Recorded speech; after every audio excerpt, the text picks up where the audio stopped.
Bruised. Bruised. A wounded hero hockey romance.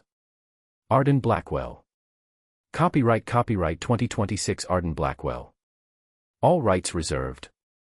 No part of this book may be reproduced, distributed, or transmitted in any form or by any means without the prior written permission of the author, except for brief quotations in a book review. This is a work of fiction. Names, characters, places, and incidents are the product of the author's imagination or are used fictitiously. Any resemblance to actual persons, living or dead, events, or locales is entirely coincidental. First edition, 2026. For everyone who was told their best days were behind them and refused to believe it. The wound is the place where the light enters you. Rumi. Contents. Prologue. The night it ended. Chapter 1. Dark at noon. Chapter 2. 60%. Chapter 3. What they built you to be. Chapter 4. The photograph. Chapter 5. Falcons fly without you. Chapter 6. 64%. Chapter 7. South Side. Chapter 8. What Briggs Knows. Chapter 9. The First Crack. Chapter 10. Priya Sees Everything. Chapter 11. 70%. Chapter 12. Barcelona. Chapter 13. What Your Father Taught You. Chapter 14. What Caleb Doesn't Say About Derek. Chapter 15. Almost. Chapter 16. The Falcons Event.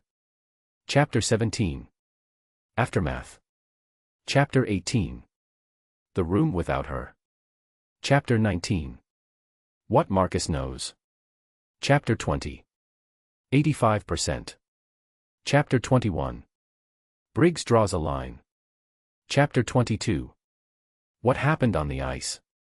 Chapter 23. The Reckoning. Chapter 24. What 60% Becomes. Epilogue. 1 year. Prologue. The night it ended. Caleb's POV. The last good thing I remember is the sound of 18,000 people screaming my name. Not the crash. Not the ice. Not the noise my knee made when it went, a sound I still hear at 3 a.m. when the apartment gets too quiet and the pills are wearing thin. The last good thing, the very last one, was the crowd. All of them on their feet. All of them mine. That was before Derek. Third period. Game 6 of the conference finals. We were up by 2 and I was on fire in a way that only happens maybe 3 or 4 times in a career, that feeling where your skates barely touch the ice and your body stops thinking and just moves. Some guys call it the zone. My old coach called it God touching your shoulder.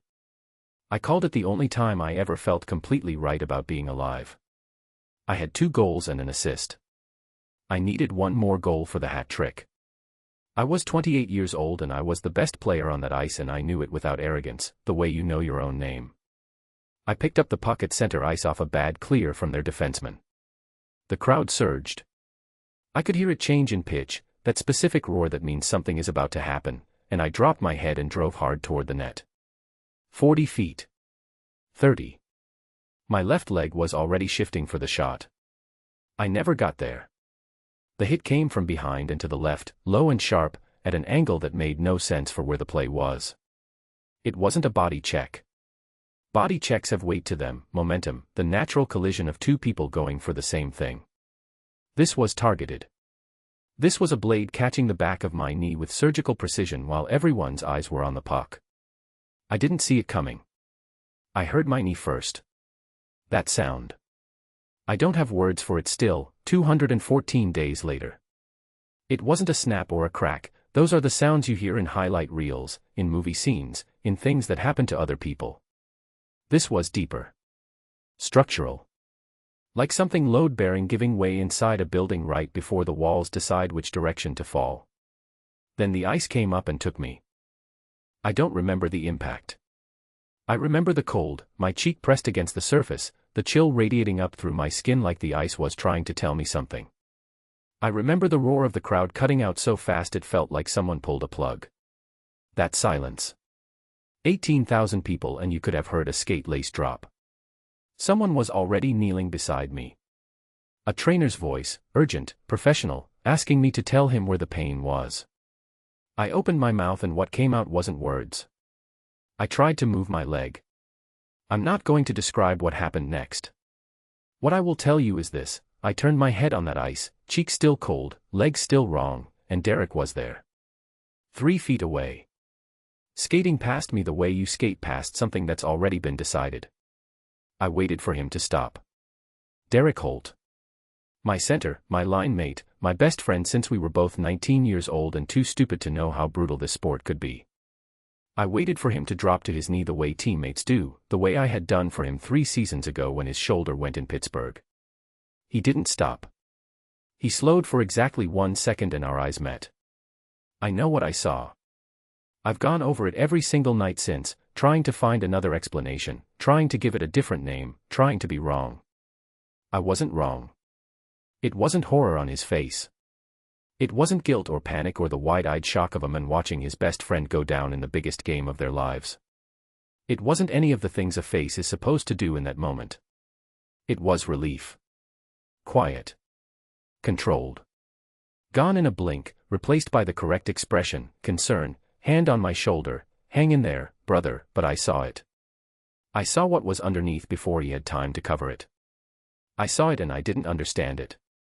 I filed it somewhere deep, the way you file the things you're not ready to look at yet, and I let the trainers lift me off the ice, and I didn't fight them, and the crowd made a sound I'd never heard a crowd make before, something between grief and prayer. We won the game. I watched the final 7 minutes from the tunnel on a stretcher with my knee packed in ice and a trainer telling me to stay still. We won and the locker room exploded and nobody came to find me for 22 minutes. I counted. Derek got the cup interview. I watched it on a monitor from the medical room. He said, "We dedicate this one to Caleb. He's the heart of this team." The reporter teared up. The camera cut to Derek's face, full of beautiful, public grief. I was 8 feet away. He didn't look up. 3 surgeries. 14 weeks of inpatient. Nerve damage in the left leg that the doctors describe as significant and permanent and manageable depending on which one you ask and how much time they have. They took turns standing at the foot of my hospital bed and using words like realistic expectations and quality of life and alternative pathways forward, and I nodded at all of them because my father raised me not to fall apart in front of people. I waited until they left. Then I fell apart. That was 214 days ago. I know the number because I've been counting, not the days since the injury, not the days since surgery, not the days since the Falcons stopped returning my calls. I've been counting the days since I last felt like myself. Since I last felt like the person the crowd was screaming for. 214 days. And this morning, for the first time in 3 weeks, I have an appointment I'm actually going to keep. I don't know why. I don't know what I'm hoping to find in a rehabilitation center at 9 in the morning with my knee aching and my hands less steady than they should be for a man my age. I don't know what I'm expecting from some therapist with a clipboard and a gentle voice and a speech about progress taking time. What I know is this: my pills are running out. What I know is that the dark in my apartment has started to feel like company, and that is not a good sign. What I know is that Marcus called me last night and said, very quietly, "Caleb, if you disappear on me, I will never forgive you." So I'm going.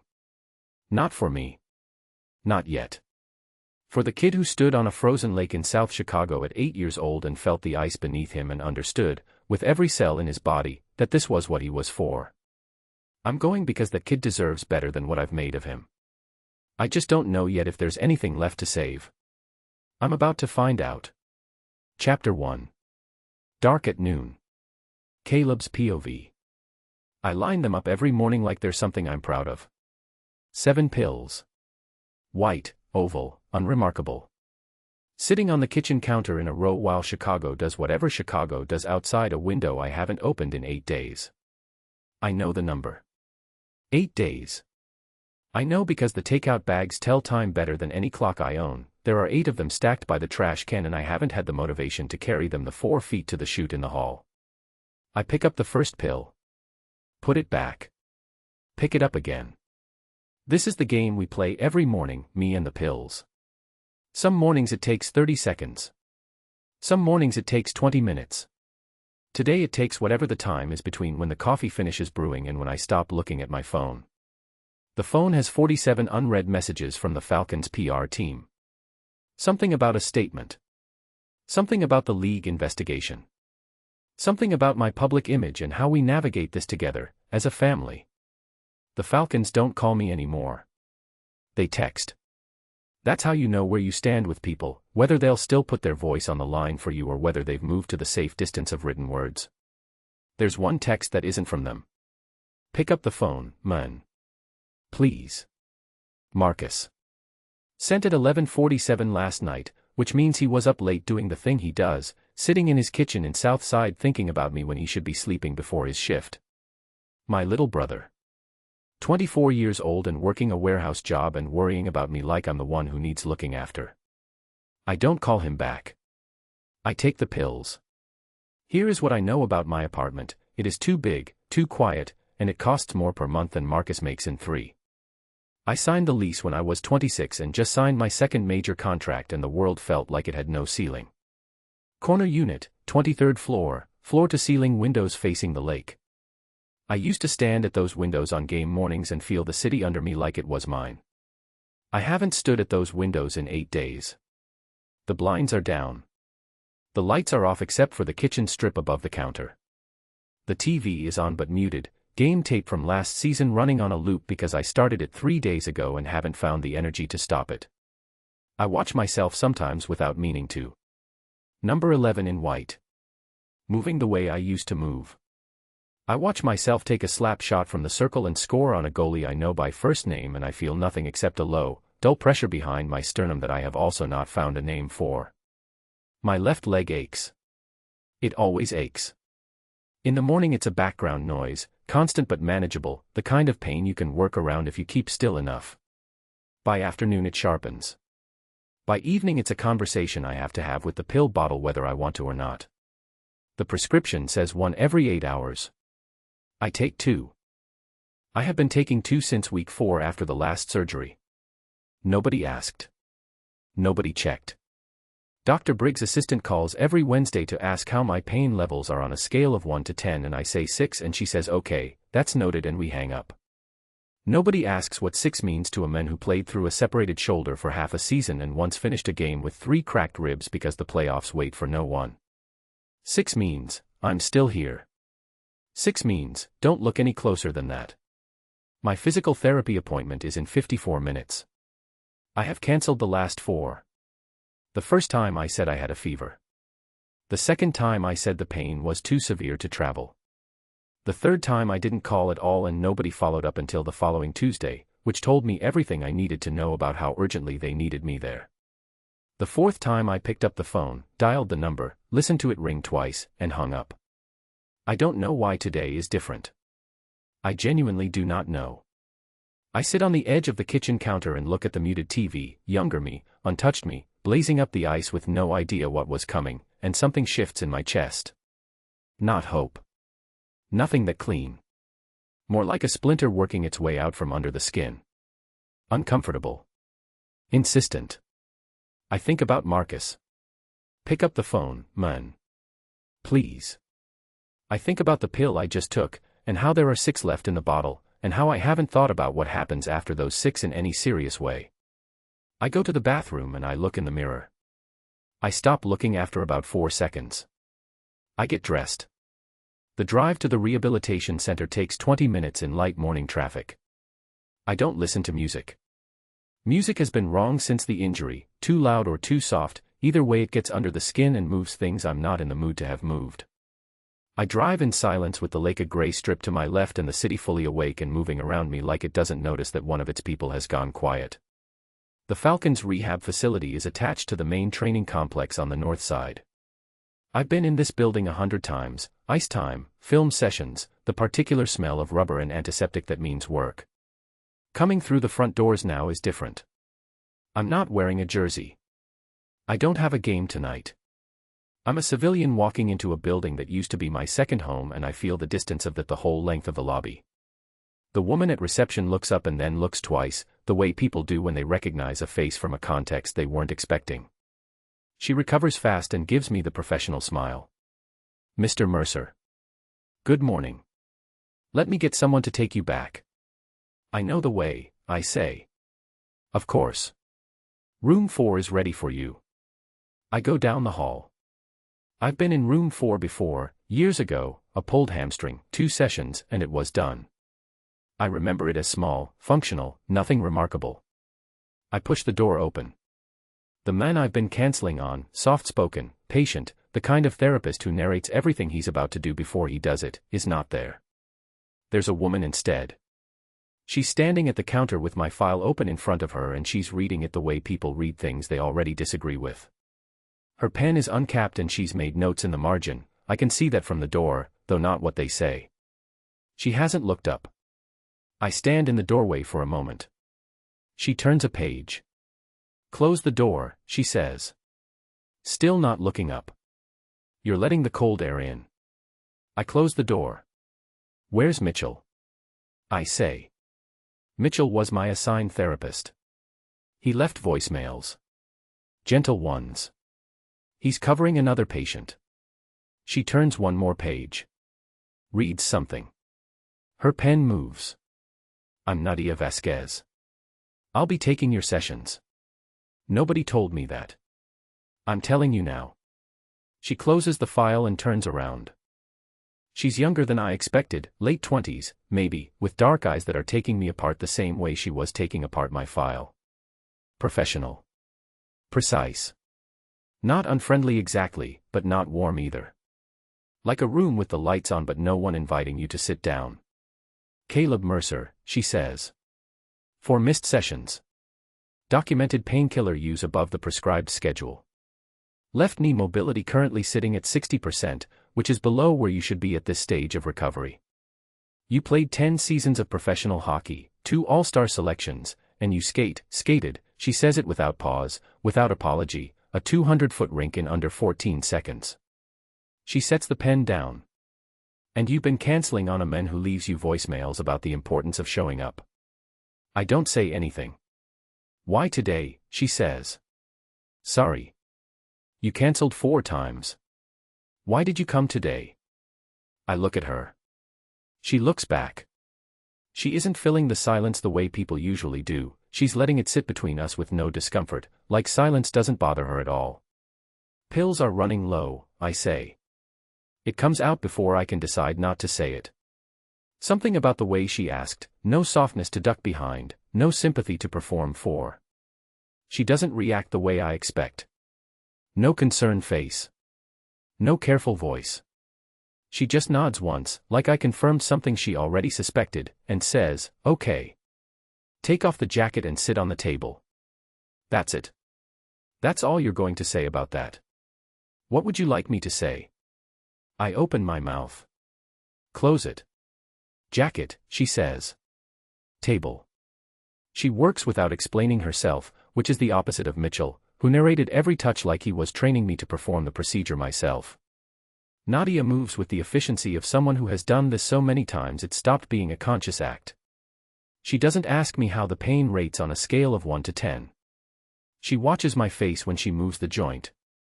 She reads the answer there without asking for it. When she hits the spot that makes the breath stop in my chest, she doesn't say sorry or I know or almost done. She pauses. Adjusts the pressure. Moves on. Don't tighten that quad, she says. I'm not. You are. You've been bracing since I started. You're using the surrounding muscle to protect the knee and it's slowing the work. I know how my own body works. She looks up at me. Do you?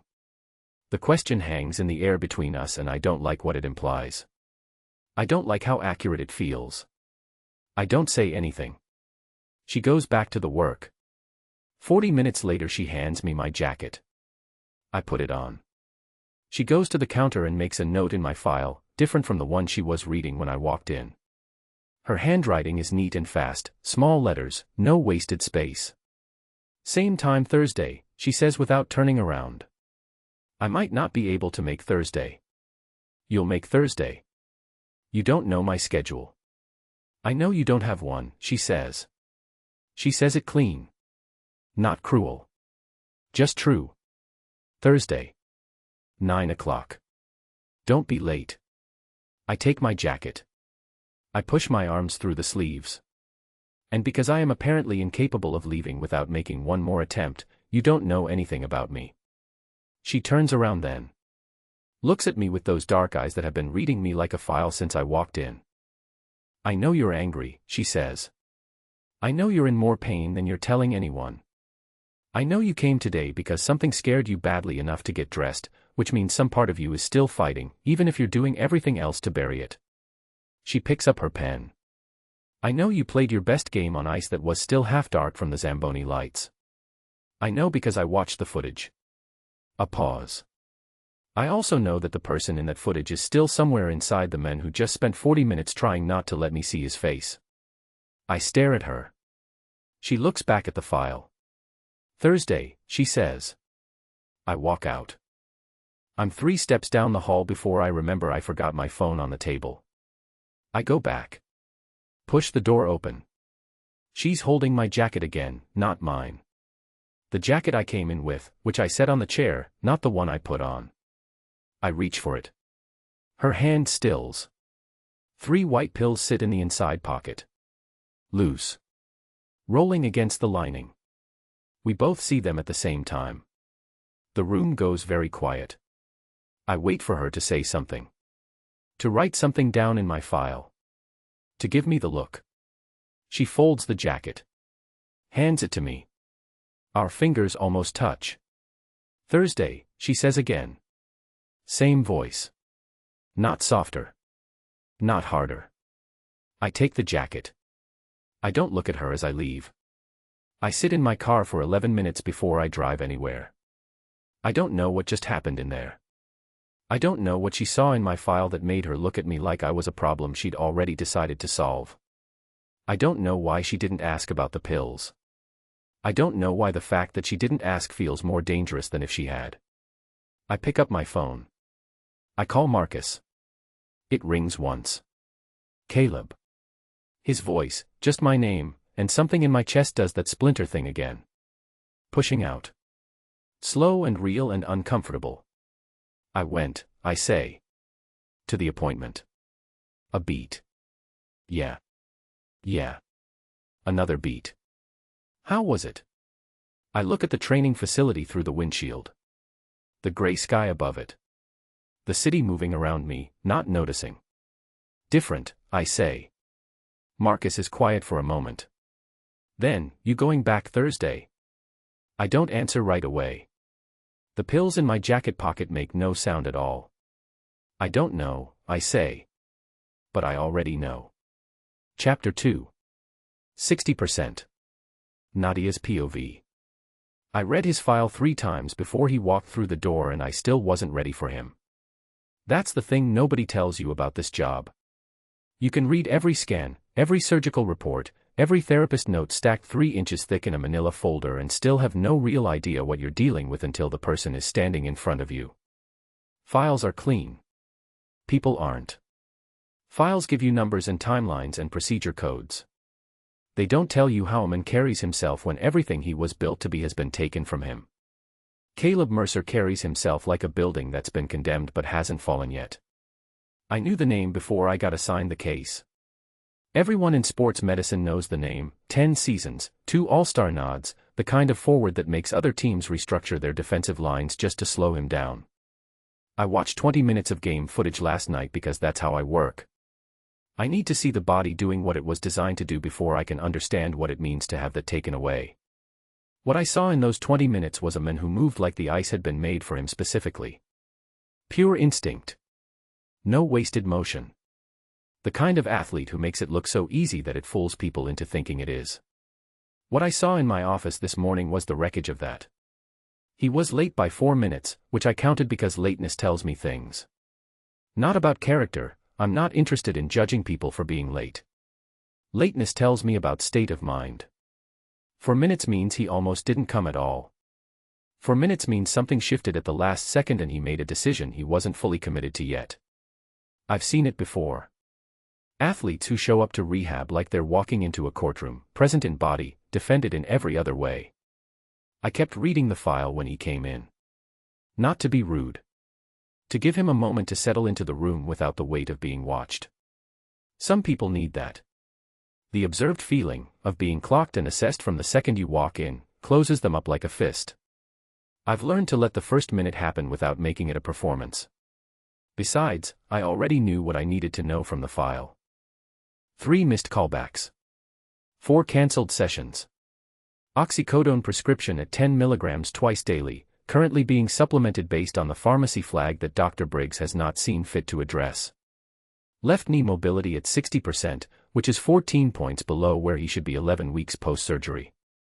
The nerve damage in the left leg is documented as significant. In the medical notes, this word is doing a lot of heavy lifting. There is a note in Mitchell's file, near the bottom, that I almost missed: patient appears resistant to emotional processing. Recommend psychological referral when patient is receptive.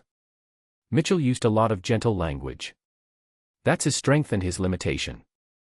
Some patients need gentle. Caleb Mercer has been drowning in gentle for 11 weeks and his knee is at 60%. He doesn't need gentle. He needs someone who won't look away. When I turned around and got my first real look at him, I understood the file better. Broad. Dark-haired. A jaw that looked like it had been shut for so long it had forgotten how to open easy. He was wearing clothes that fit well and hadn't been ironed. His eyes, dark brown, sharp, the kind that notice things, moved around the room once the way an athlete moves in an unfamiliar space, assessing exits and angles out of pure habit. There was something else. Under the stubble, under the set of his jaw and the careful blankness he was wearing like a second skin, he looked tired in a way that sleep doesn't fix. The kind of tired that comes from carrying something too heavy for too long and refusing to put it down. I have seen that tired before. On my father's face, at 43 years old, still wrapping his hands for sparring sessions his brain couldn't afford. I said what I said: 60%, that number won't be the most interesting thing about you, because it's true, and because he needed to hear something true from someone who didn't have a gentle agenda. He looked at me like I'd said it in a different language. Which told me everything. He had been surrounded by people careful with their words and he had learned to navigate around the care. A straight line confused him. Good. I can work with confused. I worked his left knee for 40 minutes and he hated me for 38 of them. I could feel it, not in anything he said, he didn't say much, but in the way he held himself. Braced. Prepared to withstand rather than to yield.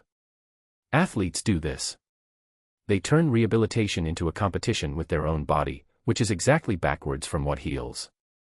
I told him to stop tightening the quad. He told me he wasn't. You are, I said. You've been bracing since I started. You're using the surrounding muscle to protect the knee and it's slowing the work. I know how my own body works, he said. I looked up at him. He had the face of a man who believed what he just said completely and had been wrong about it for months. Do you? I said. He went quiet. Something shifted behind his eyes, not anger, though the anger was there too. Something that looked almost like recognition. Like a locked door that felt a key. I went back to the work. I didn't push on it. Some things you name once and then you let them breathe. When he left the first time I was already making my notes. 60% mobility confirmed. Bracing pattern in the quad indicating psychological resistance as much as physical. Pain response in the upper range, he winces when he thinks I'm not looking and smooths his face the second he thinks I am. Classic high pain threshold athlete presenting a performance of being fine. Also, he answered honestly when I asked him why he came today. That was unexpected. Pills are running low. He said it the way a man says something he's kept in for a long time and the pressure finally got too much. Not confessing. Just releasing. I wrote it in my personal notebook, not his official file, because his official file goes through Dr. Briggs' office and I am still deciding what I think about Dr. Briggs. What I think about Dr. Briggs is that he is too comfortable with where Caleb is. That is what I think. A patient this far below mobility targets at this stage of recovery should have triggered a full review weeks ago. The fact that it didn't is a data point. I am collecting data points. He came back for his phone. I was holding his jacket, The one he left on the chair, not the one he walked out with, and when he reached for it I felt the weight of something in the inside pocket and my fingers stilled before I made the decision to still them. I looked down. 3 pills. Loose in the pocket. Oval and white and not in any bottle. I've been doing this job for 4 years. I've seen athletes medicate. I've seen the way a sport can grind a body down until chemical relief feels like the only honest answer to an impossible question. I've watched men twice Caleb's size cry in my office because they don't know who they are without the thing that broke them. I know the shape of this. I folded the jacket.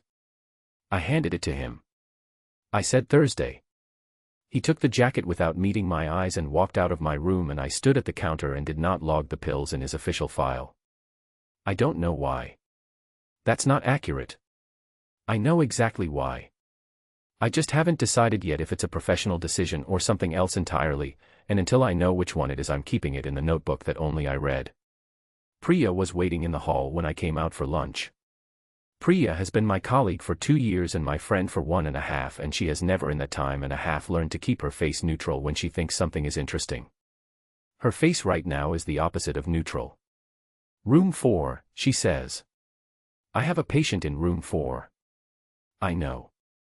I check the board. She falls into step beside me. How is he? 60% mobility. Behind on his recovery targets. Resistant. I didn't ask about his knee, Nadia. I stop at the water cooler. Fill a cup. He'll be a difficult case. Because of the physical side. I drink the water. Set the cup down. He doesn't trust the process, I say. He doesn't trust me. He barely trusts himself. He came today because he was scared of something and he doesn't know how to say that, so he said something else instead. He's going to push back on every session, he's going to tell me he knows his own body, and he's going to be wrong about that consistently for the next 3 or 4 weeks before something shifts. Priya is quiet for a moment. You watched his game footage. I always watch footage. You watched his footage. I look at her. She holds up both hands. I'm just noting the observation. Note something else. She notes nothing else. She just walks beside me toward the break room with the expression of someone storing information for later. I eat lunch at my desk. I open my laptop. The email from the clinic in Barcelona is still sitting in my drafts folder, half written, the cursor blinking at the end of the last sentence I haven't finished. Thank you for the preliminary response.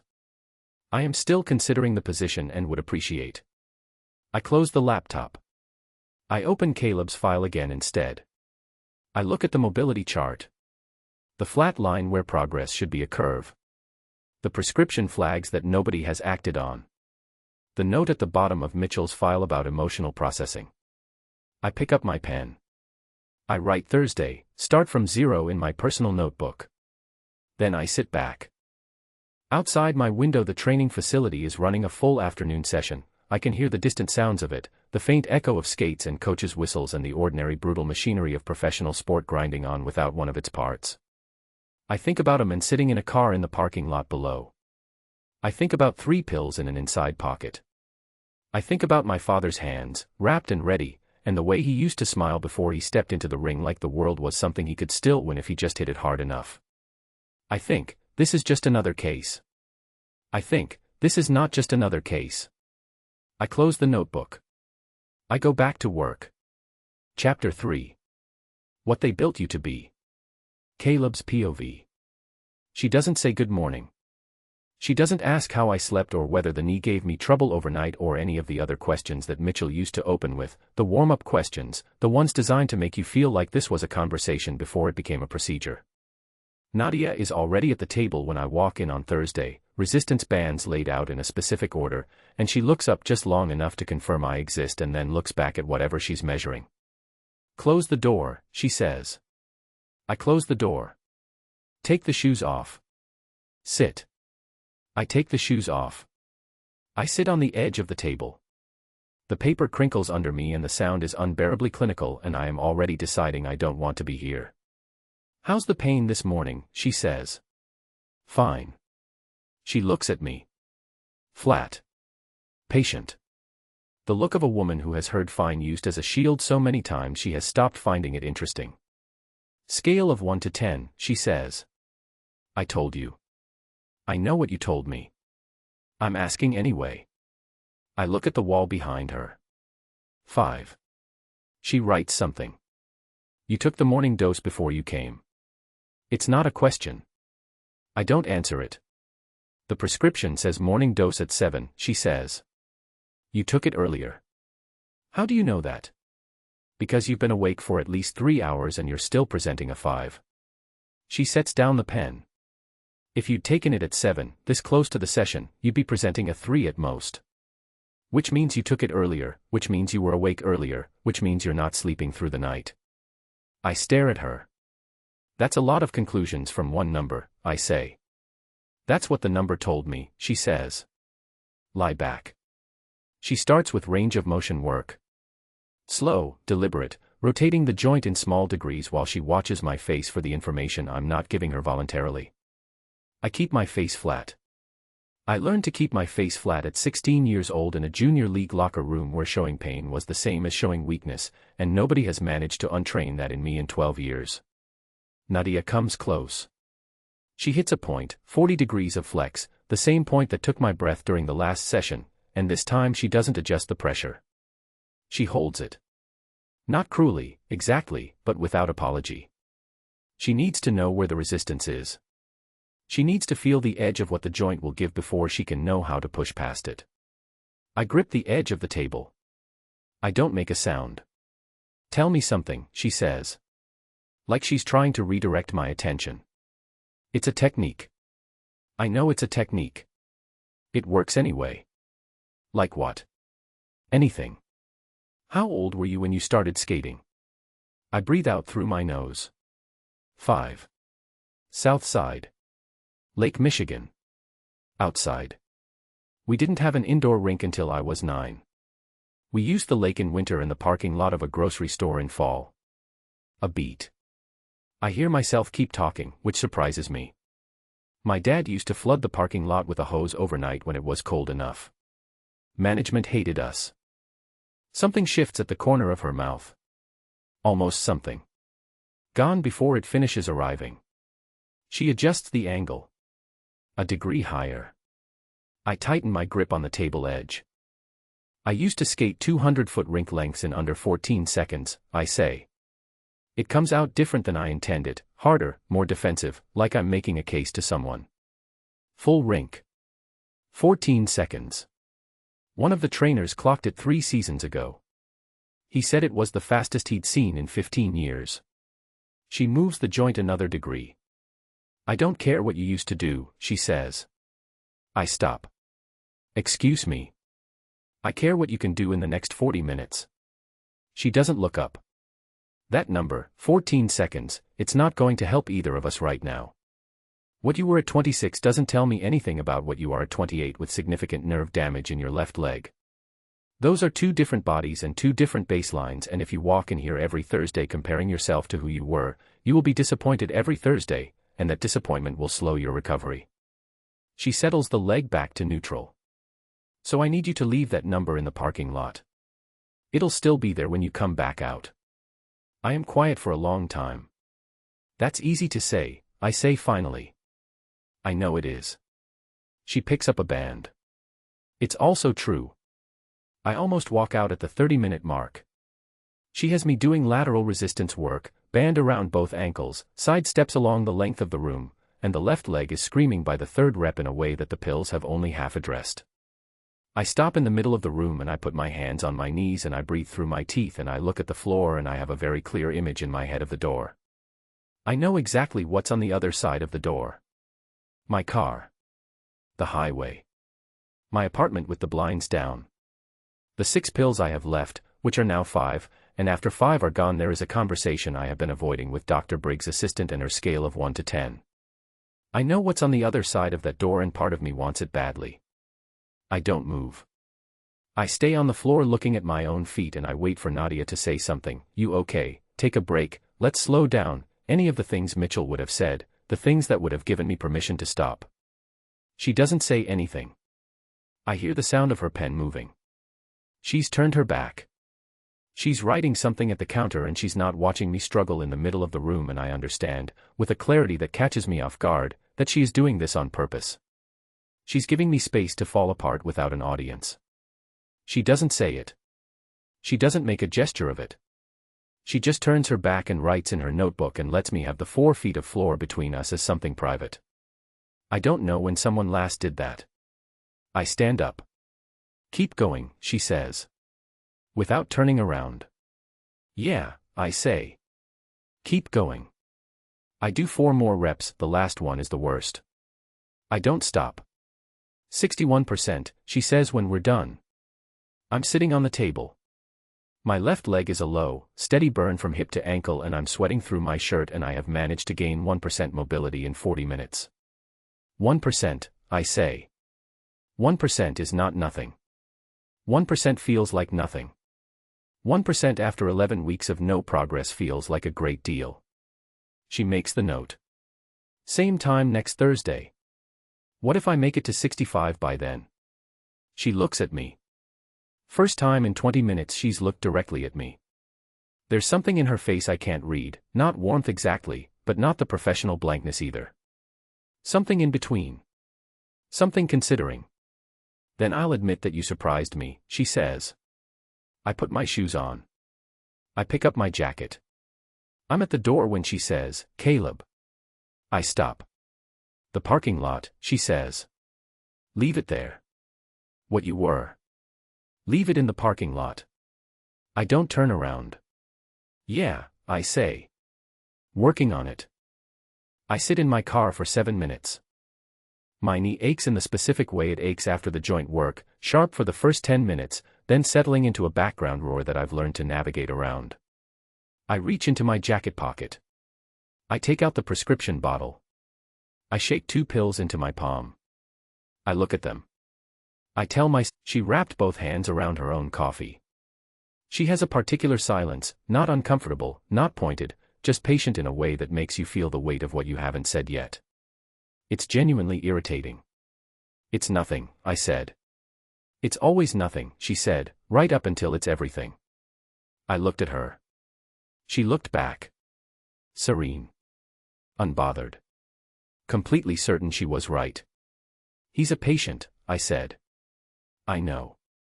A difficult patient with dependency issues and significant recovery resistance and a mobility score that's a month behind where it should be." "I know. Nothing is happening." "You said that part already." She sipped her coffee. "I'm not arguing with you. I'm just noting that you watched him walk all the way to the door." I turned and went back to my notes. I heard her follow me down the corridor, still unbothered, still completely certain. I eat lunch at my desk on Thursdays because Thursday is my heaviest clinic day, and I take 30 minutes at the desk instead of the break room because the break room has a television and the television is always on a sports channel and I don't need that particular distraction today. I open my laptop. The Barcelona email is still there. Still in drafts.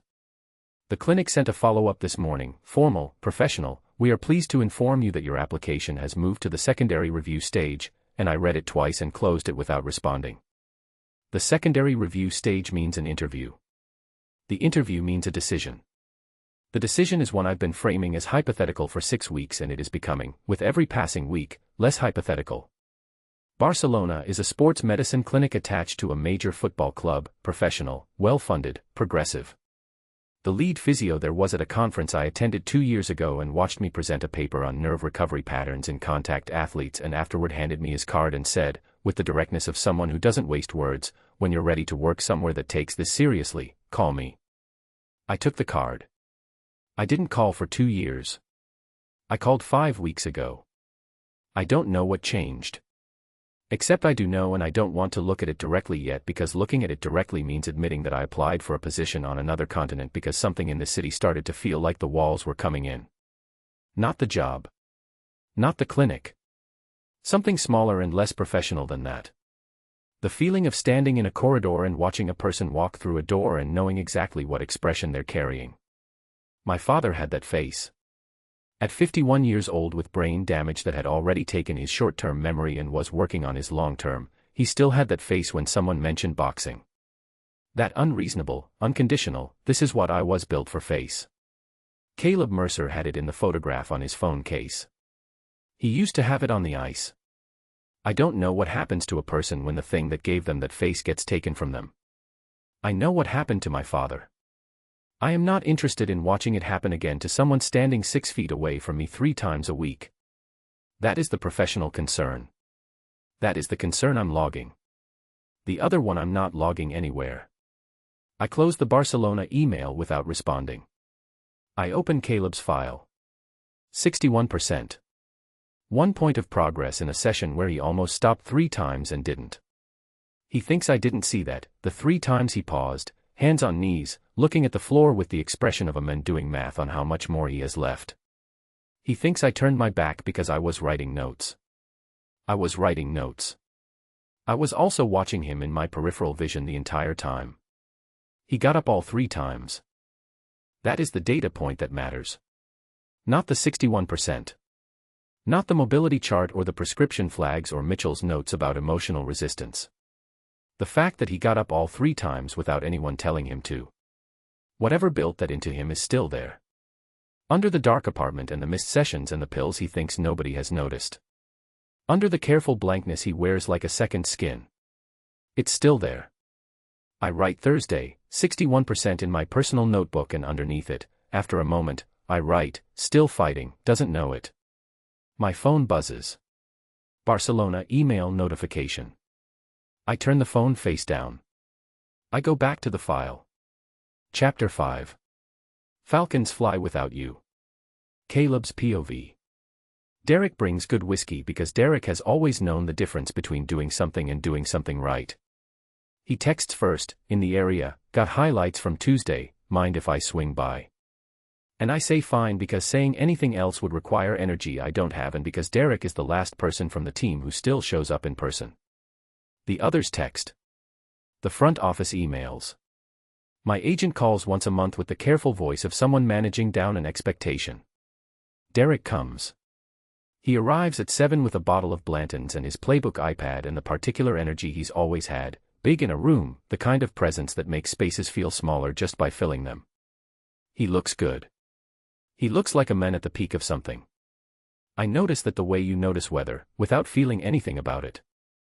Brother, he says, and pulls me into a hug that lands like it always did, broad palm on the back of my neck, firm, the hug of a man who grew up in a household where affection had to be physical to be believed. Derek, I say. He holds the bottle up. Sit down. We're celebrating. What are we celebrating? Tuesday night. He's already moving to my kitchen, opening cabinets like he lives here, finding glasses without asking. 15 to 11 shots, power play went 3 for 4, and I scored in the third that the hockey analysts are calling, I'm not making this up, one of the most technically precise goals seen in the Western Conference this season. He puts the glasses on the counter and pours with the ease of a man who is very comfortable with being excellent. So we're celebrating. He hands me a glass. I take it. We sit at the kitchen counter and he runs the highlight tape on his iPad. I watch because there is no reasonable way not to watch, and because some part of me is still wired for it, the play breakdowns, the angle analysis, the particular pleasure of watching a line moving in sync. I can't switch that off. I've tried. The first 2 clips are fine. Power play goals. Defensive breakouts. The kind of hockey that wins games in November and means nothing about who wins games in April. The third clip is not fine. It takes me a moment to understand what I'm seeing. Not because it's unclear, the footage is sharp, the angle is good, but because my brain keeps trying to rewrite it. The play develops off a face-off win in the offensive zone, a pass to the point, shoot and screen. Textbook. Nothing remarkable in the mechanics. Except the formation is mine. Not similar to mine. Not inspired by mine. Mine. The defensive split. The way the 2 wingers create the lane by going wide at opposite angles before converging. The timing of the screen, late enough that the goalie has committed, early enough that there's no obstruction call. I spent 4 months designing that formation with a whiteboard and 3 different assistant coaches and a video analyst who made me redo the movement diagrams twice. I watched Derek run it on my ice with my players using my play. Beautiful, right? Derek says. He's watching my face. He's smiling. I've been running your stuff this season. The board plays, the zone entry packages. Keeping it alive. He picks up his glass. You built something, man. I'm not going to let it die just because you're not on the ice. He says it like he's doing me a favor. That's my red-blue split, I say. I know. I was there when you drew it up. You were there. I drew it up. A beat. Something moves through his expression, something quick that he catches before it shows completely, and then the smile comes back, the good one, the one the cameras love. Caleb. He says my name the way you say a name when you're redirecting a child. Patient. Faintly patronizing. I'm not stealing your work, I'm honoring it. There's a difference. He tops up his glass. Besides, what would you rather? It sits in a playbook and never gets used, or it wins games. I look at the iPad. I look at my play. Derek's play. I don't know anymore. Sure, I say. Sure, he agrees. We watch 2 more clips. I drink 1 glass of whiskey. Derek drinks 2 and talks about the standings and the second-line center they picked up at the deadline and a team trip to Vegas after the break, the tone of it casual and including, like I might be going, like this is still a world I belong in. I don't say much. I nod in the right places. When he stands to leave he puts a hand on my shoulder, that same palm, same pressure, the familiar weight of a friendship that has been the longest constant of my adult life. You look better, he says. Than last time. You look like you're coming back. PT started, I say. Yeah. Who've you got? Vasquez. Nadia Vasquez. Something. Small. Quick. Like a card flipped face down before I can read it. She good, he says. She's different. He nods. Good. You need someone who'll push. He picks up his jacket. You're going to be fine, Caleb. You know that, right? Whatever comes next, consulting role, broadcasting, whatever the front office is talking about, you're going to be fine. You built too much to not be fine. He says it like he means it. He probably does mean it. I have been standing next to Derek Holt for 10 years and I cannot always tell when he means something and when he is performing meaning, and that is a thought I have never let myself finish before tonight, and so I let it go, the way I let a lot of things go. And I walk him to the door and I watch him go down the hall toward the elevator. He doesn't look back. I stand at the kitchen counter with the whiskey bottle and my empty glass and the iPad still running the highlights on a loop. My play. Derek's play. I'm keeping your legacy alive, brother. Something is gnawing at the edge of the evening. I don't have a name for it. It's not anger, I know what my anger feels like and it's louder than this. It's quieter than anger. Colder. The feeling of standing in a room and looking at something that has always been there and seeing its shape clearly for the first time. I pour a second glass. I pick up my pill bottle. I shake 2 pills into my palm. Then I shake out a third. I look at the 3 pills sitting in my palm. I look at the highlights still running on the iPad. Younger me, no, Derek now, running my plays in my formations with my players, and the crowd on their feet for him. I take all 3. I turn off the iPad. I go to the couch and I sit in the dark and I let the pills take the edges off the evening until the world goes quiet enough that the gnawing slows down. Not gone. Never completely gone. But manageable. Below the line of what I have to deal with tonight. I sleep without dreaming. It is the only mercy I'm getting lately and I take it without examining the cost. The next session is Tuesday at 9. I leave my apartment at 8:15.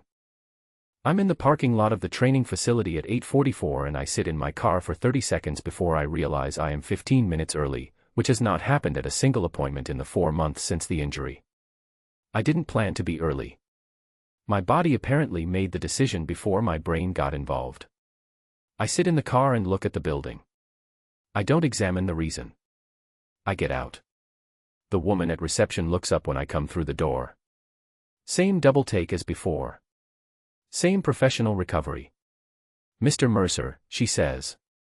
You're early, I say. I know. She checks the screen. Ms. Vasquez isn't in yet. She usually comes in at. The front door opens behind me and cold air comes through with it. She usually comes in at 9, says Nadia's voice. It's 8:44. I turn around. She's standing in the doorway with a coffee in one hand and her bag over her shoulder and her coat still on, reading my face with the same expression she always reads my face with, flat, precise, like she's taking stock of something. There is a moment where neither of us says anything. You're early, she says. You mentioned that. I didn't expect. She stops. She looks at me for another second, something shifting behind her eyes that she doesn't let reach her face. Then she moves past me toward the hall. Come on. Room 4. I follow her. She doesn't say anything else about the early. Doesn't make a thing of it. Doesn't soften or acknowledge or remark on what it might mean that a man who cancelled 4 consecutive sessions is standing in a parking lot before his therapist has arrived. She just opens the door to room 4 and sets her coffee on the counter and takes off her coat and says, "Shoes off." Table. I take my shoes off. I sit on the table. The paper crinkles. Outside, the city is doing what it always does. Inside this small white room that smells of antiseptic and rubber and something faintly like the coffee she brought in, the morning begins. I am 15 minutes early. I don't know what that means yet. But I think, somewhere below the pills and the dark apartment and the gnawing thing without a name that Derek left behind him last night, I think something has shifted. I think something is waking up. I think I might be afraid of what it is when it opens its eyes. Chapter 6. 64%. Nadia's POV. He thinks I don't notice. That is the thing about Caleb Mercer that I am learning session by session. He has spent a decade inside a sport that's selected for exactly this quality. The ability to absorb pain and not show it. To skate through a separated shoulder, to finish a shift with cracked ribs, to take a hit that would end a normal person's night and get back up in front of 18,000 people and act like it was nothing. The sport rewarded him for it every time. Coaches praised it. Teammates admired it. Crowds didn't know what they were watching but they felt it, that particular quality of a man who refuses to be stopped, and they screamed his name for it. So yes. He has had 12 years of very consistent feedback that hiding pain is correct. What he doesn't know is that I was trained specifically to read the body language of people who hide pain. I know what a real resting face looks like versus a managed one. I know the difference between a jaw that is naturally set and a jaw that is being held. I know that the left shoulder drops by approximately 3 degrees when the left knee reaches the angle it most hates, and that he has been dropping that shoulder since the first session and does not know he's doing it. He is doing it right now. We are 25 minutes into Tuesday's session and he has moved through the full resistance circuit without stopping once, which is new and real and the kind of progress that means something. But the left shoulder has dropped 4 times and the line of his mouth has gone thin in the specific way it goes thin when the pain spikes and he is deciding, consciously, to let it pass without acknowledging it. Stop, I say. He stops. Left leg. What are you feeling right now, exactly? I'm fine. That is not an answer to the question I asked. He looks at me. He shifts his weight. It's a 7. 7 is the highest number he's given me since we started. I write it down without reacting to it, because reacting will make him pull it back. He'll revise down to a 5. He'll tell me he was exaggerating. This is what athletes do when they feel they've shown too much. Good, I say. 7 is honest. Sit down for 2 minutes. I don't need 2 minutes. I know you don't need it. I'm telling you to take it. He sits on the bench along the wall. He stretches the left leg out in front of him and puts his hands on his thighs and looks at the opposite wall with the expression of a man being made to wait for something he finds unnecessary. I get ice from the cooler. I wrap it and bring it to him and press it against the joint without asking if he wants it. He looks down at my hands on his knee. He doesn't say anything. I step back. 2 minutes, I say again. We finish the session at 64%. 3 points in 2 weeks. By any clinical measure that is meaningful progress. By the measure Caleb is using, the one where 64 gets compared to the men who skated 200-foot rink lengths in 14 seconds, it is nothing. I can see him doing the math in real time as I write the number down. I can see the subtraction happening in his face. It's up, I say. I know it's up. 3 points in 2 weeks after 11 weeks of zero movement is not a small thing. He looks at the floor. He doesn't argue and he doesn't agree, which is its own kind of agreement. I put the pen down. I look at him directly. He is still sitting on the table, jacket in his lap, shoes on the floor.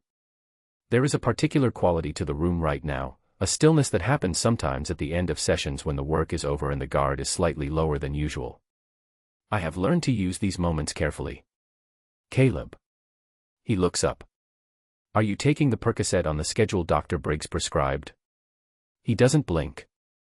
He doesn't shift his weight. He looks me directly in the eyes and says, yes. I hold the eye contact. You're lying, I say. Something moves across his face. Not guilt, he has the guilt well managed. Something beneath the guilt, something raw. Anger, and underneath the anger something that might be relief that someone said it out loud. You're my PT, he says. Not my therapist. I'm whatever your recovery needs me to be. I say it flat. Not combative. Just true. The room goes quiet. He looks at me for a moment longer than he usually does. Not the assessing look, not the defensive look. Something else. Something that I feel in the back of my throat in a way I don't examine. He picks up his jacket. He stands. Same time Thursday, he says.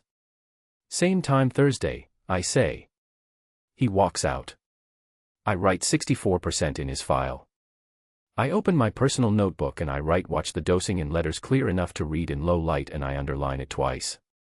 Then, after a moment, I underline it a third time. The pharmacy flags have been sitting in Caleb's patient record for 6 weeks. I don't know why nobody acted on them. That is not accurate. I know exactly why nobody acted on them and I've been building the shape of it in my head for 10 days, which is how long it's been since I first pulled the full prescription history and saw what the numbers said. The pattern is this: the original post-surgery prescription was appropriate. Standard oxycodone protocol for a bilateral knee reconstruction, 5 mg twice daily, with a clear taper schedule built in. That's the textbook. That's what should have happened. 3 weeks after surgery, the dosage doubled. Not because of a documented pain escalation event. Not because of a complication or a setback or anything in the surgical notes that would justify it. The record just shows a prescription modification, signed by Dr. Briggs, with a single line of clinical notation, patient reporting significant pain persistence, dosage adjusted. 3 weeks post-surgery was also the week Caleb first told the team he wanted to begin working toward returning to the ice. I have looked at that timeline 8 times. The meaning of it does not change. I request a meeting with Dr. Briggs on Wednesday morning. He responds within the hour, which means he's been expecting this. That tells me something. His office is on the top floor of the medical wing. Wide windows, clean desk, the kind of room that is designed to tell you something about the person behind it, careful, organized, credentialed. He has diplomas on one wall and team photographs on the other. In every photograph he is standing close to someone important, smiling the same smile, his hand placed somewhere deliberate. He offers me coffee. I decline. He doesn't sit behind the desk. He takes a chair across from me, which is a power move dressed as informality, and he sets his hands on his knees and gives me the careful, attentive look of a man who is very good at listening to things without hearing them. Nadia, he says. What can I do for you? Caleb Mercer's prescription history, I say. Specifically the dosage escalation at week 3 post-surgery. A pause. Just a second. What about it? The clinical notation doesn't support the modification. There's no documented pain event. No imaging change, no surgical complication, nothing in the physiotherapy notes at that stage that would justify doubling the opioid dosage. He nods. Slowly. Patient-reported pain is a valid clinical indicator, Nadia. We don't require a structural finding to respond to what a patient tells us they're experiencing. I understand that. I'm asking specifically about the timing. 3 weeks post-surgery was the week he expressed interest in returning to active play. Briggs looks at me. His face is still. Patient. A man who has sat across from difficult conversations before and knows how to wait them out. What are you suggesting? He says. I'm not suggesting anything. I'm asking about the timing. And I'm telling you that the dosage was adjusted in response to patient-reported pain, which is standard practice. He uncrosses his legs. Recrosses them. Nadia, I understand your concern. You're diligent. That's exactly what we need in this facility. But the medical management of Caleb's recovery is within my purview, not the PT department's. Your role is physical rehabilitation. The pharmacological component is mine. He smiles. I'd hate for you to overextend yourself on this. The sentence lands with its full weight. He means it too. I hear you, I say. Good. He stands. Is there anything else? I stand too. My spine is straight. My hands, where he cannot see them, are not. No, I say. Thank you for your time. I call Priya from the stairwell. She picks up on the second ring. I tell her everything, the prescription flags, the timeline, the meeting. She is quiet for all of it, which is how I know it's serious, because Priya is almost never completely quiet. Nadia, she says, when I finish. That's not a documentation error. No, I say. It's not. What are you going to do? I lean against the stairwell wall. The building hums around me, the training facility going about its afternoon, players coming and going, the machinery of a professional sports organization grinding through its ordinary day, all of it apparently fine. I don't know yet, I say. Be careful, she says. Briggs has been here 16 years. You've been here 4.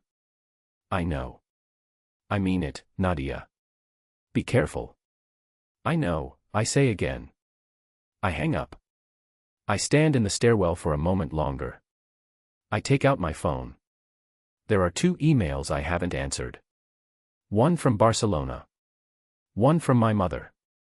I open neither of them. I put the phone back in my pocket and I go back to my office and I sit at my desk and I open a new document on my laptop. I start building a timeline. It takes me 90 minutes and 3 cross-reference databases to find the shape of it, and when I find it I sit very still in my chair for almost a minute. Caleb's supplemental supply, the pills that aren't from his official prescription, the ones I saw in his jacket pocket, they're not from a street source. The fill pattern, the pharmacy identifiers, the schedule of when they appear against the gaps in his official record. They match the prescription history of a player on the Falcons' second string. A player who has been on a long-term injury protocol for the better part of the year, whose prescription fills are regular and generous and would, if supplemented by a cash arrangement, produce exactly the volume of pills that Caleb appears to be consuming. I stare at the screen. Briggs' signature is on both prescription records. The Falcons are keeping their most public injured player medicated into compliance. Sedated enough to be quiet, foggy enough not to ask the right questions, cooperative enough not to become a PR problem or a legal liability. And the man who is supposed to be healing him is the same man who helped design the cage. My hands are flat on the desk. Very still. I think about Caleb in room 4, 3 sessions in a row, getting up every single time he almost didn't. I think about the photograph on his phone case, the little boy, incandescent, arms out over the ice. I think about what that boy would think of this room, this document, this careful institutional machinery built around the ruins of the men he grew into. My phone is on the desk. Barcelona email unopened. I don't touch it. I save the document. I lock my laptop. I go back to Caleb's file and I start reading from the beginning. Chapter 7. South Side. Caleb's POV. I smell Marcus before I see him. Not literally. But there's a particular quality to the lobby of the training facility when I walk out of my session on Thursday, a stillness, a waiting feeling, and I know it before I round the corner and find him sitting in one of the plastic chairs by the water cooler, still wearing his warehouse jacket, watching the door with the patient look of a man who has decided to be somewhere and intends to stay. He stands when he sees me. "Hey," he says. "Marcus." I stop walking. "What are you doing here?" "Waiting for you." "I can see that." "How did you know?" "The receptionist told me when your session ended." I said I was family. He looks me over the way he always looks me over when we haven't seen each other in a while, quick, systematic, checking the inventory of what's different since last time. Whatever he finds he keeps off his face. You look better. You drove up from Southside to tell me that. I drove up from Southside to see you. He picks up his jacket from the back of the chair. Come on. I'll drive. Drive where? Just drive, he says. He takes the Dan Ryan south and neither of us talks about where we're going, but I know where we're going before he takes the exit. I've been going there since I was 8 years old. The city changes around it every decade, but the lake stays the same, the stretch of it along the south side, the particular way the light sits on the ice in late afternoon when the winter sun is already thinking about leaving. He parks on the street and we walk. The path to the lake is the same path it's always been. Narrower than I remember, or I'm bigger than I used to be, probably both. The trees that line it are bare.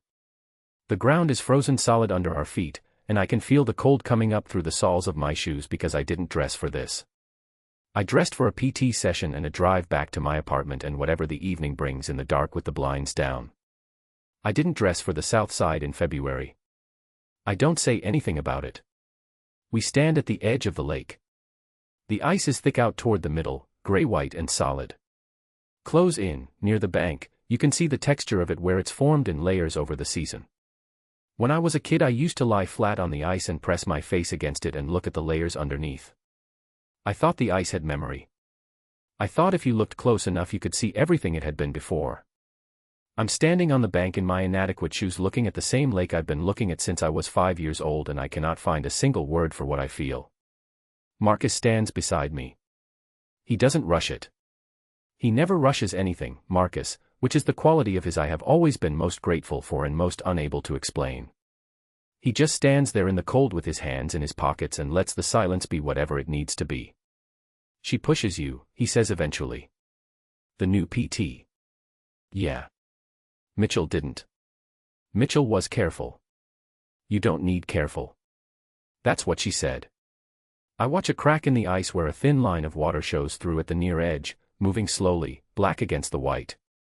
She doesn't say things like Mitchell said things. She says what the thing is. Marcus nods. You like that? I don't know what I like. That's not what I said. I look at him. He's watching the lake, not me, and his face is the same face he's always had, my father's nose, my mother's eyes, the particular combination of both of them that makes him look simultaneously like someone who expects the best from people and is prepared to be patient until they deliver it. Don't, I say. I'm not doing anything. You're doing that thing where you imply things. I'm standing next to you at a lake, he says. You're inferring. I look back at the water. We stand there for a while longer. A kid on the far edge of the lake is learning to skate, little, maybe 6 or 7, arms out, taking small steps the way you do when you're first learning that ice is different from ground. An adult stands a few feet away, not touching, just present. Just there if the kid falls. I watch the kid for a minute. Ma used to say you were born with skates on, Marcus says. His voice is quieter now. You remember that?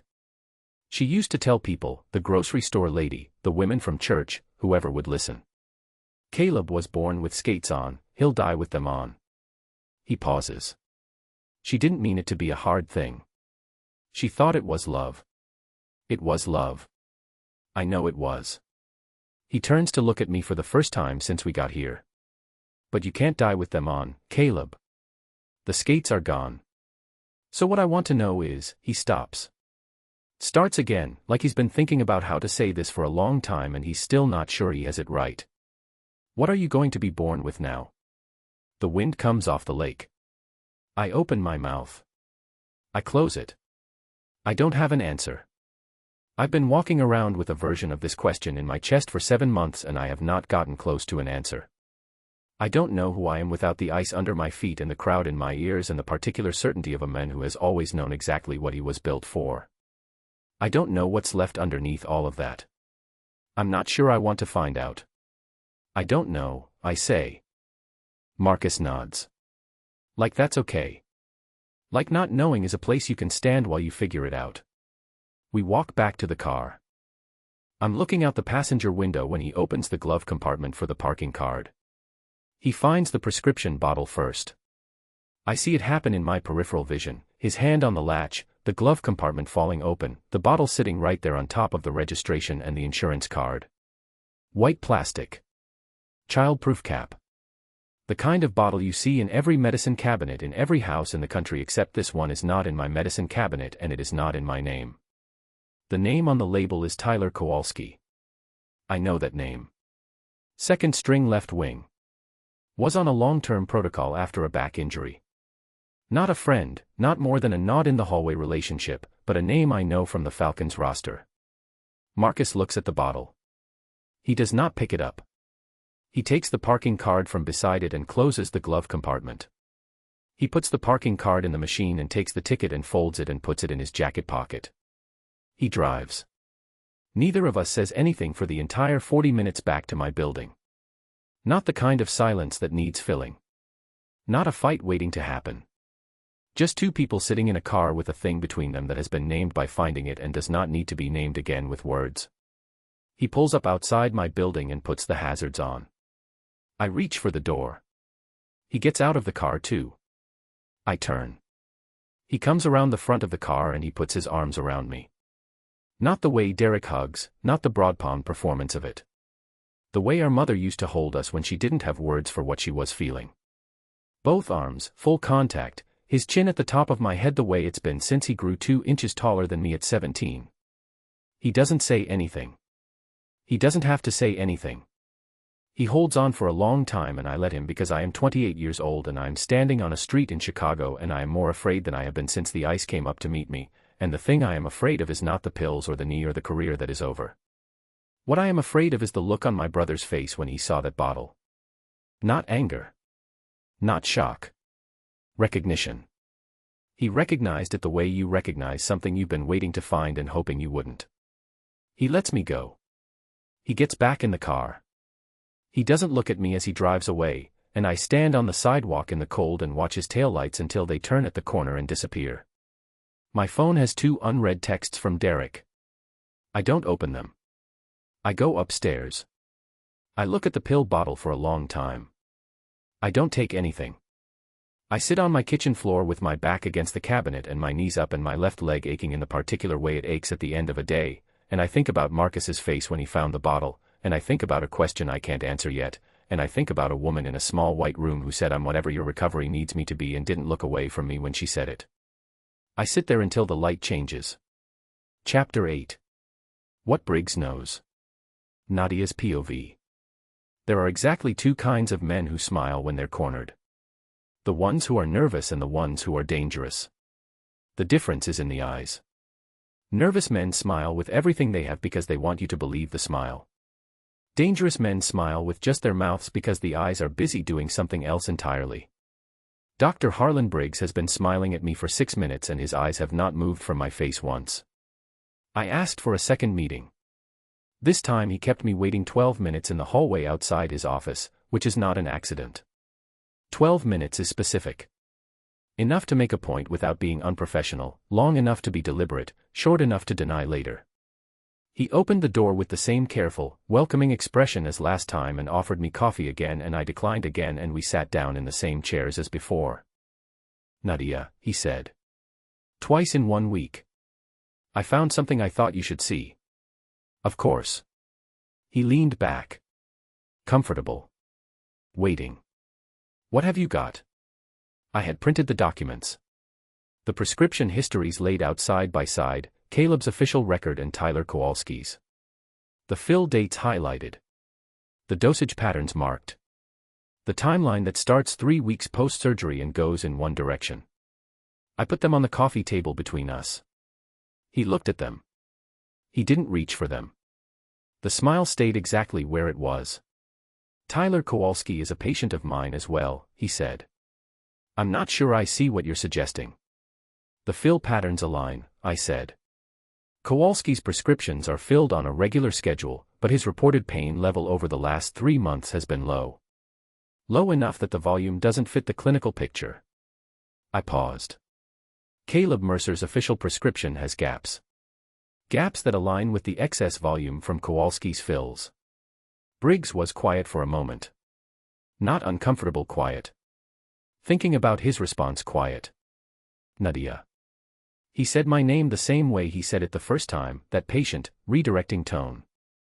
What you're describing is a very serious accusation. You understand that. I'm not making an accusation.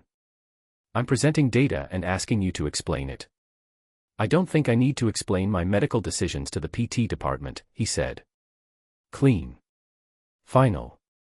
The word explain carrying a freight of condescension that he delivered with complete smoothness. No, I said. You don't. But if I take this data to the League Medical Oversight Board, they might have follow-up questions. The smile stayed. The eyes changed. It was very small. A tightening at the corner. A reassessment happening behind them that he completed in under 2 seconds and then filed away somewhere I couldn't reach.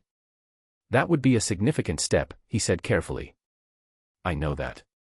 It would raise questions about your own clinical conduct. Your methods. The fact that you've been cross-referencing records outside your direct patient scope. He tilted his head slightly. It could put your license in a difficult position. There it was. He said it gently.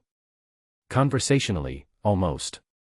The way you mention an inconvenient weather forecast, not a threat, just a fact, just something to bear in mind when you're deciding whether to bring an umbrella. I looked at him. I appreciate your concern for my license, I said. I'm just being realistic, Nadia. This is a complex institution with complex relationships. You've been here 4 years. You've built something real here. I'd hate to see that compromised by a documentation question that may have a very straightforward explanation. I'd be happy to hear the explanation. He stood. That was the end of the meeting. I'll look into it, he said. Thank you for bringing it to my attention. Please feel free to focus on Caleb's physical progress, which I understand has been genuinely promising. That's where your contribution lies. I stood. I picked up the documents from the coffee table. He watched me pick them up and said nothing. I walked to the door. Nadia. His voice, behind me. I stopped. I didn't turn around. You're very good at your job, he said. I want you to stay very good at your job. That would be best for everyone. I went out. The stairwell again. Second time in a week. My hands are shaking. Not dramatically, not in a way anyone passing would notice. A fine tremor in the fingers that I am not going to let turn into anything larger. I grip the railing and I breathe through it and I wait until the shaking stops and then I take out my phone. I call Priya. She answers immediately. How did it go? He threatened my license, I say. Politely. A silence. Nadia. He did it with a smile. He was very pleasant about it. That's worse, she says. I know. What are you going to do? I look at the stairwell wall. Institutional gray. A fire extinguisher in a red case. A small, laminated sign about emergency procedures. I'm going to keep my mouth shut for right now, I say. While I figure out what I actually have versus what I think I have. And Caleb? I don't answer right away. Outside the fire door I can hear the facility going about its afternoon. Somewhere down there a recovery session is running. Weights, resistance bands, the faint sound of a coach counting reps, the ordinary machinery of putting broken bodies back together. Caleb doesn't know, I say. And I'm not going to tell him anything I can't prove. That's the right call, Priya says. That's the careful call. I know. Nadia. Her voice goes quieter. Whatever you found, whatever this is, it is not small. You understand that. I understand that. Then please be careful. Not just professionally. Actually careful. I say yes. I hang up. I stand in the stairwell and I think about Caleb at 64% mobility, 3 points up from where he started, getting off the table every time he almost didn't. I think about the photograph on his phone. I think about what it means that the man responsible for his medical care has been systematically sedating him for months under the cover of a prescription protocol, using a second player as a supply channel, and that the entire system above him knows or suspects and has made its peace with it. I think about my father's hands. All those years of wrapping them. All those years of everyone around him seeing what was happening and making their peace with it too, because he was useful, because he was drawing a crowd, because there was money in the performance and the cost of it was being paid in a currency nobody wanted to count. I go back to my office. I do not open the Barcelona email. I lock my door and I open my laptop and I start a second document. This one I don't title. I don't put my name on it. I build the timeline from the beginning: injury date, surgery date, prescription modification date, Kowalski's fill schedule, the gaps, the alignment, and I go back further, past the initial surgery, past the injury itself, all the way to the team's medical records from the final playoff game. I find something. It is small. One line in a post-game medical note, logged by a junior staff member who has since left the organization. Routine stuff: lacerations, a concussion protocol, standard contact injury documentation. And at the bottom, a note about a knee complaint from a player who was not Caleb Mercer. The player was Tyler Kowalski.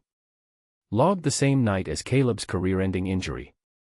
Logged as minor soft tissue trauma, right knee, no follow-up required. Minor. No follow-up.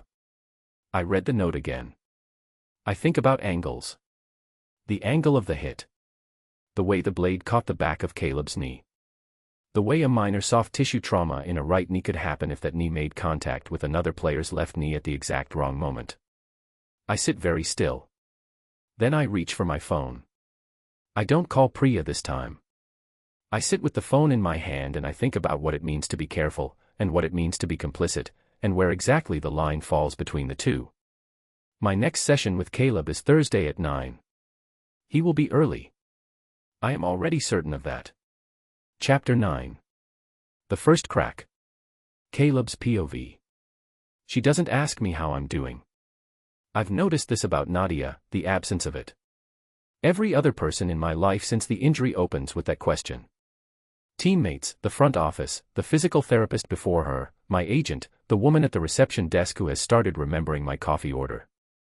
They all ask how I'm doing with the specific tone that means they want a particular answer. Not the real one.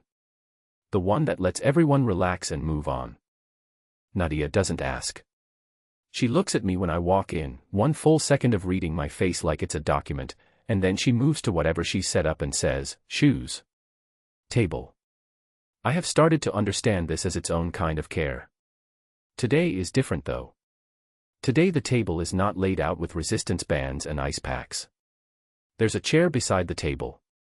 She's moved the stool from the corner to the center of the room. The lights are the same institutional white as always, but the arrangement of things feels less clinical. Like she's been thinking about how to set up the room and decided something different. Sit in the chair, she says. Not the table. Chair today. I sit in the chair. She sits on the stool across from me. She has the notebook, the personal one, not my official file, open on her knee.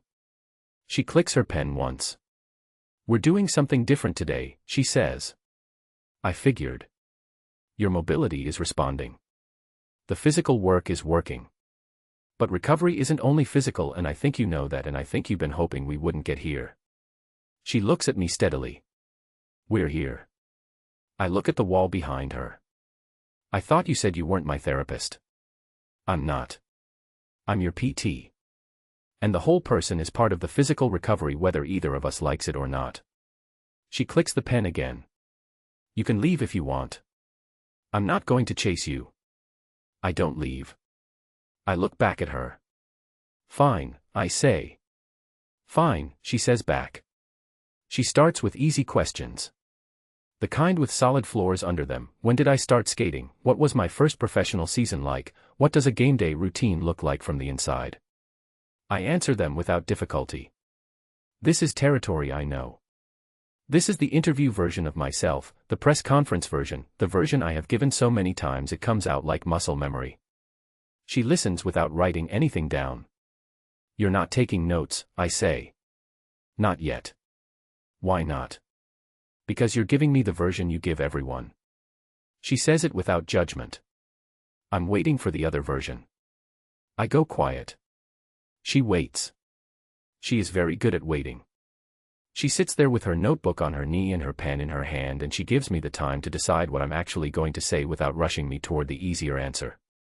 What do you want to know? I say finally. What did you want to be before you were good at hockey? The question lands differently than I expect. I expected something about the injury or the recovery or how I'm feeling about the future. This is further back than that. This goes to a place I haven't looked at in so long I'm not sure I remember what's there. Nothing, I say. Nothing. Hockey was always it.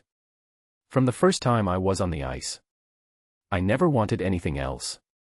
I stop. Then, because she's still looking at me, my dad played amateur. Never got drafted, never went anywhere with it, but he loved it the way some men love things they can't have.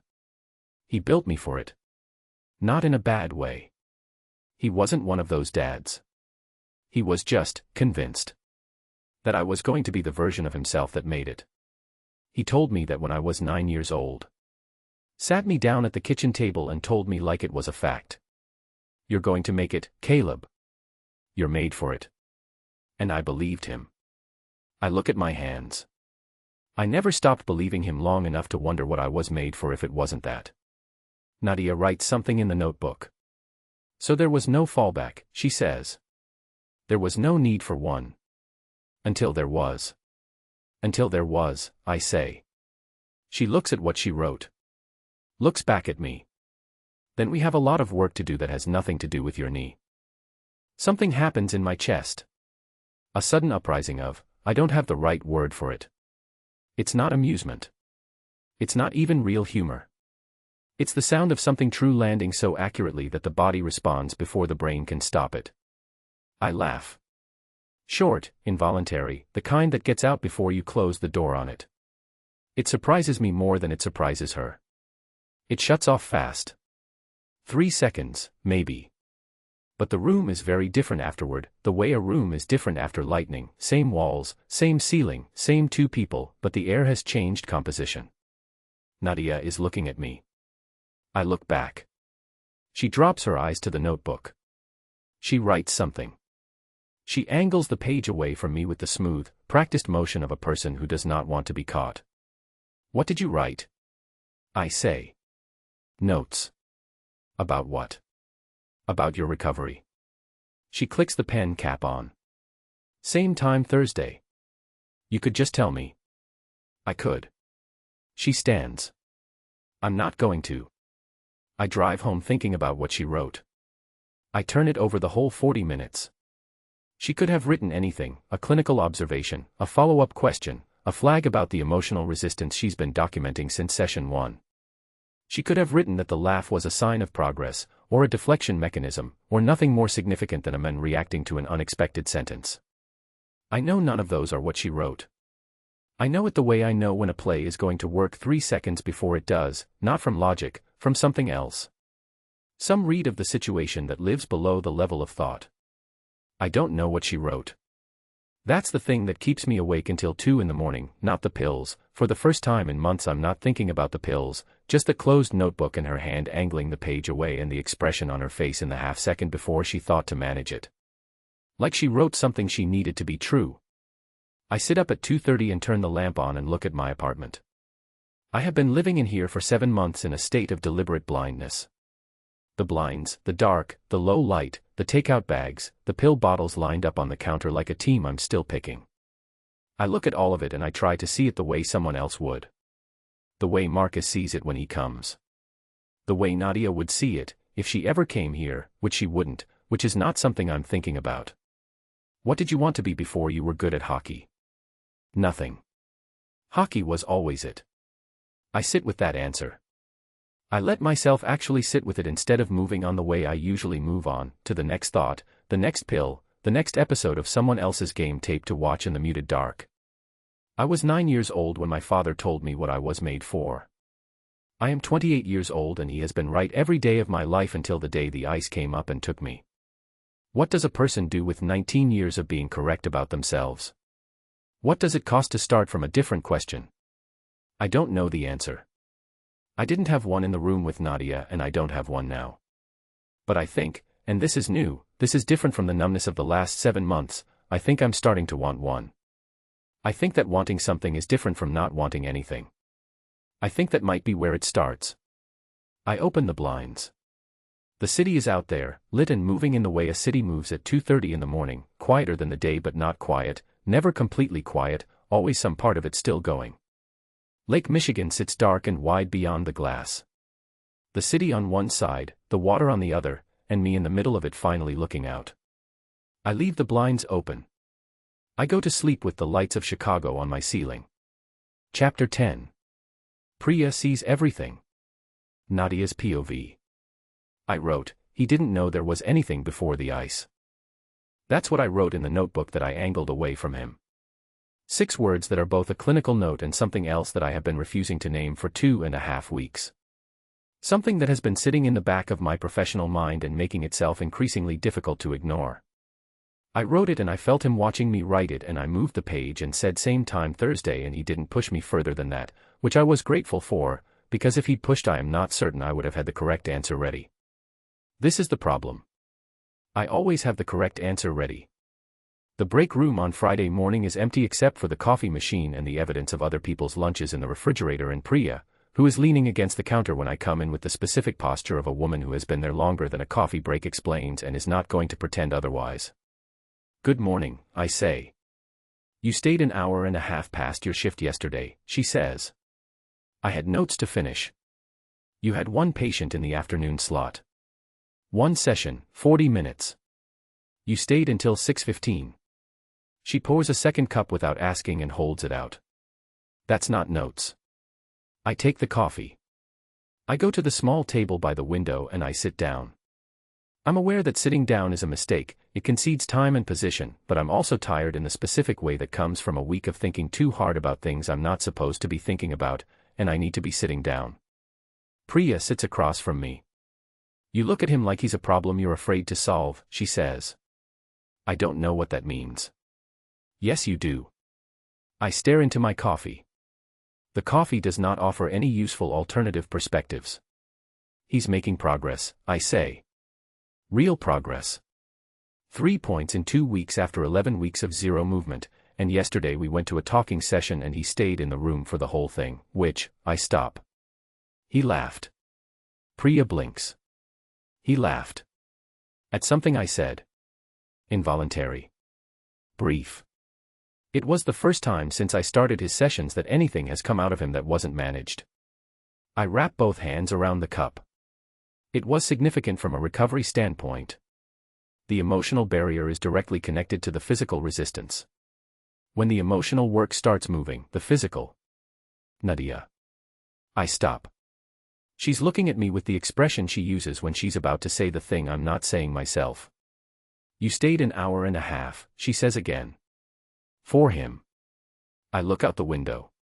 The training facility is running a morning session outside, 2 players doing footwork drills in the cold, their breath coming out in clouds, the sound of their cleats on the frozen surface carrying through the glass. Both of them young. Both of them with the particular loose-limbed confidence of people who have not yet learned what their bodies can lose. He reminds me of my father, I say. Priya goes completely quiet.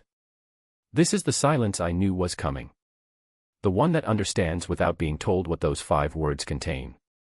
My father, who was the most alive person I have ever known, and who used that aliveness to destroy himself by degrees because everyone around him let him. Because they loved him and didn't know how to love him in a way that also protected him. Because the love was real but it was passive, and passive love is sometimes the most dangerous kind. That's either the best reason or the worst reason to feel what you're feeling, Priya says. I know, I say. She wraps her hands around her own cup. She looks at the window for a moment. What are you feeling, she says. Specifically. I don't answer right away. I think about the question the way I would think about a clinical observation, systematically, with the intent to be accurate rather than comfortable. I feel like he's worth saving, I say. Which is not how I'm supposed to think about patients. Patients are not people who need saving. They're people who need the right tools and the right conditions to heal themselves. I pause. But he's been surrounded by people who called it care while they were slowly making things worse. The team, Briggs, the system around him. All of it dressed up as support. I stop again. I feel angry about that. On his behalf. Which is also not professional. Priya says. I was going to say appropriate. But yes. She nods. She's quiet for a moment. And the other part? The part that kept you here an hour and a half. I look at the table. I wrote something in my notebook yesterday that I didn't mean to write, I say. That I haven't written about a patient in 4 years of doing this job. Priya waits. I wrote that he didn't know there was anything before the ice. I make myself say it plainly. And when I wrote it I felt something. Not clinical. Not professional. Something that made me angle the page away from him before he could see it. I pick up the coffee. So. Priya takes a slow breath. Does he know, she says. That I wrote it? No. Does he feel it? I look at the window. The 2 players outside, still drilling, still confident. Maybe, I say. It is the most honest answer I have. I don't know. He looks at me sometimes and I don't know what he's looking for. He's very defended. He keeps a specific distance. I pause. But he keeps showing up. He was 15 minutes early on Tuesday. He was 10 minutes early yesterday. He doesn't have anywhere else to be but he could be not here and he keeps choosing to be here. Nadia. Priya leans forward. You know how this story goes if you let it go the wrong direction. I know. I mean professionally. I know that too. She looks at me for a long moment. Barcelona is still there, she says. I know. Would going to Barcelona make this easier? I think about it. Genuinely, for the first time. Not as an abstraction, not as a hypothetical hedge against a future I hadn't named yet. I think about getting on a plane and being 3,000 miles from this break room, this facility, this small white room where a man keeps showing up early and I keep staying late. Maybe, I say. Yes. Probably. Then maybe you should think harder about Barcelona. I look at her. She looks back. She's not pushing. She's not telling me what to do.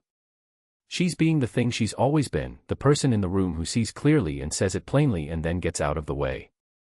I have a session with him Thursday, I say. I know. I'm not going anywhere before Thursday. I know that too. She stands. She picks up her cup. Just, Nadia. Eyes open, all right. Both directions. She goes out. I sit with the coffee in the window and the 2 players outside still moving through their drills and the specific, insistent weight of a notebook sitting in my office with 6 words in it that I meant to be clinical. He didn't know there was anything before the ice. I open my phone. The Barcelona email is there. I type 3 words into the draft, I am still. I stop. I close it. I go back to work. Chapter 11. 70%. Caleb's POV. The cane has been leaning against the wall in my apartment hallway for 3 weeks. I pick it up every morning out of habit, the same way I pick up my keys and my phone, the automatic reaching for the things that have become part of the routine of getting through a day. I've been using it since week 2 post-surgery because the nerve damage in the left leg creates specific problems with balance, the kind that don't show up in ordinary walking but announce themselves on stairs, on uneven ground, at the end of a long day when the leg is tired and the signals between the knee and the brain get crossed and things go wrong fast. The cane is insurance. The cane is also the physical, visible, undeniable announcement of what I am now, the man in the lobby who moves carefully, the man other people give space to on the sidewalk, the man who used to move like the ice was made for him and now takes the elevator even for 1 floor. I hate the cane in a way I have not let myself say out loud to anyone. I tell Nadia on Tuesday. I don't plan to. She asks me at the start of the session how the weekend felt in terms of mobility, not pain, specifically mobility, the specific question she's been asking for a week now, the shift from pain management to function, and I say it came out of nowhere. Before I decide to say it, I hate the cane. She looks up from the file. Tell me about that, she says. It's just, I stop. I start again. Every person who sees me with it, the first thing they do is change their face. This particular expression. Like they're sad for me. And I understand why. I know what they're reacting to. But I walk into a room and I watch every person in it perform this small, careful grief about what I used to be, and I'm standing right there, and I stop again. I'm still here. That's the part nobody seems to know how to factor in. Nadia puts down the pen. She looks at me for a moment. Something moves across her face, quick, real, there and then managed. Would you want to try something today? Depends what it is. Unaided walking. Short distance, controlled environment, I'm right here. I look at her. My balance still. I know what your balance still does, she says. I've been watching it for 3 weeks. You're further along than the cane is letting you feel. She stands. She moves to the center of the room and stops. 12 feet, she says. Me to the wall. Walk to me. I look at the 12 feet between us. I look at the wall behind her. I look at the cane in my hand. I put it against the treatment table. The first 2 steps are fine. The third step is the one where I feel the leg decide it's not sure. Not a fall, nothing that dramatic. Just a hesitation in the signal between the knee and the foot, a half-second of uncertain communication, the left side of my body asking a question my brain can't answer fast enough. I stop. Don't stop, Nadia says. Same voice she uses during the resistance work. Not softer. Not harder. The voice that expects you to keep going because stopping is a decision and she's not going to make it for you. I keep going. 4 steps. 5. The leg finds something. Not certainty, not the easy, automatic authority of a body that trusts itself, something smaller, something that has to be consciously assembled with each step, but it's there. The signal goes. The foot lands. The weight transfers. 6 steps. 7. She doesn't move toward me. She stands in the center of the room and she watches me come to her and she keeps her face exactly the same, attentive, present, the professional Nadia face, except her eyes. Her eyes are doing something I haven't seen them do before. Something bright and immediate and real that she notices me noticing and moves to conceal, too late, in the fraction of a second between when I see it and when she pulls it back. I stop in front of her. 8 steps. We are close. Closer than the session usually puts us. I can see the small scar at her jaw, the fine lines at the corners of her eyes from what I've decided are years of reading things in low light. I can see the specific expression she's wearing now, the one where the professional face is intact but the eyes have already told the truth. Did I just impress you? I say. She looks at me. You just impressed yourself, she says. I'm just the audience. I don't move back. I stand where I stopped, 8 steps from the treatment table, 4 feet from Nadia Vasquez, and I look at her and she looks back and I say, I don't think that's true. 3 seconds. Maybe 4. The room changes temperature in those seconds in a way I feel in my chest and refuse to say anything about. She holds my gaze for the full count and then she takes 1 small step back, not retreating, just re-establishing the distance that has a professional name, and she says, very quietly, 8 more minutes. I turn around. I walk back. I walk for 8 more minutes without the cane and without stopping and without either of us speaking a word, and the silence between us has more weight and more heat and more meaning than anything said in this room in the 3 weeks I've been coming here, and I let myself feel all of it while I walk because I am running out of ways to not feel things and somewhere between standing at the south side lake with Marcus and sitting in a chair across from a woman who angled her notebook away from me, I have started to suspect that not feeling things was never actually protection. It was just more damage with a different name. 70%. She writes it in my file and I see it from across the room and I do the math. 9 points in 3 weeks. After 11 weeks of nothing. 9 points, I say. 9 points. In 3 weeks. In 3 weeks. She looks at me. The body responds when you stop fighting it. I've been working. You've been working against yourself, she says. Not unkindly. Clean and accurate, the way she says most things. You came in here the first day ready to compete with your own recovery. Trying to outperform your own timeline. The body doesn't respond to that. It digs in. She closes the file. You've been letting it work lately instead of fighting it. That's what 9 points is. I pull on my jacket. I pick up the cane. I look at it. I lean it back against the treatment table. I'll leave it here, I say. For Thursday. She looks at the cane. Looks at me. I'll put it in the corner, she says. In case you want it back. I won't want it back. You might. I won't. She looks at me for another moment with that expression she has, the one where the professional face is all the way on and something underneath it is pressing against the surface wanting out. She picks up the cane. She carries it to the corner and leans it against the wall. Thursday, she says. Thursday, I say. I go. I drive home.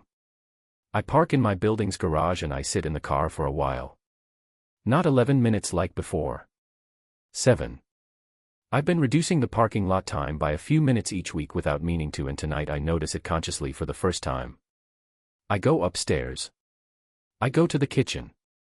I stand at the counter for a long time, looking at the pill bottles. In my jacket pocket are the last 3 pills from the Tyler Kowalski supply. The ones I've been running parallel to my official prescription. The ones I told myself were for the pain, the knee, the nerve damage, the end-of-day roar in my left leg. I've been telling myself this for months. I have been believing it with the determined, exhausted faith of someone who needs the story to be true because the alternative is too large to stand next to. I think about Marcus at the lake. What are you going to be born with now? I think about Nadia, 8 steps away, her eyes bright with something she tried to pull back. I think about walking without the cane. I take the 3 pills out of my pocket. I hold them in my palm.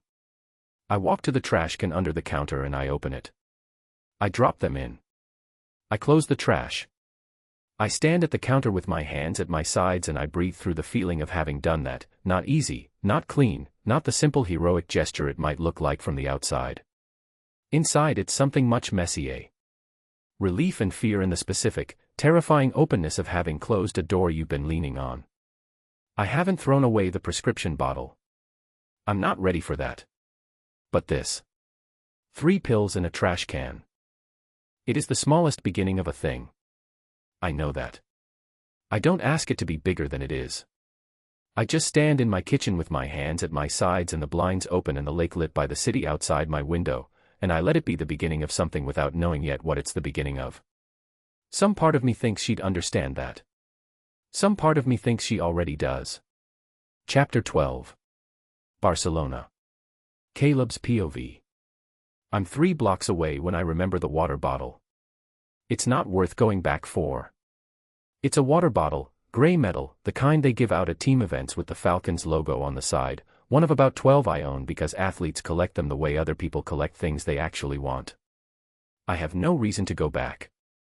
The facility is closed.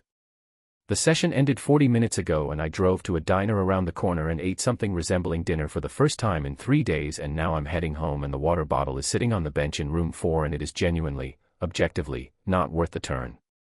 I turn around. I tell myself it's the water bottle. The parking lot is empty except for one car I recognize, dark green, practical, a faculty permit hanging from the mirror. I've seen it every morning when I arrive early enough.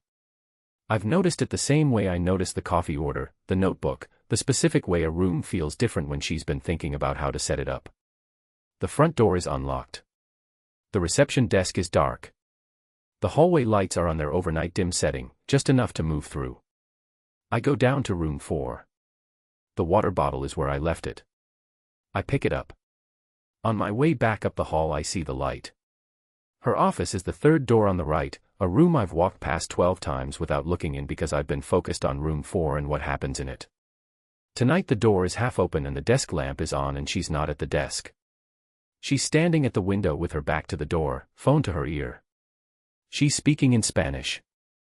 I have enough Spanish from 3 seasons of playing alongside 2 Argentinian defensemen to understand the broad shape of a conversation but not the detail. What I understand is tone.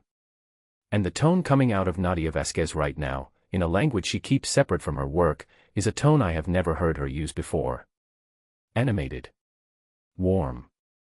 Her free hand moving while she talks, making shapes in the air the way people do when they're describing something they're genuinely excited about. She laughs once, not the managed smile she uses at work, not the controlled professional expression, a real laugh, full and unguarded, the laugh of a person who feels safe inside the moment they're in. She is luminous. That is the word. I don't usually use words like that, but standing in a dim hallway with a water bottle in my hand watching Nadia Vasquez talk to someone who makes her laugh like that, luminous is the only word that fits, and I am not going to pretend otherwise. I should go. I know I should go. I have seen something private, and the correct thing is to leave before she turns around and we both have to manage the awkwardness of it. I'm turning to leave when I see the jacket. Hers, draped over the back of the desk chair the way she drapes it after the morning commute. She always arrives with her coat on and her bag over one shoulder, and she puts both things on the chair immediately, organizing the space around herself before she does anything else. I've watched her do it every morning for 3 weeks. The jacket has deep pockets and she keeps her notebook in the left one and her personal phone in the right. The right pocket is folded outward from when she pulled the phone out fast. And from the folded pocket, angled toward the lamplight, the corner of a document is showing. Printed paper. An official header. I don't mean to read it. I read it. From where I'm standing, 8 feet from the chair, the lamp casting the document in clear yellow light, I can see enough. The clinic's header at the top. A city name. A job title. The phrase "we are pleased to confirm," and below it a date. A start date. 6 weeks from now. I look at the document for 3 seconds. Maybe 4. Long enough to see what it is and understand what it means and feel the full specific weight of it settle into my chest. Then I look up. She's still at the window, still talking, still animated, still that version of herself I've been given 6 seconds of that she doesn't bring into room 4. I look at the jacket. I look at the document. I walk to the chair. I press the corner of the document back inside the pocket. I make sure the fabric folds back the way it was. I pick up my water bottle. I walk to the door. I go down the hall without looking back. I push through the front door into the cold. I sit in my car. The parking lot is dark except for the facility's exterior lights. Chicago does its thing around me, indifferent and continuous. I put both hands on the steering wheel and I look through the windshield at the building and I wait for myself to decide what I feel. What I feel is this: she was always leaving. Not as a betrayal. Not as something done to me. I have no claim on Nadia Vasquez and she owes me nothing except the session she's contracted to deliver, and she has delivered it, fully, better than anyone else in this building would have. But the laugh at the window. The animated hand.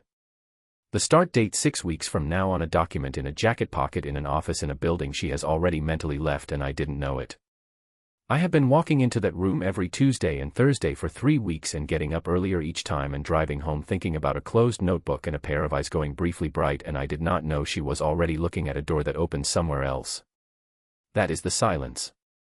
The kind with weight and teeth. I drive home. I don't turn the radio on. I don't need the noise. I have plenty of my own. I don't sleep before 3. I lie on my back in the dark and I stare at the ceiling and I think about it the way I think about anything that bothers me, systematically, taking it apart, laying the pieces out where I can see them. What I know. What I don't know. What it means against what I'm afraid it means. What I know: Nadia applied for a job in Barcelona before she was assigned my case. This has nothing to do with me. She is a professional doing her job with the same precision she brings to everything, and whatever she plans to do with her career afterward is entirely hers to plan. What I don't know: whether she's taken it yet. Whether the start date means she's going. Whether the excited voice on the phone means she's already decided and the 6 weeks is a countdown, not a deadline. What it means: probably nothing that should matter to me. Clinically. Professionally. She's my PT. We have 12 sessions scheduled. After 12 sessions the file moves to maintenance protocol and she has done her job and she is free to do whatever she wants with the rest of her life. What I'm afraid it means: that I have been walking into that room and feeling something shift in my chest every time she turns her back to give me privacy to struggle, every time she angling the notebook, every time the eyes go briefly bright, and I have been feeling it accumulate into something I haven't named yet but have been moving toward at the same speed I've been gaining mobility points, slow and then not slow, and she has a start date. 6 weeks from now. In a city on the other side of the world. I stare at the ceiling. Then I think about something she said in our 3rd session. The parking lot. Leave it there. Leave it there. Not forever. Not denial. Just, not here, not now, not in the room where the work happens. I get up. I drink a glass of water.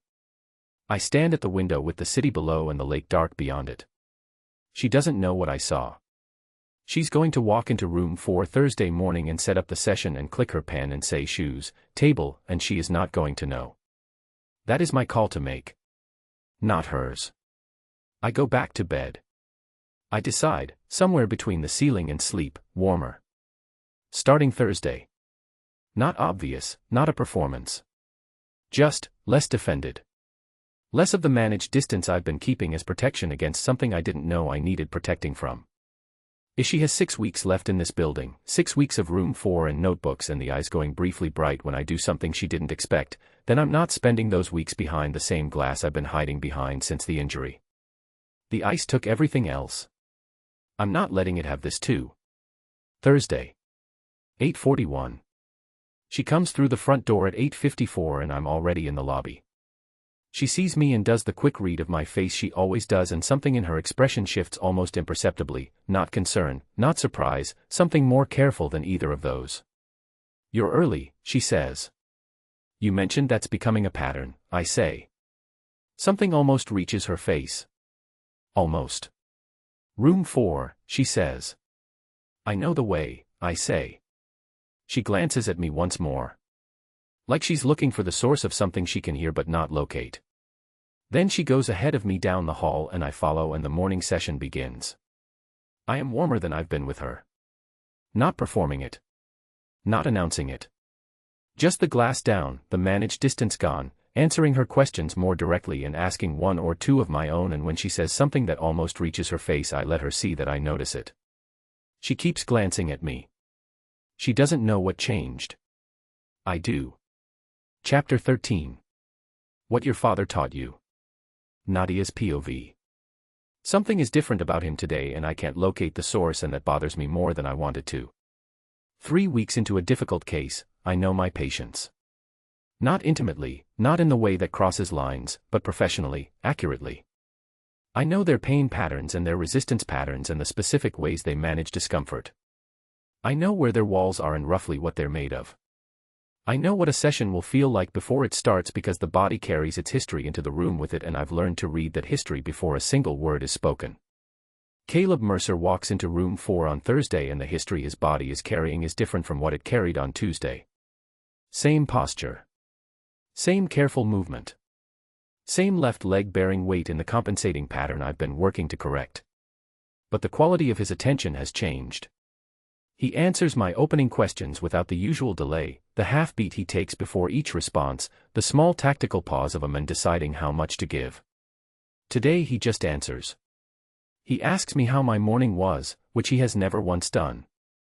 When I make a note and angle the notebook out of his sight line, reflex now, protective reflex, the kind you develop when you've already been caught once by your own writing, he almost smiles. Not quite. But almost. I don't know what happened between Tuesday and Thursday. I run the session. Mobility work, the new resistance circuit, the balance exercises that have been targeting the nerve communication in the left leg. He moves through everything without stopping once, which is still new enough to be notable. 70% has unlocked something, not just physically, the confidence that comes with knowing the body will deliver when you ask it. He moves differently when he trusts the leg. More like memory. More like the footage. 40 minutes in I say, stop.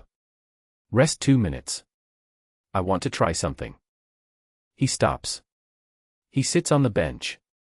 He puts his hands on his thighs and looks at me and waits without complaint, which a month ago would have taken negotiation. I want to do a talking session, I say. Same as last time. I thought we were past the talking sessions. We're not past anything. Talking sessions run concurrent with the physical work, not instead of it. I pulled a stool to the center of the room and sit. Different topic today. What topic? Yours to choose, I say. Within the scope of recovery. Which is deliberately broad. He knows it's deliberately broad. He gives me the look he gives me when he's noticed something but is deciding whether to call me on it. He doesn't call me on it. He looks at the floor for a moment. Then, tell me about your father. I look up. That's not how this works, I say. I ask. You said I choose the topic. He meets my gaze. There is something in his face today, settled, direct, that particular quality of a man who has decided something and is no longer in negotiation about it. My topic is your father. Because I think he's half the reason you run sessions the way you do, and understanding that might be useful for my recovery. A pause. A beat that is mostly honesty with a small technical justification layered over it. Clinically. I hold my pen. I think about saying no. I have the professional reasons sorted and ready, the session structure, the appropriate boundaries of the PT-patient relationship, the distinction between shared therapeutic work and personal disclosure. I have all of it. I don't say it. His name was Raphael, I say. He was an amateur boxer out of Washington Heights. He turned semi-professional at 22 and fought for 14 years. I stop. I start again, because stopping at the clean biographical facts would be a kind of lying, and I've stopped doing that in this room. He was extraordinary. I don't say that because he was my father. I say it because I watched him fight twice when I was old enough to go, and he moved like the sport was a conversation he was having, not a war. Like every exchange was an answer to something the other men said. I look at the wall. He loved it. Not the winning. The thing itself. Caleb is very still. He started taking hits in his mid-30s that he shouldn't have been taking, I say. Concussive events that didn't get documented the way they should have. He had a promoter who needed him in the ring, and a manager who loved him the way people love things that make them money, and a medical team that cleared him when the responsible answer was don't clear him. I pause. And my father, who was the smartest man I knew in almost every other room, became someone who couldn't see that the thing he loved was the thing that was killing him. Or he saw it and he chose not to look at it directly. I was never completely sure which. The room is very quiet. He died at 51, I say. Chronic traumatic encephalopathy. By the end he couldn't remember the names of the grandchildren he never got to meet. But he remembered every fight. Every round of every fight for 14 years. That part, the part the sport lived in, stayed longer than everything else. I turned back to Caleb. So yes. I probably run sessions the way I run them because I spent 12 years watching the people around my father call neglect by a kinder name. Caleb hasn't moved. He's been watching me with the full weight of his attention, not the managed attention, not the tactical listening of someone deciding what to file away. All of it, open and present. You push me so hard, he says slowly, because you're trying to save him through me. Everything in my chest goes still. That's not, I start. Nadia. Just my name. Nothing attached to it. No argument, no challenge. Just my name in a voice that is quiet and direct and has absolutely no room in it for the deflection I was about to construct. I don't finish the sentence. We sit there with the unfinished sentence between us and the room making its small institutional sounds around us, and my father's name still in the air where I left it. After a long moment I say, he should have stopped earlier. My voice is even. Almost clinical. He had the skill to know when enough was enough. He chose not to use it. I look at Caleb. I am not interested in watching in watching a patient make the same choice because everyone around him dressed compliance up as support. He heard the catch. I know he heard it. He doesn't move toward it. He gives me the same thing I give him when he struggles in the middle of the room, the turned back, the private space, the 4 feet of distance that means I saw it and you don't have to explain it right now. He says, he sounds like someone worth being angry for. I breathe out. He was worth everything, I say. That was the problem.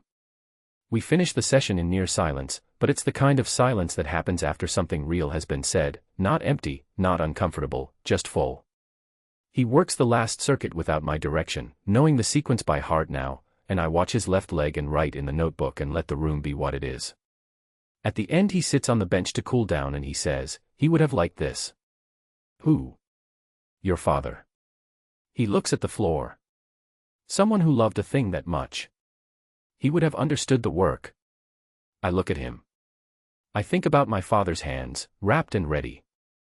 I think about the way he used to sit ringside after training with his hands loose in his lap, exhausted and satisfied, the specific quiet of a man who has given everything he has to the thing he loves and found it enough. I think about a man sitting on a bench in a small white room, 70% mobility and rising, cane in the corner where he put it himself. Yes, I say. He would have. Caleb nods once. He picks up his jacket. He leaves. I sit on the stool in the empty room for a while after he goes, my notebook open on my knee, the pen uncapped but not moving. I write, Raphael would have liked him. Then I close the notebook. I sit with it closed for a long time. Chapter 14. What Caleb doesn't say about Derek. Caleb's POV. It comes back in pieces. It always comes back in pieces. That's the thing about a memory you've decided not to look at directly, it doesn't stay where you put it. You build a structure around it.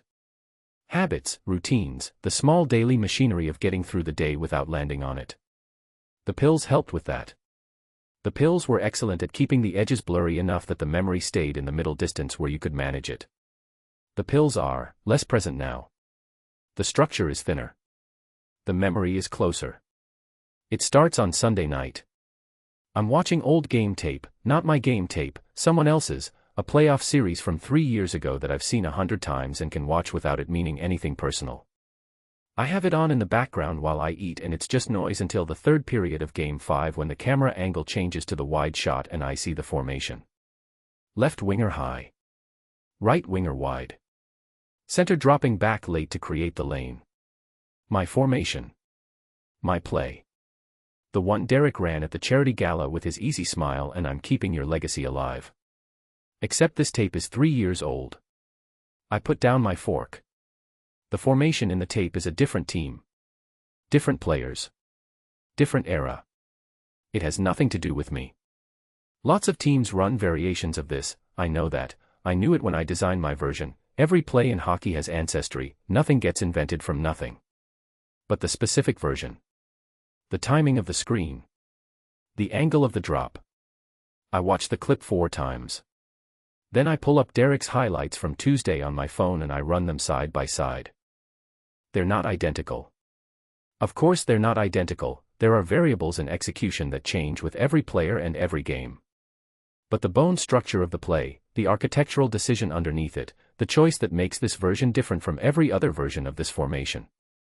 That choice is mine. And Derek has it. Has had it. Has had it in his playbook for 3 years and I didn't see it because I wasn't looking.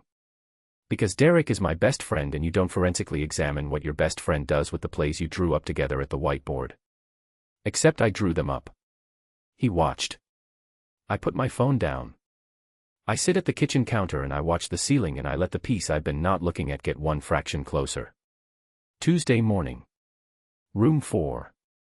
7:30. I am now arriving reliably at 7:30 and Nadia has stopped commenting on it and started just coming earlier herself, which I have also stopped commenting on. She sets up the session. I take off my shoes. I sit on the table. The paper crinkles. You didn't sleep, she says. She's not looking at me.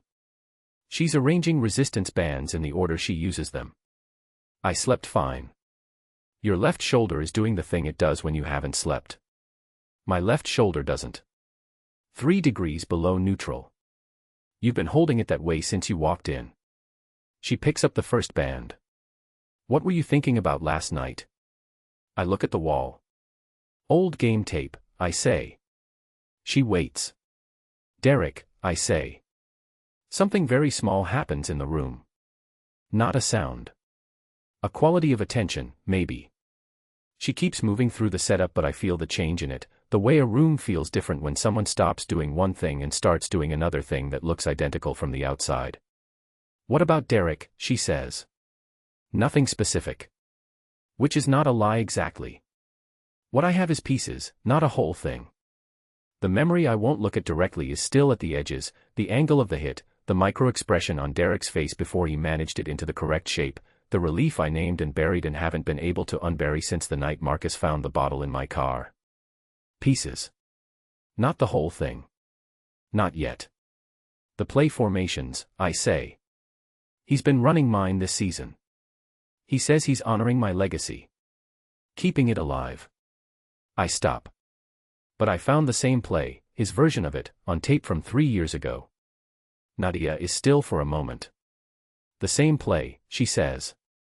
The same structural decision inside the play. The specific thing that makes it mine. I look at the table. Maybe it's a coincidence. Probably it's a coincidence. Lots of people run variations on Caleb. I stop. She turns around.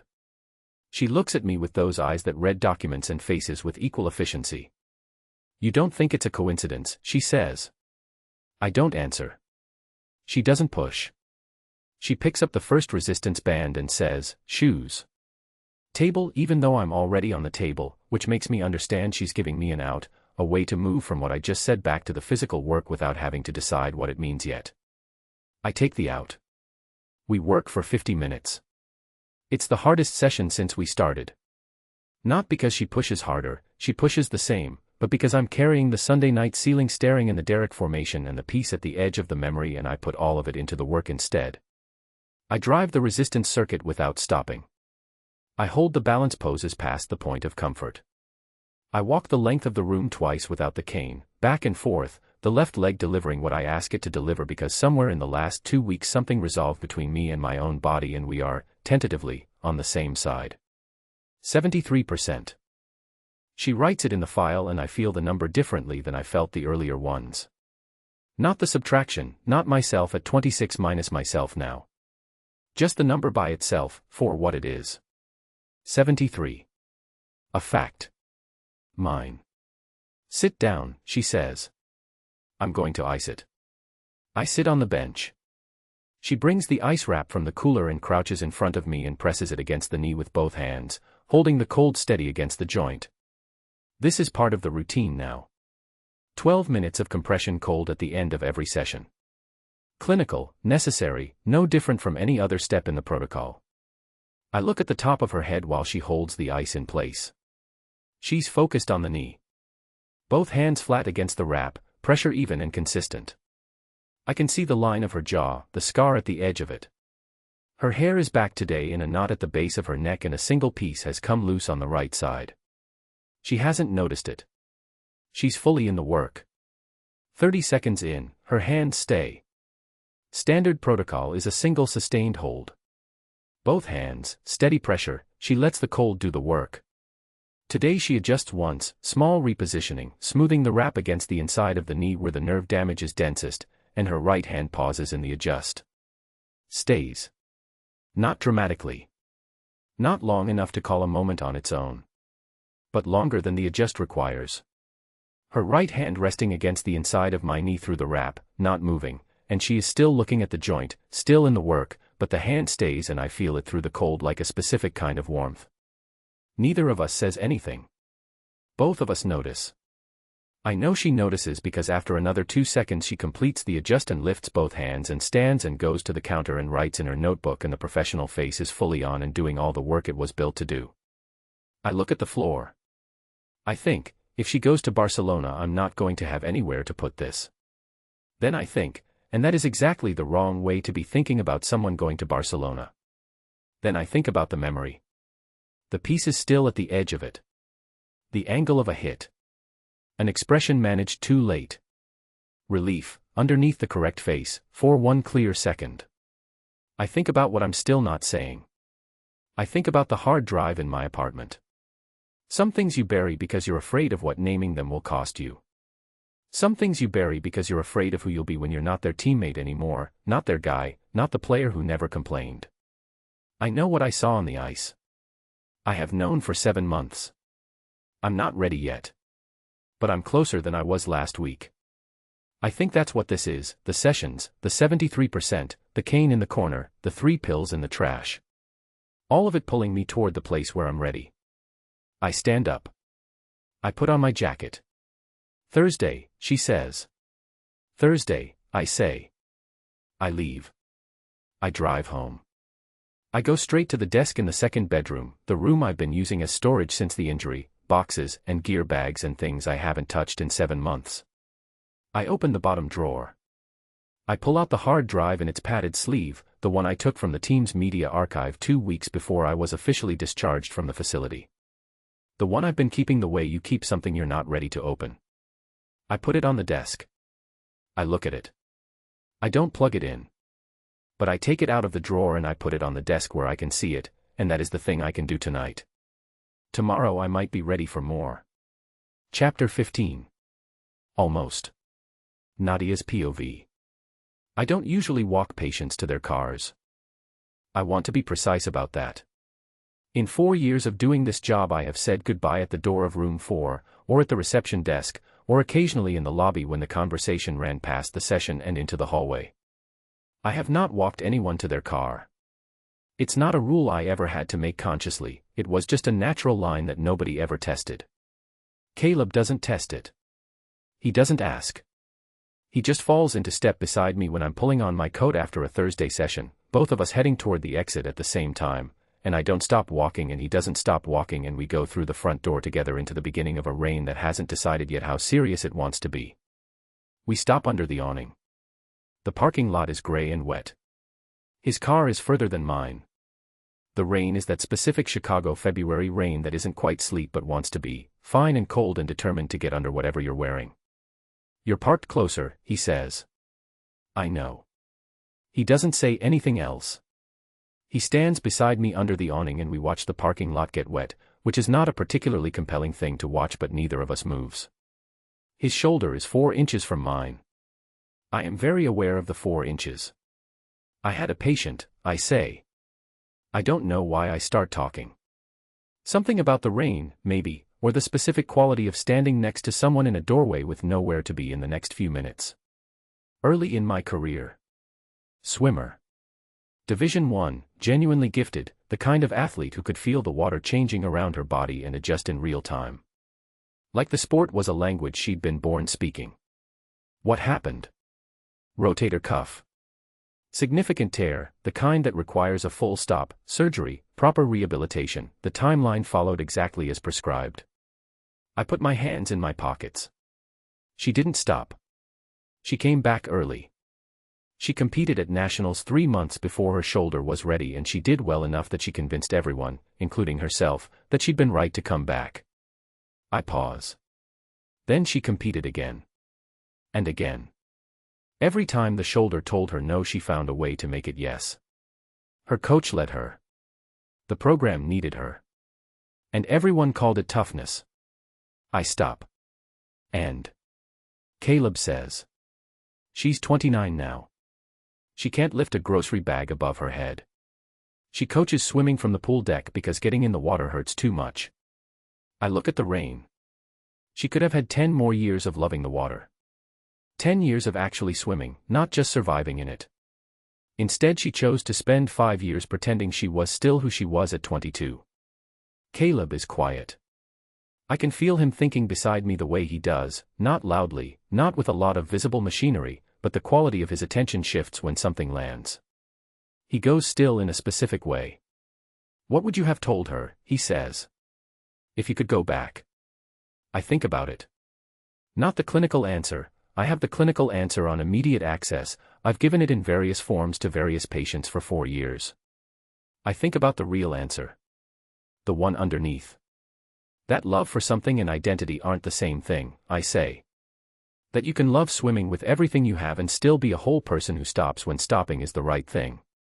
The love doesn't have to die when the competition does. I pause. She couldn't separate them. To her, stopping was the same as ceasing to exist. So she kept going until the choice was made for her in a way that took both things. The rain picks up slightly. Neither of us moves back from the edge of the awning. Caleb turns his head and looks at me.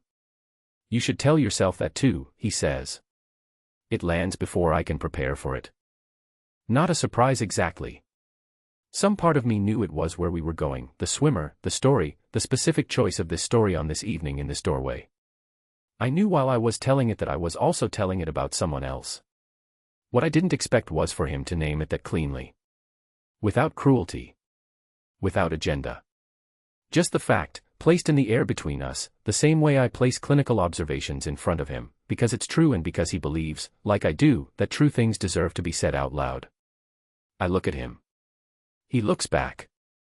The 4 inches between us.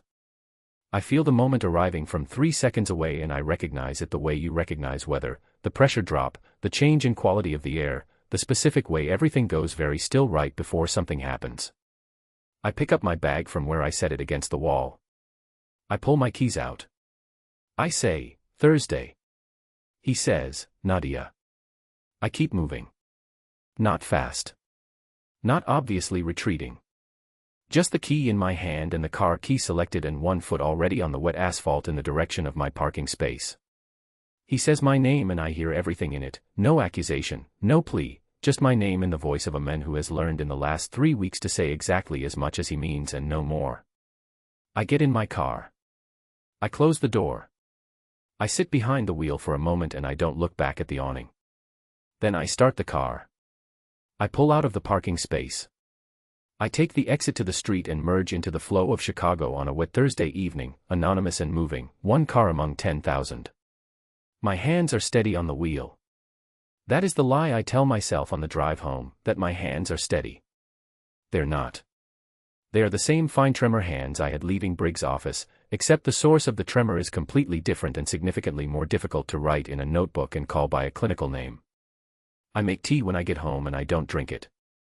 I sit at my kitchen table and I look at the cooling tea and I put together what happened in the parking lot the way I put together anything, systematically, trying to be accurate rather than comfortable. He said, you should tell yourself that too. He said it because he heard me. Not just the swimmer story, which is the professional version, the story I tell patients about the cost of refusing to let an identity evolve. He heard the actual thing underneath it, the one I wasn't saying directly. The Barcelona letter in the jacket pocket. The start date 6 weeks out. The question I've been not answering for longer than 6 weeks, if I'm being honest about the timeline. I have been doing the same thing I told the swimmer not to do. I have been treating my job, this city, this facility, treating the particular quality of being Nadia Vasquez in this specific place, as the same thing as myself. As if leaving would be a kind of dissolution rather than a change. As if not leaving protects something that is actually already shifting whether I move or not. I sit with that. It's not a comfortable sit. The tea cools completely. I open my laptop. The Barcelona email is there. Still in drafts, still 3 words I wrote 2 weeks ago and stopped, I am still. I stare at the cursor. I close the laptop. I go to bed without finishing the sentence. In the dark I think, he'll come Thursday at 7:30. I know this the way I know the resistance circuit sequence and the mobility baseline and the order in which his defenses come down when the session is going well. He'll come at 7:30 and I'll be there at 7:50 because I've been arriving earlier and earlier without deciding to, and will work in room 4 and the professional face will be on and doing its job. And I'll stand under the awning in the rain and not finish the sentence. Again. I turn over. I think about my father in the ring. About the way he could not separate the thing he loved from who he was. About how I understood that completely and spent 12 years being angry about it and apparently learned nothing at all. I fall asleep thinking about 4 inches. Chapter 16. The Falcons event. Caleb's POV. I almost don't go. 3 times I have the jacket on and 3 times I take it off and put it back on the hook and stand in my apartment in my shirt and look at the city and think, I don't need to be there. I don't owe the Falcons my face at a charity gala. I don't need the room full of people who smile at me with that careful grief and then look away when they think I can't see them doing it. But it's been 80% mobility for 4 days and 19 days since I dropped those 3 pills in the trash can, and something in me tonight wants to be somewhere other than my apartment. Wants to stand in a room and be seen moving without a cane and let whatever that means just be what it means. I put the jacket back on. I go. The gala is at the United Center Club level. Black tie, the Falcons' signature shade of red in the floral arrangements, a live band playing the kind of music that fills a room without anyone particularly listening to it. I've been to this event 4 times as a player. It's the Falcons' mid-season charity push, the one where everyone looks their best and says the right things and the organization reminds the city of Chicago what a good family it is. I know everyone here. I know their names and their contracts and their injuries and their side agreements and the specific way each of them smiled when I went down in the conference finals. I watched their faces on a monitor from the medical room while they celebrated. I filed every face. I get a water from the bar and I find a position at the edge of the room, back to the wall, sight lines clear, the athlete's instinct for knowing where the exits are, and I watch. 50% of the people here greet me within the first 20 minutes. They are warm and practiced and every one of them says some version of the same thing. You look great, good to see you, we miss you, the team isn't the same. I give them back the version of myself they need, composed, recovering, no rough edges, no questions about the shape of things, and they move on satisfied, which is what they came to be. Then Nadia walks in.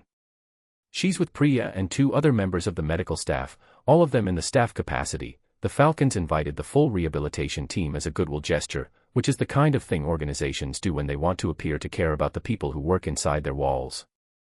She's wearing something dark and she's got her hair down, which I've never seen, and she's talking to Priya with the animated quality of someone who is comfortable in a social space but would also be fine without it. She doesn't see me yet. I watch her cross the room toward the medical staff's reserved table and I feel something settle in my chest that has no clinical name, which is becoming a recurring situation where Nadia is concerned. I'm about to move in her direction when Derek materializes at my shoulder. Brother. The hand on the back of my neck. The genuine smile, wide and easy, the one I've known since we were 19. You came. I came, I say. He looks me over the way he always looks me over, inventory, assessment, the evaluation of a man who has always needed to know where he stands relative to the room. Tonight I clock the assessment differently than I used to. I file it. I keep my face easy.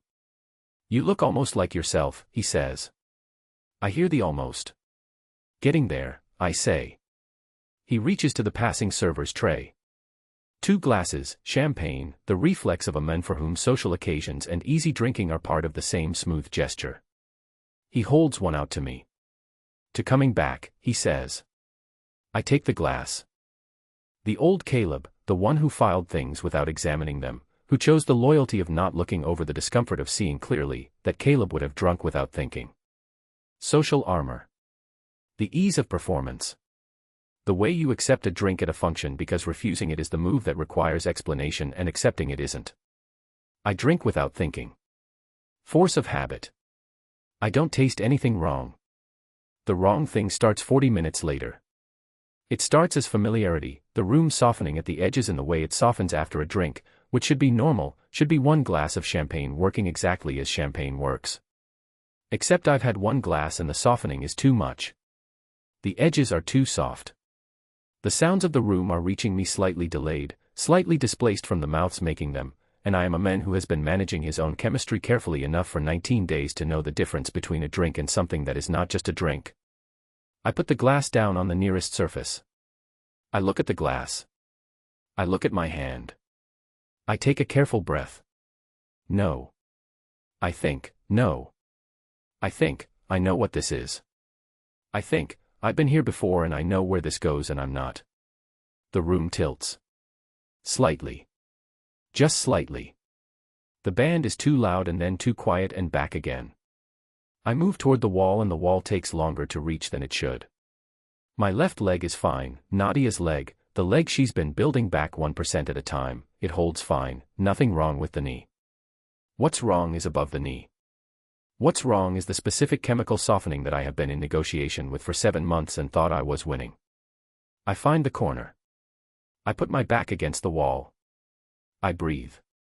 Across the room, maybe 30 feet, Nadia is standing with the medical staff table and she's saying something to Priya and then she stops saying it. Her head turns. She is scanning the room with the particular attention of someone who has just noticed something in their peripheral vision that needs locating. She finds me. Her face does the thing it does when she's reading something she doesn't want to be reading. The specific expression, I know it now, I know all her expressions now, of a woman who is looking at information she has already received before and did not want to receive again. I try to push off the wall. The room tilts again. She is already moving. Not toward me, away. She says something to Priya. Priya looks where Nadia was looking. Nadia picks up her jacket from the back of the chair without looking at me again, without looking at the corner where I'm standing, and she moves toward the exit with the measured, deliberate pace of a woman who is not running but has completely finished being in this room. Nadia, I say. Nobody hears it. The room is too loud and I am in a corner and she is 25 feet away and moving. Nadia. Louder this time. 2 people nearby look at me. She does not look at me. She reaches the exit. She goes through it. I push off the wall. Derek is at my elbow from nowhere. Hey. Hey, man, you okay? You look. I'm fine, I say. You don't look. I'm fine.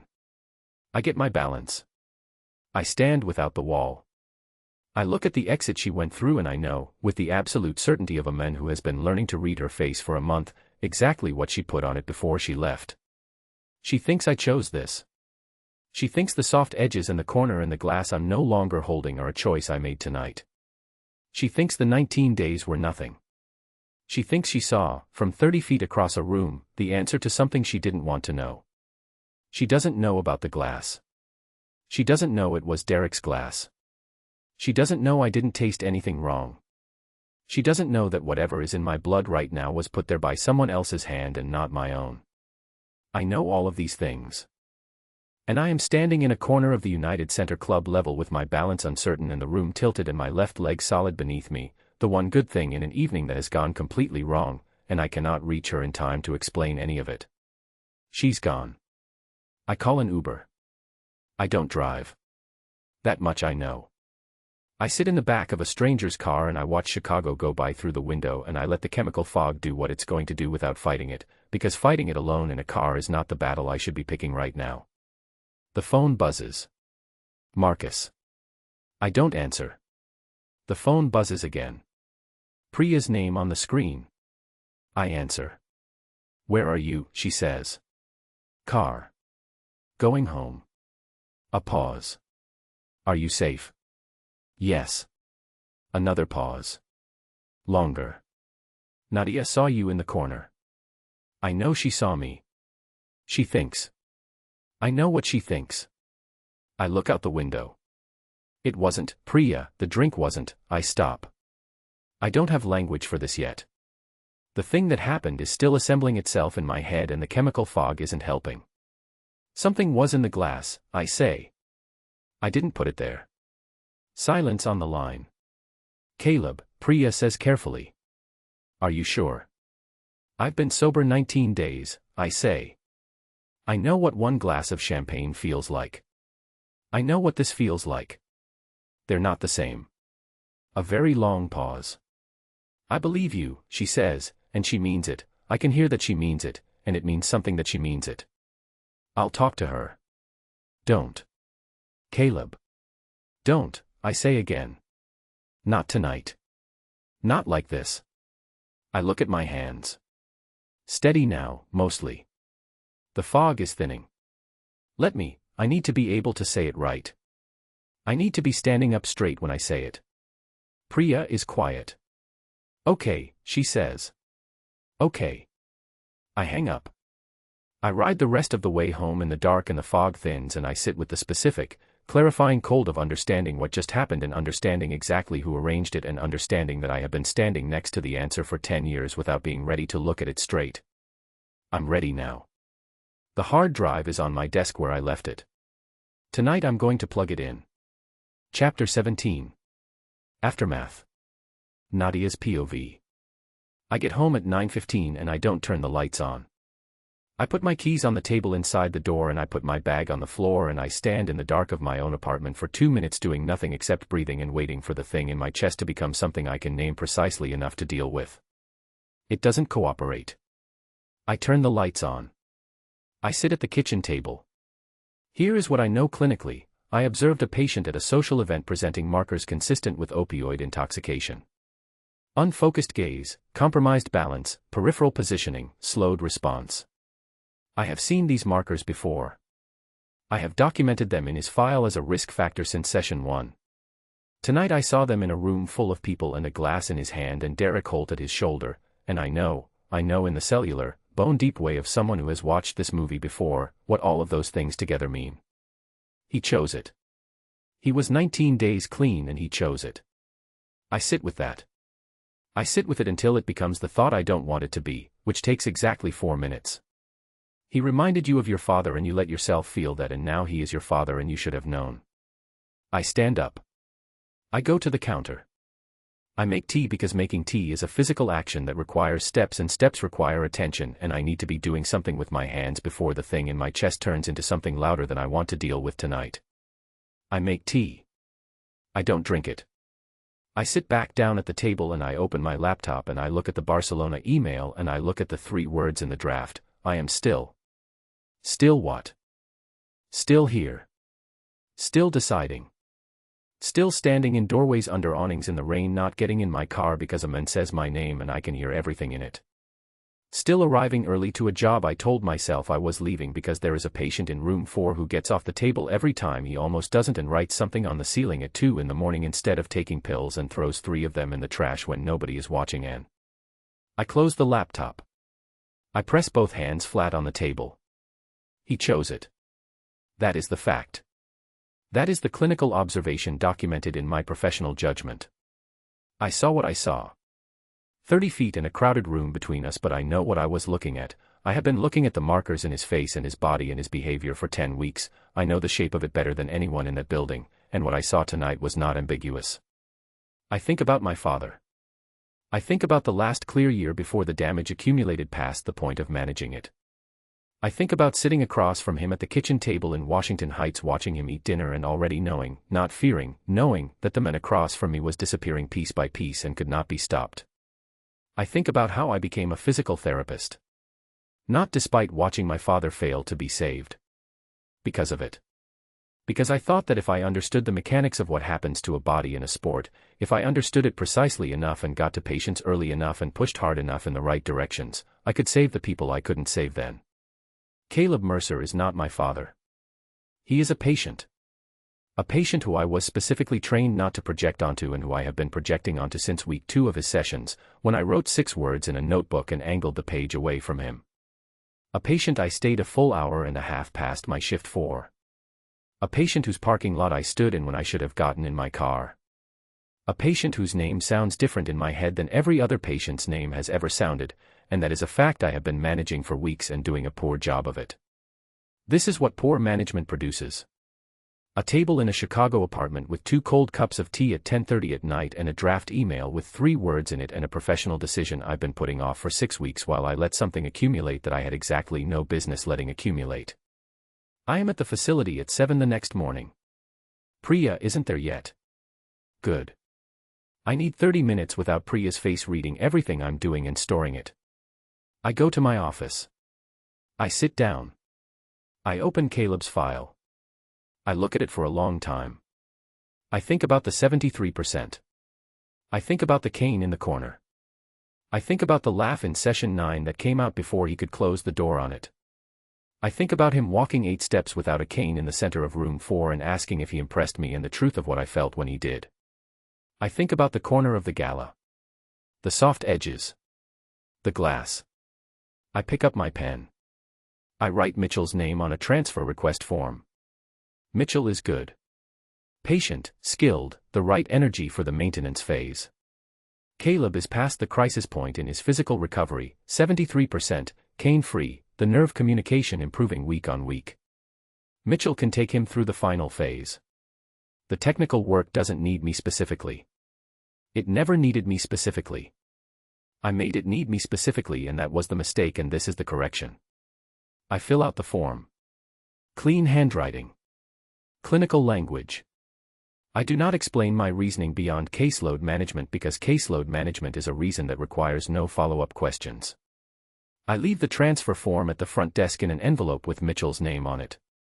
I write a note for reception. Please inform Mr. Mercer of the therapist change when he calls to confirm his Thursday appointment. Professional. Brief. No warmth. I go back to my office. I close the door. I open the laptop. I open the Barcelona draft. The 3 words sitting there with their unfinished sentence and their blinking cursor, I am still. I stare at them. I think, this is the right thing. The professional right thing. The personally protective right thing. The thing that creates the necessary distance between what I felt in a parking lot awning and what I'm supposed to be doing in room 4. The thing that stops me from becoming the person who had all the language about Raphael and identity and the cost of confusion, who used it to build a whole career, and then walked directly into the same confusion from a different direction. This is right. I tell myself it's right. I type 3 more words, considering the position. I stop. I sit back. I am still considering the position. I look at the sentence. I am still considering the position. Noncommittal. Technically true. Neither the yes that should be easy nor the no that I haven't been able to say. I close the laptop without sending it. I hate myself, briefly, specifically, for the closing. Because I know, with the same bone-deep clarity that I know the markers of intoxication and the angle at which a shoulder compensates for a compromised knee, that I closed it because of the transfer form on the front desk. Because something in me is still doing the math on whether the form changes anything. Whether the distance it creates is the distance that makes Barcelona possible or the distance that makes it unnecessary. That is not clinical thinking. That is not professional thinking. That is precisely the thinking I just spent 12 hours trying to stop doing. I open the laptop again. I move the cursor to the send button. My phone buzzes on the desk. I look at the screen. Priya. I let it ring. I count to 4. I let it go to voicemail. I look at the send button. I look at the 3 words in the half sentence and the cursor and the answer I've been not giving for 6 weeks. Then my phone buzzes again. Not a call this time. A text. I look at it without meaning to because I left the screen face up. He says it wasn't him. He says something was in the drink.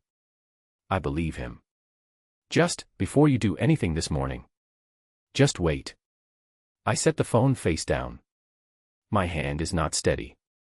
I sit at my desk in my closed office with the early morning facility sounds coming through the walls around me, the building waking up, the first patients arriving, the ordinary daily machinery of the place I have worked for 4 years and which I have been preparing to leave for months, and I do not send the email and I do not unsend the transfer form and I do not call Priya back. I sit. I wait. For what? I don't let myself say yet. Chapter 18. The room without her. Caleb's POV. The kitchen floor is cold. That's the first thing. The cold coming up through my shirt, the hardness of the tile, the specific disorientation of waking up horizontal in a place that isn't a bed. I've been here before, not this floor, not this apartment, but this position. This ceiling. This particular quality of morning light that comes in before you've had time to prepare for it. I lie still for a moment and take inventory. No bottles. I know that before I look because I know what waking up after a bottle feels like, the head, the mouth, the specific shame of it sitting in the stomach before you're fully conscious. That's not what this is. This is different. Cleaner, in the physical sense. My body is not poisoned in the way it gets poisoned by choice. It's something else. The fog is thinner than last night and what's left of it is already lifting in a way that voluntary intoxication doesn't lift, too fast, too complete, like a weather system that moved through rather than something I swallowed and have to metabolize. I put one hand flat on the floor. I push up to sitting. I look at my kitchen. The counter is clean. The pill bottles, the official prescription ones, the only ones left since the 3 in the trash 2 weeks ago, are where they always are, untouched.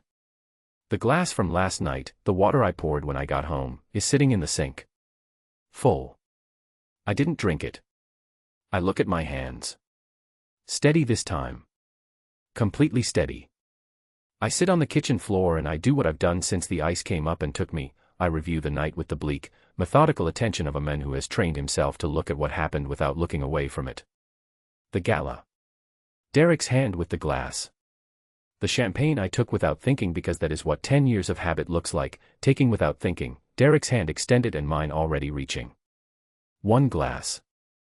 I think about that very precisely. 1 glass. I've had 1 glass of champagne at a team function 100 times.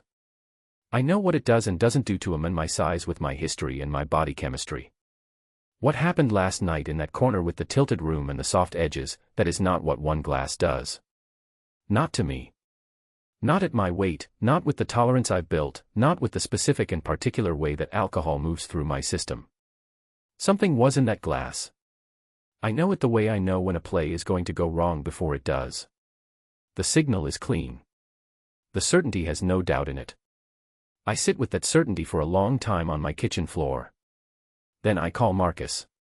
He answers on the second ring. It's 6:47 in the morning and his shift doesn't start until 9, and he picks up on the second ring without complaint, which tells me everything about what kind of night he had while I was at a gala on the other side of the city. I'm okay, I say immediately, because that's the first thing he needs to know and I'm not going to make him ask. I'm on the kitchen floor but I'm okay. No pills. Nothing broken. A breath on the line. Long and controlled, the breath of someone who has been waiting for a phone call and is not going to cry about the fact that this one started with "I'm okay." "What happened?" he says. I tell him. He listens without interrupting. That's Marcus's way. He lets you build the whole picture before he responds to any part of it, because he knows that interrupting before the picture is complete means you end up reacting to the wrong piece. When I finish, he's quiet for 3 or 4 seconds. "The glass," he says. "You're sure?" "I'm sure." "Who gave it to you?" It's not a question. He already knows who was standing at my shoulder when I walked in.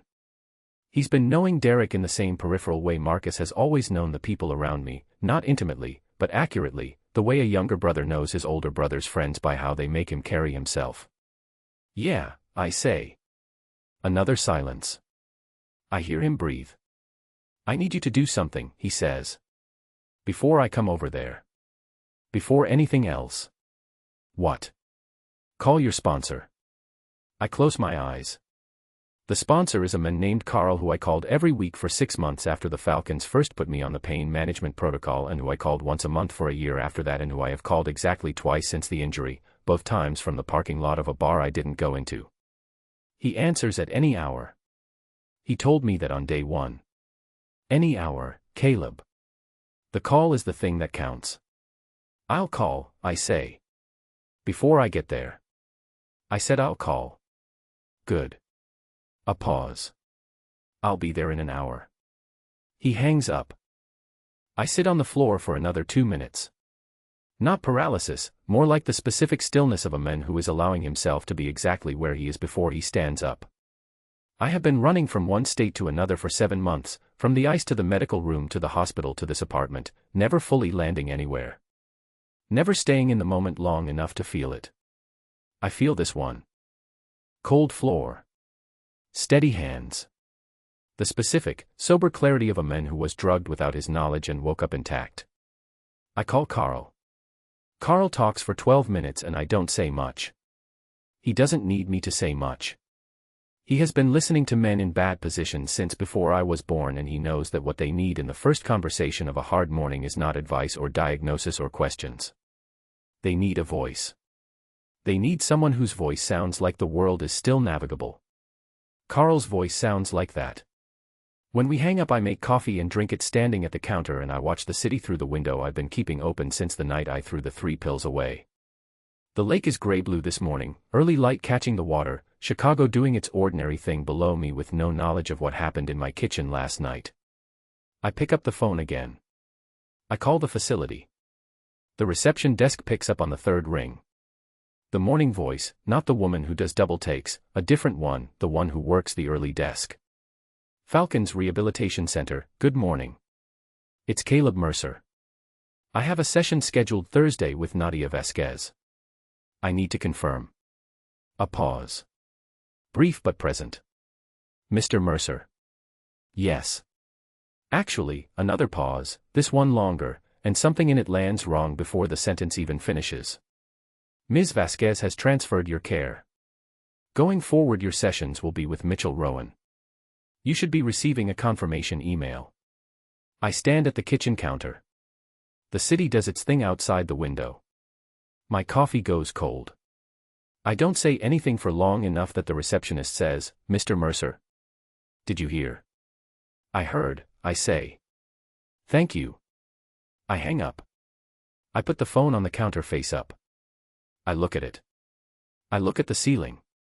I look back at the phone. She transferred it. One night. One corner of a gala at 30 feet distance. One glass in my hand that she had no context for and every professional reason to read the way she read it. And she moved my file like a thing that needed to be contained before it cost her something she couldn't afford to lose. I understand it. That is the part that is hardest to sit with. I understand it completely. I know what she saw. I know what it looked like from 30 feet with a year of documented dependency history in my medical file and a professional reputation to protect and a Barcelona start date 6 weeks out. I know the math she did, and I know it was the logical outcome of the available information. And I know the information was wrong. That's the other part. I stand at the kitchen counter with the cold coffee and the phone face up, and I let both things be true at the same time. Her decision made sense. Her decision was based on something that didn't happen. Both of those things are real and neither cancels the other out, and there is a thing lodged in my chest right now that has nothing to do with clinical math. The front door buzzes. Marcus. 58 minutes. He drove fast. I press the entry button. I walk to the front door. I stand there for a second with my hand on the knob, looking at my apartment, the open blinds, the clean counter, the hard drive sitting on the desk in the second bedroom where I plugged it in last night before the fog settled in enough to stop me from seeing straight. I watched 40 seconds of footage. 40 seconds was enough. I opened the door. Marcus stands in the hallway in his warehouse jacket, his hands at his sides, his face doing the thing it does when he has already decided that he's going to hold it together no matter what he walks into. "Hey," he says. "Hey," I say. He comes in. He looks around. He sees the clean counter, the open blinds, the coffee mug. He exhales, controlled and slow, the kind of exhale that has been waiting its turn for a while. "You look like yourself," he says. "I feel like myself," I say. Which is more than I could have said last week. He sits at the counter. I pour him coffee. We sit together in the early morning with the city below and the lake to the east, and I tell him about the 40 seconds of footage, and he listens, and when I'm done he is very still in a way that means he is deciding how angry he is allowed to be. "What are you going to do?" he says. "I need to talk to Nadia," I say. He looks at me. "She transferred my file," I say. "She saw the gala. She thinks." "I know what she thinks," he says. "I'll talk to her." "Marcus. You are not in the right state to have that conversation today," he says, simply and without any softness in it. "You're sober and you're intact, and that is good. That is very good. But you're also running on 3 hours of kitchen floor sleep and whatever was in that glass, and you need a day before you have the conversation that is going to matter." He wraps both hands around the mug. "Let me talk to her first. I have things she needs to know." I look at him. "What things?" I say. He reaches into his jacket pocket. He puts a small collection of evidence on the counter, the pill bottles he took from my car weeks ago, their labels face up. A folded document. A printed receipt from a private laboratory. "I've been building something," he says quietly, "since the night I found these." I look at the bottles. I look at Marcus. "How long?" I say. "Long enough." He looks at me steadily. "Let me go first." "Then you go." He pauses. "You stand up straight when you talk to her. You go when you can do that." I look at the ceiling. I think about Nadia in a closed office, the Barcelona draft open on her laptop, a transfer form at the front desk. I think about standing up straight. I stand up now. "Okay," I say. "You go first." Chapter 19. What Marcus knows. Nadia's POV. I almost turn him away. Not because I don't want to hear it. Because I do want to hear it, and that is precisely the problem. I have been sitting at my desk for 2 days doing things that look like professional decisions while underneath them the wanting is still there, unchanged, arguing with every document I've signed and every draft I haven't sent. A transfer form and a half-written email and the specific exhausted clarity of a person who knows they're stalling but hasn't found the mechanism to stop.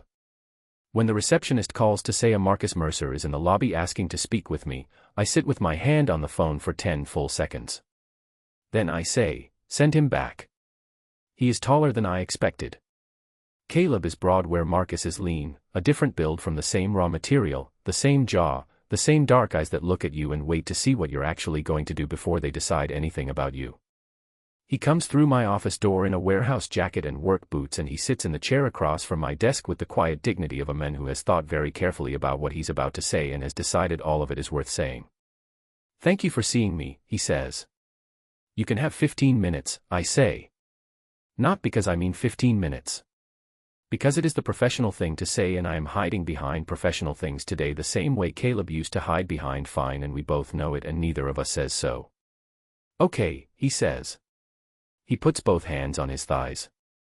"I'm going to tell you some things, and then I'm going to show you some things, and then I'm going to leave you alone with them. I'm not here to argue or to ask you to change your mind about anything. I just need you to have the whole picture." I look at him. "Go ahead." "Caleb has been clean from the supplemental supply for 21 days, he says. The pills that weren't his prescription, the ones sourced through a player on the team." He stopped. He didn't tell me he was going to do it. He just stopped.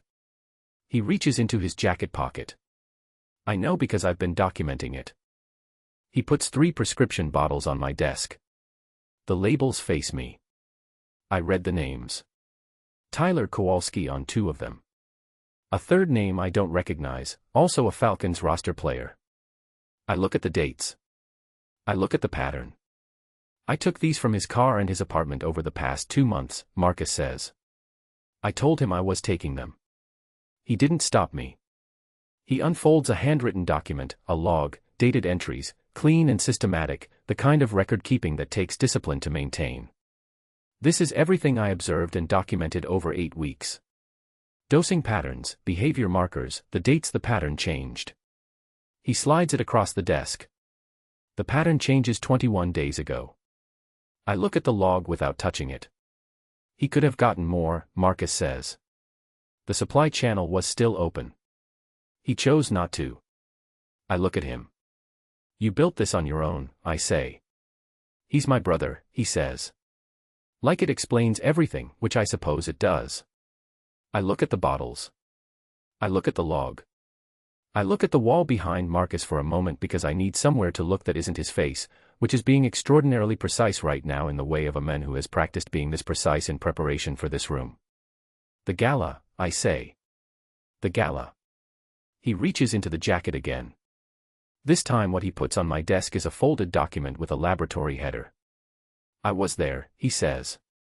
"Not inside. I was in the parking lot because I had a bad feeling about the night and Caleb didn't know I was there. After he left I went in and I found the glass he'd been drinking from. Someone on the catering staff pointed me to where he'd been standing." He taps the document. "I took the glass and I had it tested. Private lab. Took 48 hours to get the results." I look at the document. I don't pick it up yet. "What did it show?" I say. "Oxycodone dissolved in the liquid," Marcus says. "Not a trace amount. A meaningful dose. In a champagne glass that was handed to my brother by Derek Holt." The office is very quiet. I hear the facility going on around me, muffled footsteps, a distant piece of equipment, the ordinary sounds of the building that have been the background of my professional life for 4 years. All of it very far away right now. I pick up the lab report. I read it. I read it again. Marcus sits across from me and lets me read it twice without saying anything. He has his father's nose and his mother's eyes and the specific, controlled patience of a person who is in the most important conversation of the last several months and knows it and is not going to rush it. I put the report down. "Someone spiked that glass," Marcus says. "Caleb didn't choose that night." He looks at me directly. Not with accusation. Just with the fact, placed where it needs to be placed. Someone chose it for him. I look at my hands on the desk. They are completely still. I think about the gala. The corner. The expression I read from 30 feet and took as confirmation of something I'd been bracing for since session 1. The transfer form I wrote at 6:50 in the morning with clean handwriting and no warmth and the deliberate efficiency of a woman putting a wall up before she could think herself out of it. I think about a man waking up on a kitchen floor with no bottles and no pills and 1 glass of champagne that someone else built for him. I think about 21 days. I think about what 21 days cost, and what it means that he spent them anyway, and what it means that I took the evidence of one targeted night and used it to confirm a story I'd already written. I lift my eyes to Marcus. Where is he? I say. Something shifts in Marcus's face. Not surprise, he came here expecting this question, I think, eventually, hoping for it.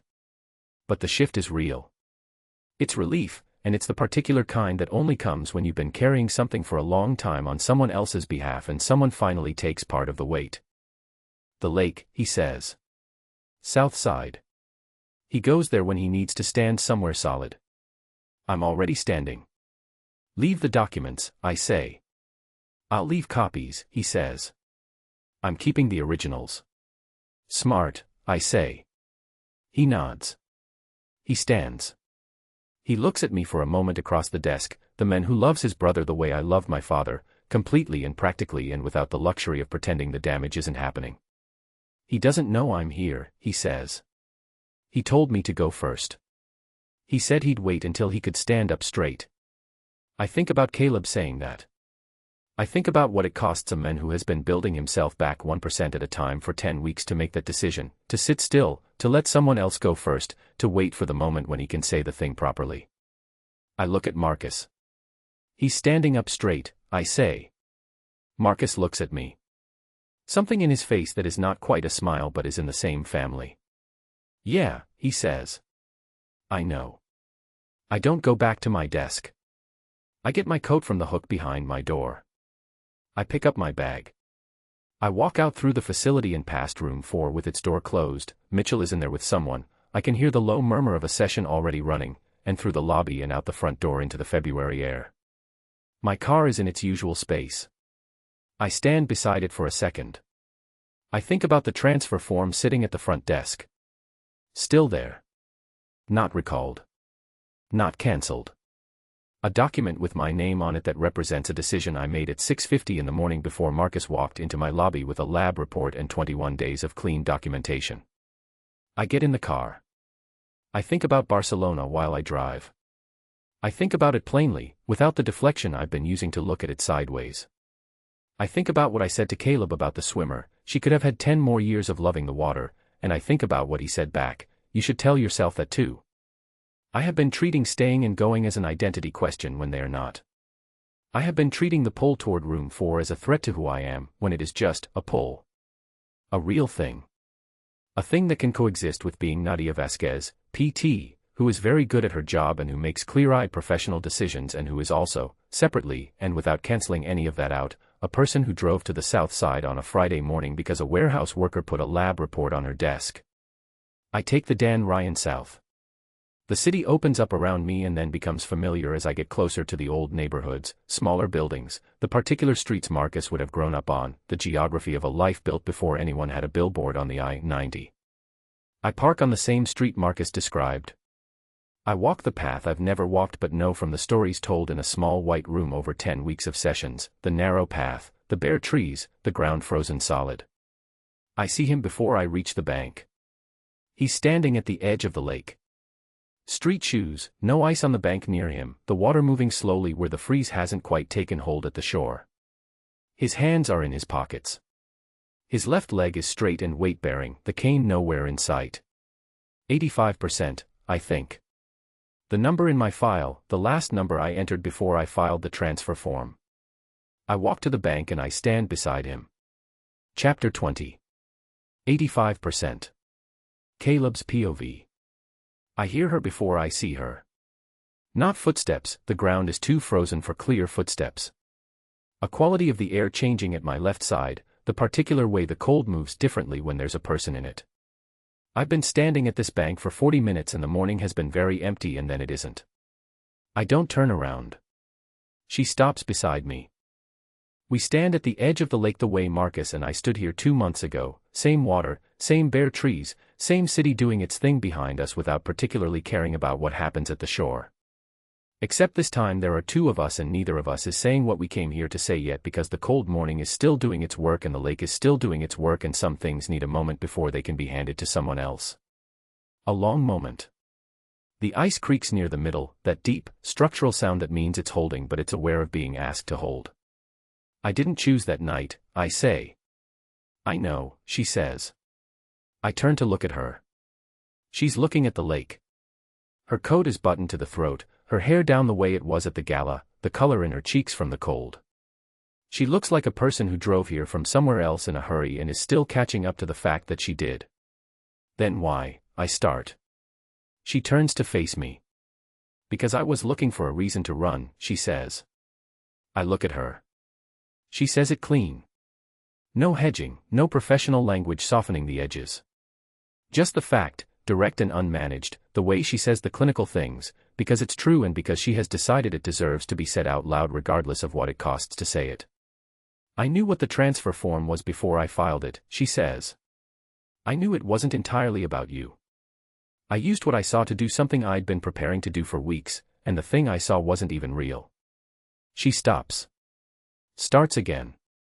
I read a moment from 30 feet in a crowded room and I ran with it because I needed a reason that looked like a professional decision.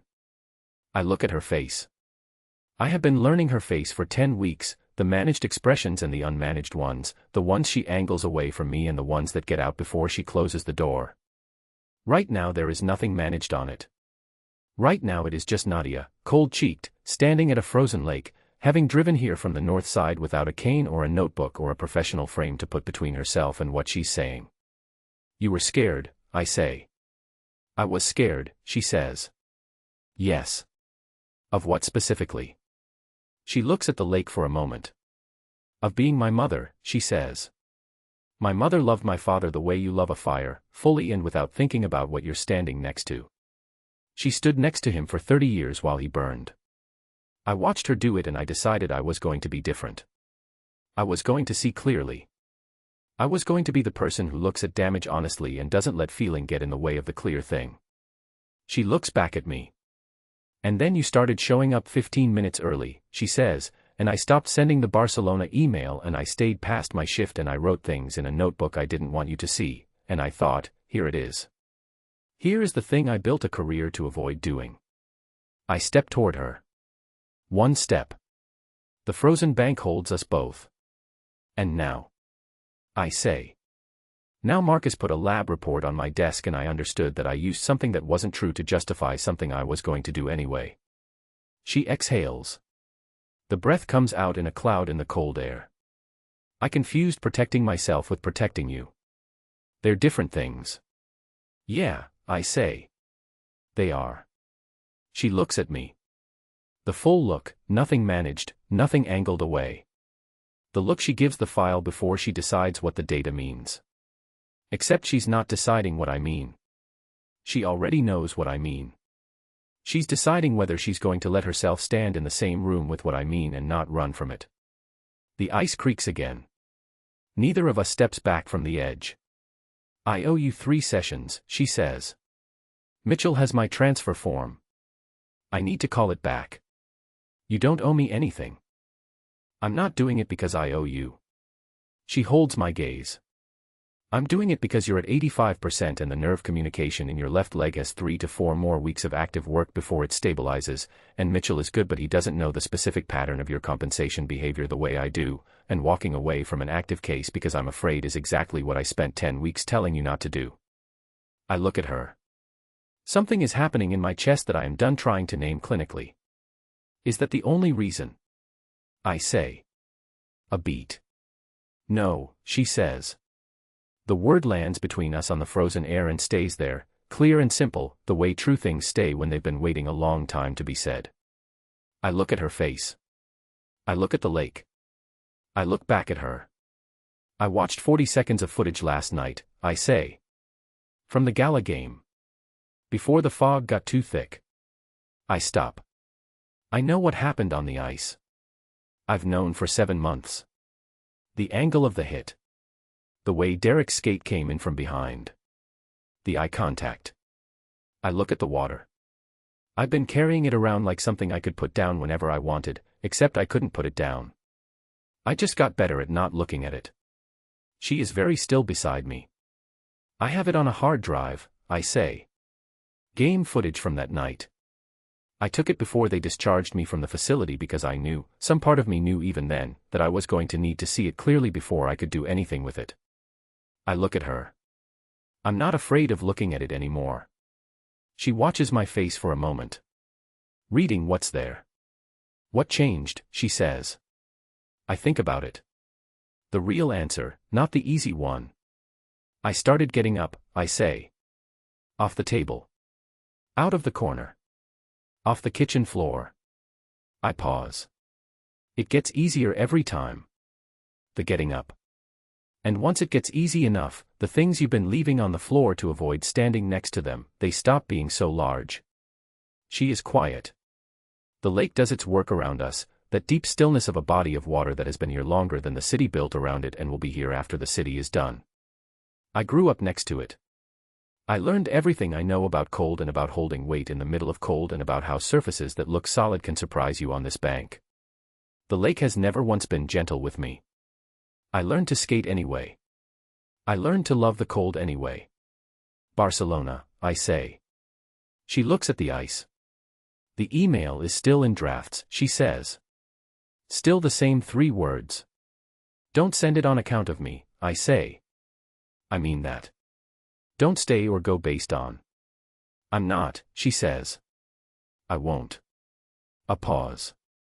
But I also stopped pretending that what's in that draft is purely professional. I look at the lake. She looks at the lake. 2 people standing at the frozen edge of something they've been moving toward for 10 weeks without calling it by its name. Nadia, I say. Don't, she says. Not sharply. Carefully. The kind of careful that means not yet rather than not at all. I have a transfer form to cancel. And you have 3 more sessions that matter. And somewhere inside your apartment is a hard drive with footage on it that is going to cost both of us something significant before this is done. She turns to look at me. We do that first. In the right order. I look at her.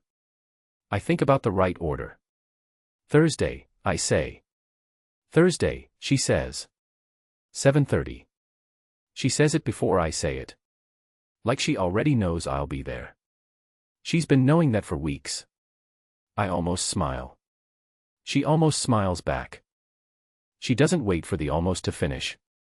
She turns from the lake and she walks back up the path toward the street and her car and the facility and the transfer form that needs to be called back before it gets actioned. I watch her go. I watch the way she moves on the frozen path, purposeful, not hurried, the walk of a woman who knows where she's going and has stopped pretending it's only professional. I turn back to the lake. The ice creak again, deep and structural, from somewhere in the middle where it's been holding the most weight all winter. Still holding. I put my hands in my pockets. I stand on the bank where my father brought me at 5 years old to learn what I was built for, and I think about what I'm built for now. Not the answer. I don't have the answer. But the shape of the question has changed. The wrong question was what am I without the ice? The right question is the one Marcus asked. What are you going to be born with now? I look at the city behind me. The traffic. The noise of it. A perfectly ordinary Friday morning in Chicago happening around a man who woke up on his kitchen floor 2 hours ago and is standing at a lake in his street shoes thinking about a woman who just walked away from him in the most deliberate non-goodbye he's ever witnessed. I take out my phone. I call Marcus. He picks up on one ring. Well, he says. She's canceling the transfer form, I say. A pause. Then, very quietly, yeah. Yeah. Another pause. Longer. I hear him breathe. I hear the specific sound of a brother deciding whether he's allowed to feel relieved yet. And the other thing, he says. She knows, I say. About the footage. About all of it. I look at the lake. She said we do it in the right order. She's right, Marcus says. I know she's right. You going home? In a minute, I say. Okay. A beat. Caleb. Yeah. You're standing up straight, he says. I look at the lake. The ice. The city behind me. The path she walked back up, empty now, the frozen ground holding the impression of nothing. Yeah, I say. I am. Chapter 21. Briggs draws a line. Nadia's POV. The meeting is already a threat before I sit down. I know it from the setup, not Briggs' office this time, a formal conference room on the executive floor I have never been invited to in 4 years of working in this building. Round table, 4 chairs, 2 of them already occupied when I come through the door at the time I was asked to arrive, not a minute before. Briggs is in one chair. A man I don't recognize is in the other, late 50s, navy suit, a specific kind of face that belongs to people who spent decades sitting in rooms like this one making problems disappear on behalf of organizations that pay them to make problems disappear. He has a leather portfolio open in front of him. He has not looked up from it when I come in. Briggs stands. He does the thing he always does, welcoming, warm, the host of a room he controls completely. Nadia. Thank you for coming. I sit down. The man in the navy suit looks up from the portfolio. He has the eyes of someone who has already decided what the outcome of this meeting is and is not particularly interested in the conversation between now and that outcome. This is Gerald Park, Briggs says. He's with the Falcons legal team. Park nods at me. Not a greeting. An acknowledgement. I put my hands on the table. Flat. Steady. What's this about? I say. Briggs sits. He opens a folder of his own. He does the thing with his face, the attentive, compassionate, deeply reasonable face, that I have seen him do twice now and that I have understood for what it is since the second time. Nadia, he says. A formal complaint has been filed against you with the Facilities Oversight Committee. I wanted to speak with you directly before the process begins, which I think reflects the regard I have for you and your work here. He pauses. The complaint concerns 2 areas. First, unauthorized access to patient prescription records outside your direct caseload. Second, he pauses again, shorter this time, inappropriate emotional involvement with a patient. The room is very quiet. Park turns a page in his portfolio. The specific conduct in question, Briggs continues, includes cross-referencing prescription histories from at least 2 patient files without clinical authorization, accessing pharmacy fill records through the facility's database without documented cause, and, based on observable behavior reported by multiple staff members, a pattern of personal entanglement with patient Caleb Mercer inconsistent with professional standards. I look at Briggs. I look at Park. I look back at Briggs. Who filed the complaint? I say. That's confidential at this stage of the process, Park says. First words he's spoken. His voice is the voice of a man who learned to speak in conference rooms and has never unlearned it. Flat. Precise. Designed to close questions rather than open them. I'm sure it is, I say. Briggs leans forward slightly. We want to handle this with as much discretion as possible, Nadia. You have built a real reputation here. The work you do is valued. Which is why Gerald is here to offer a resolution that protects your standing. Park opens a document from the portfolio and slides it across the table. I look at it without picking it up. It is 3 pages. The first page has the Falcons logo at the header and a title that reads Non-Disclosure and Voluntary Withdrawal Agreement. I don't need to read the full 3 pages to understand what I'm looking at. You have until Monday, Park says, to sign and submit. In exchange, the complaint is withdrawn and no formal investigation proceeds.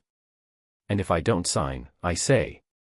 Then the complaint proceeds through the Oversight Committee, he says. Which includes notification to the Illinois Department of Professional Regulation. Which, given the nature of the allegations, would likely trigger a review of your license. He says it the way you say an inconvenient truth, not cruelly, not with any particular pleasure, just as a fact that he is professionally obligated to put in front of me. Reviews of that nature take between 6 and 18 months. During which time your ability to practice is restricted. I look at the document on the table. I look at Briggs. He is giving me the compassionate face. He is holding the compassionate face together very carefully, and underneath it the eyes are doing the other thing, the calculation, the assessment, the quiet confident math of a man who has been in this room before and knows how these documents get signed. I think about my father's hands. Not the damaged ones. The young ones. The ones before the sport took its toll, before the promoter and the manager and the medical team that kept clearing him because he was useful and profitable and the cost of him was being paid in a currency nobody wanted to count.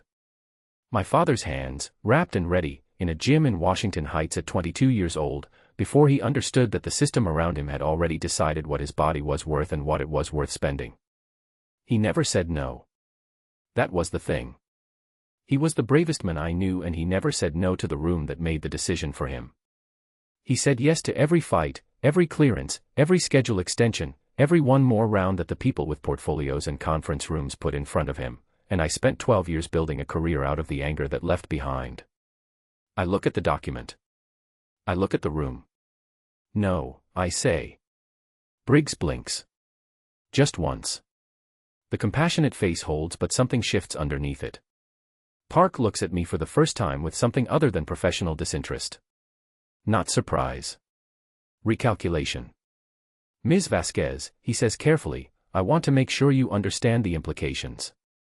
I understand them, I say. I'm a licensed physical therapist. I understand what a regulatory review costs in time and income and professional standing. I look at him.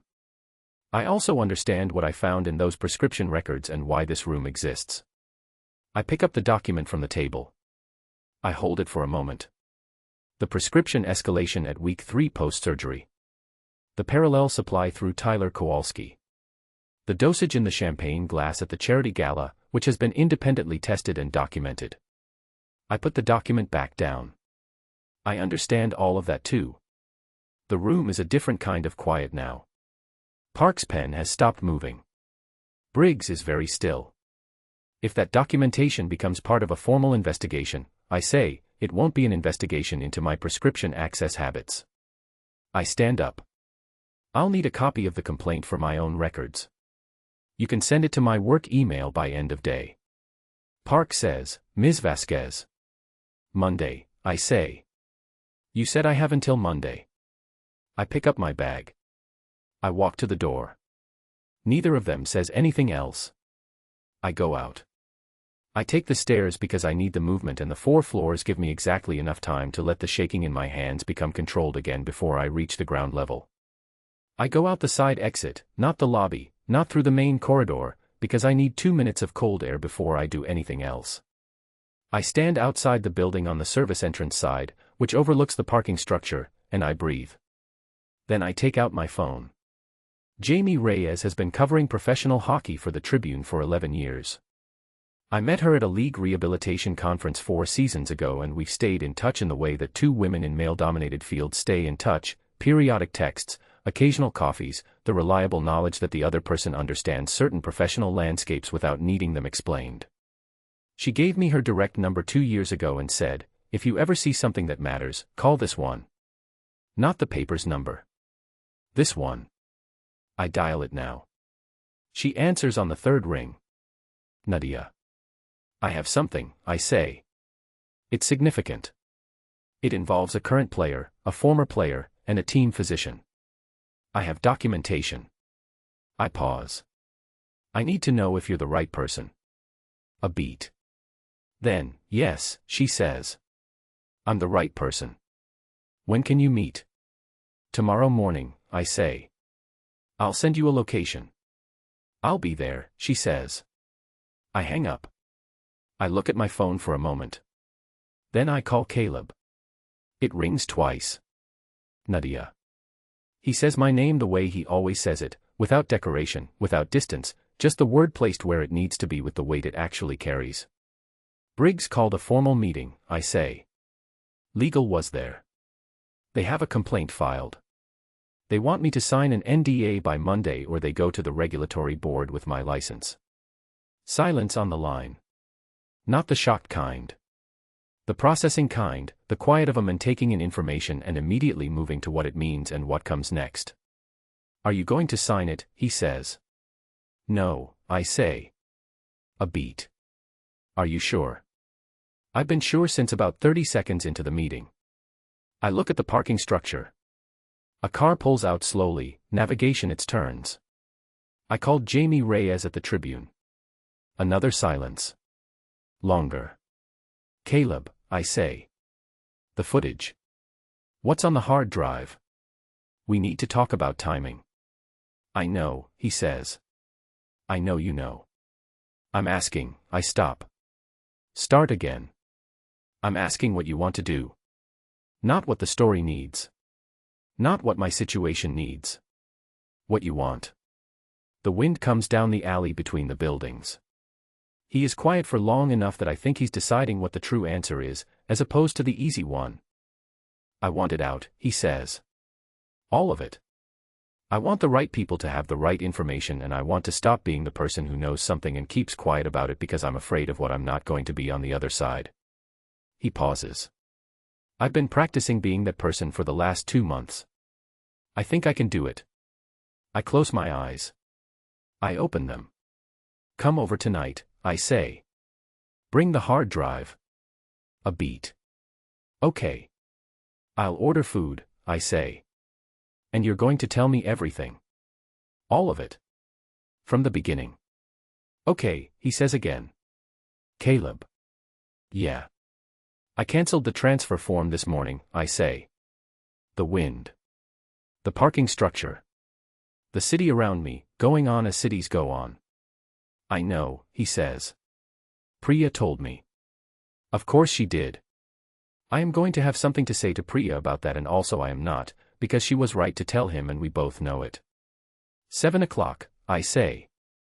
7 o'clock, he says. I hang up. I stand in the cold outside the service entrance of the building I have worked in for 4 years, and I look at the sky, gray and low, the specific February gray of a Chicago sky that has run out of anything new to say about the weather. I think about Monday. I think about a regulatory review and 6 to 18 months and a license review and the Falcons' legal team in a conference room with a portfolio and a document designed to end conversations before they start. I think about my father's hand saying yes. I go back inside. I have work to do before 7 o'clock. Chapter 22. What happened on the ice? Caleb's POV.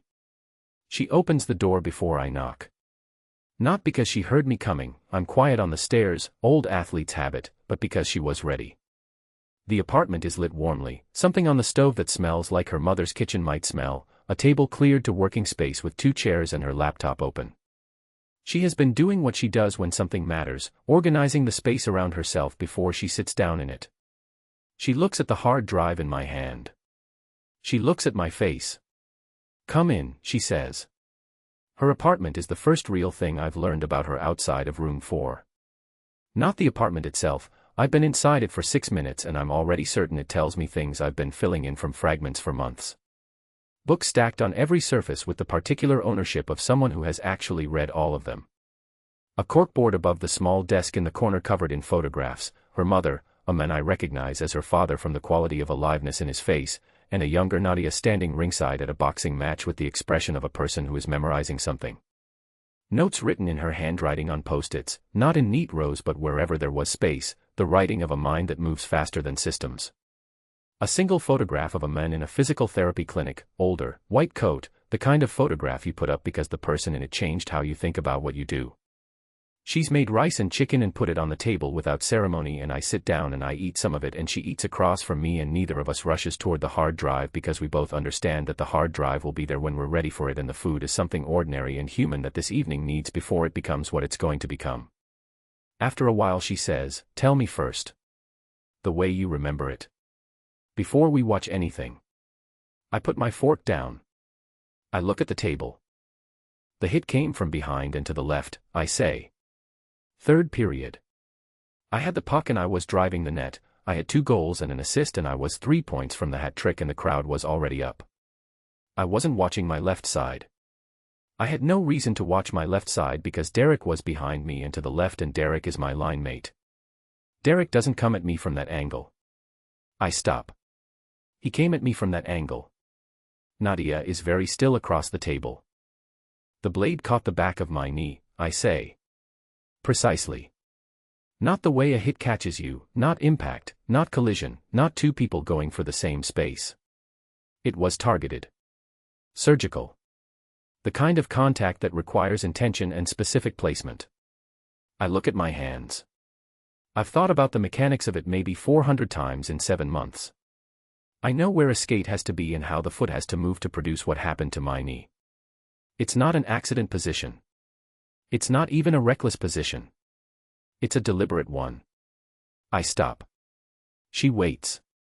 When I went down I turned my head, I say. The ice was cold on my cheek. Everything was wrong from the knee down and I turned my head. Derek was 3 feet away. He skated past me the way you skate past something that's already been decided. I look up. And I saw his face for 1 second before he put the right face on. 1 second, before he adjusted. "What did you see?" she says. Quietly. Not pushing. Just holding the space open. Relief, I say. Not shock. Not horror. Not the face a man makes when his best friend goes down on the ice in the biggest game of their lives. I let the word sit where I placed it. Relief. Small and controlled and gone in 1 second. But I saw it. The apartment is very quiet around us.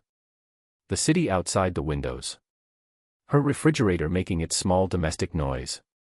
The ordinary sounds of a Friday night in a life that is completely ordinary, if you don't know what's sitting on the table between the two people at it. He took my plays, I say. Not just this season. I found footage going back 3 years, the same structural decisions, the specific choices that made my formations different from every other version of those plays. He had them before he could have had them from watching me, which means he had access to my playbook documents before I put them on the ice. I stop. I was the starting forward. I was the face. As long as I was on the ice in good health and full capacity, Derek Holt was the second name. The good line mate. The solid support. I look at her. The conference finals Game 6 was the last game before the contract renewal cycle. I was going to be the highest paid forward in the Western Conference at the end of that season. I let her follow the math. Derek's contract was up. He'd been approached by 2 other teams. He needed the Falcons to see him as irreplaceable. Nadia looks at me with the expression she has when she's put together a clinical picture, not cold, not detached, but very clear. The expression of a woman who sees what the data says and doesn't look away from it. He was afraid of what you were, she says. I was afraid of what I knew, I say back. That's what I've been carrying. Not just what he did. The fact that I knew and I buried it because naming it meant I wasn't their guy anymore. Not the teammate who kept quiet, not the forward who never complained. It meant I was the player who accused his best friend of ending his career on purpose. I look at the table. It's one thing to lose everything. It's another thing to lose it and then burn down the 10 years beside it trying to prove why. You were afraid of being a person instead of a player, she says. I think about that. Yeah, I say. Funny how that works. She is quiet for a moment. Then, are you afraid of it now? I look at the hard drive on the table between us. I think about the kitchen floor. The lake. The cane in the corner. Marcus with his evidence on my counter at 7 in the morning. 19 days. 21 days. The number going up. No, I say. Then we look at it together, she says. She pulls her laptop toward us. I pick up the hard drive. I plug it in. The drive spins up. I open the folder.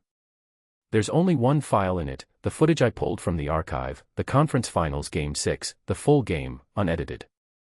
I navigate to the 3rd period marker. 11 minutes 42 seconds. The last good minute of the last good thing. My hands are steady.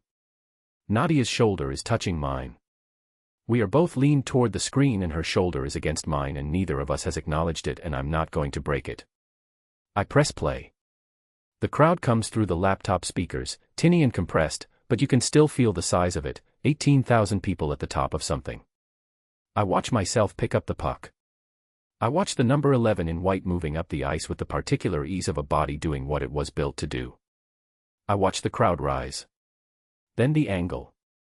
Nadia's shoulder presses slightly harder against mine when it happens. Not pulling away. Pressing in. I watch it the way I've been not watching it for 7 months. The blade. The angle. The fall.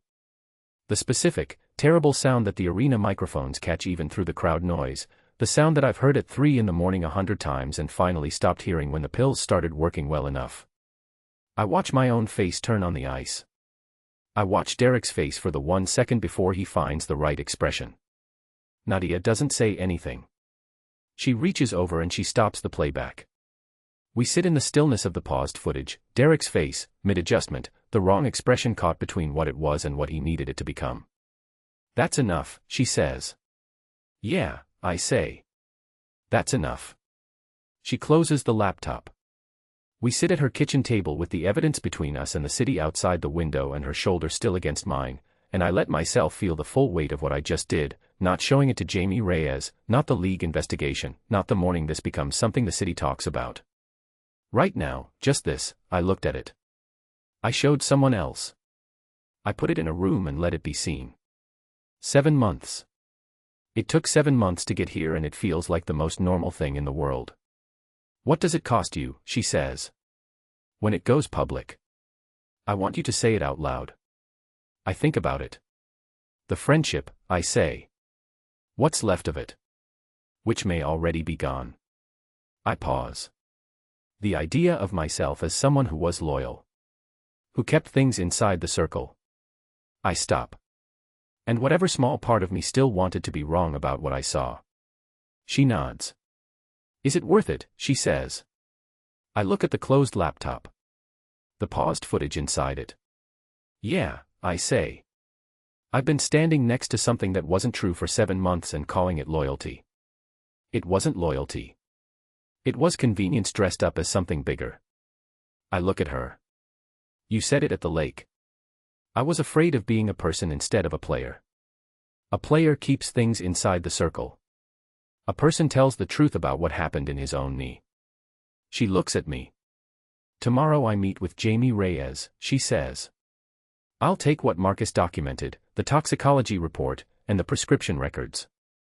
You'll need to decide by tomorrow night if the footage goes with it." "It goes," I say. "You're sure?" "I've been sure since I plugged in the drive." I pause. "I need a lawyer before it goes."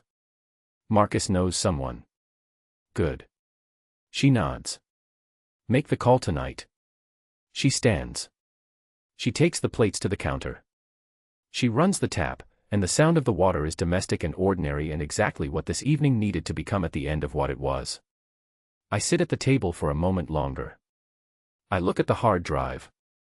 Then I look at her back, at the line of her shoulders, the way she holds herself even at a kitchen sink at 10 o'clock on a Friday night, the specific quality of being Nadia Vasquez in her own space, which is the same quality she has in room 4 except less guarded and that much more real.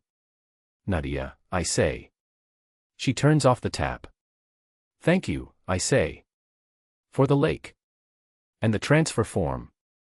And all of it." She turns around. She leans against the counter and looks at me across the small kitchen with her arms folded and her expression doing the thing it does when she's decided something and is going to say it. "Don't thank me yet," she says. "We still have 3 sessions." 3 sessions, I say. And a regulatory board. And a journalist meeting. And a league investigation. And whatever comes after all of that. After all of that, I say. She looks at me. "Yes," she says, quietly. Like it's an answer to something I haven't asked out loud yet. I pick up the hard drive. I stand up. I think, after all of that. I think, I can work with after all of that. Chapter 23. The Reckoning. Caleb's POV. Caleb. The story goes live at 7:15 on Tuesday morning. I know the exact time because I'm sitting at Marcus's kitchen table in South Chicago when it happens, his phone and my phone both lighting up within 30 seconds of each other, different sources, different angles, the same story beginning to move through the world with the momentum of something that has been waiting a long time to be released. The Tribune runs it first. Jamie Reyes. Front sports page, digital lead. The headline is clean and specific. Falcons physician under review as former star Mercer alleges career-ending injury was deliberate. Marcus reads it over my shoulder in silence. His coffee goes cold. Nadia. I read it at my desk before I've taken my coat off. Jamie was careful with the documentation, methodical, sourced, every claim attached to a piece of evidence. The prescription records. Marcus's log. The toxicology report from the Gala Glass. The footage, which the Tribune embedded with appropriate context and which a sports journalist with 30 years of combined experience described in the piece as unambiguous in its implication. She left out my name. I asked her to. Not out of fear.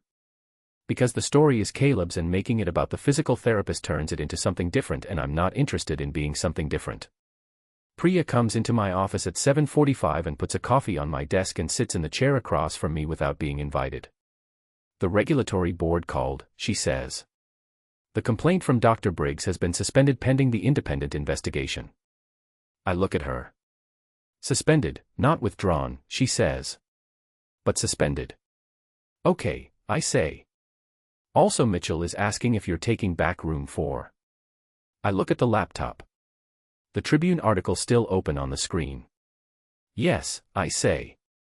Tell him yes. Caleb. The texts come in waves. First the ones from teammates, careful, brief, the texts of people who knew on some level and are now navigating what knowing and doing nothing makes them. Some of them say, I believe you. Some of them say nothing and that's the louder answer. 2 of them call, which requires something of them that a text doesn't, and I pick up both calls and say what there is to say, which is not much yet. The front office issues a statement at 9:15. Marcus reads it out loud to me at his kitchen table. The Chicago Falcons take these allegations with the utmost seriousness and are fully cooperating with all ongoing investigations. The organization has placed Dr. Harlan Briggs on administrative leave pending review. They didn't mention Derek, Marcus says. They won't, I say. Not yet. The league has to move first. He nods. He puts the phone down. He goes to the counter and refills both coffees without being asked and comes back to the table and sits. How are you, he says. I sit with the question. Outside the window of his kitchen the south side morning is doing its thing, the street sounds, the specific low-level noise of a neighborhood that doesn't stop for anyone's news cycle. I grew up on a street 3 blocks from here. My father made coffee in a kitchen that smelled something like this one. I learned what I was built for 2 blocks to the east on a frozen lake that is still there, still holding, still creaking in the cold when it's being asked to hold the most. Lighter, I say. I feel lighter than I have in, I stop. A long time. Marcus wraps both hands around his mug. He doesn't say anything. He doesn't have to. Nadia. Briggs doesn't come in. His office is dark when I walk past it at noon and it stays dark for the rest of the day, which is its own kind of answer. His assistant is in, fielding calls with the careful neutrality of someone who knows which direction the wind has turned and is determining how to stand in relation to it. I have 2 sessions in the afternoon. Neither of them is Caleb. Mitchell is covering his case until Thursday, when I officially take it back. I work both sessions with full attention and no distraction, which is the correct professional thing to do and which I manage without difficulty because the work has always been the thing I know how to do in any weather. After the second session I sit at my desk. I open the Barcelona email. Not the draft. The original, the full thread, from the first contact 2 years ago at the conference to the most recent message from the clinic director, which arrived this morning and which I've been looking at without answering since before the Tribune piece went live. The email says, "We understand you may need additional time given the current situation. Our offer stands. Please take until the end of the month." I read it 3 times. I think about my father.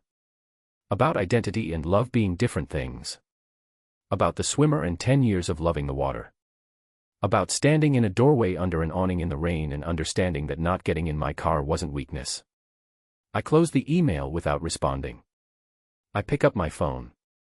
I call the clinic director directly, not the email, his number, the one on his business card that I have kept in my wallet for 2 years because I knew I'd use it eventually. He answers on the second ring. "Nadia," he says. "I need an extension," I say. "I'm not canceling. I want to be clear about that. I'm not canceling." I pause. "But I need more time before I give you an answer." A moment. "How much time?" he says. "I don't know yet," I say. "I'll know when I know." Another moment. Longer. Then, end of the month. "We'll hold the position until then." "Thank you," I say. I hang up. I sit with what I just did. The extension is not a yes. It is not a no. It is the first honest answer I've given to that question since I started treating it as hypothetical, which is, I don't know yet, and I'm going to stop pretending I do. Caleb.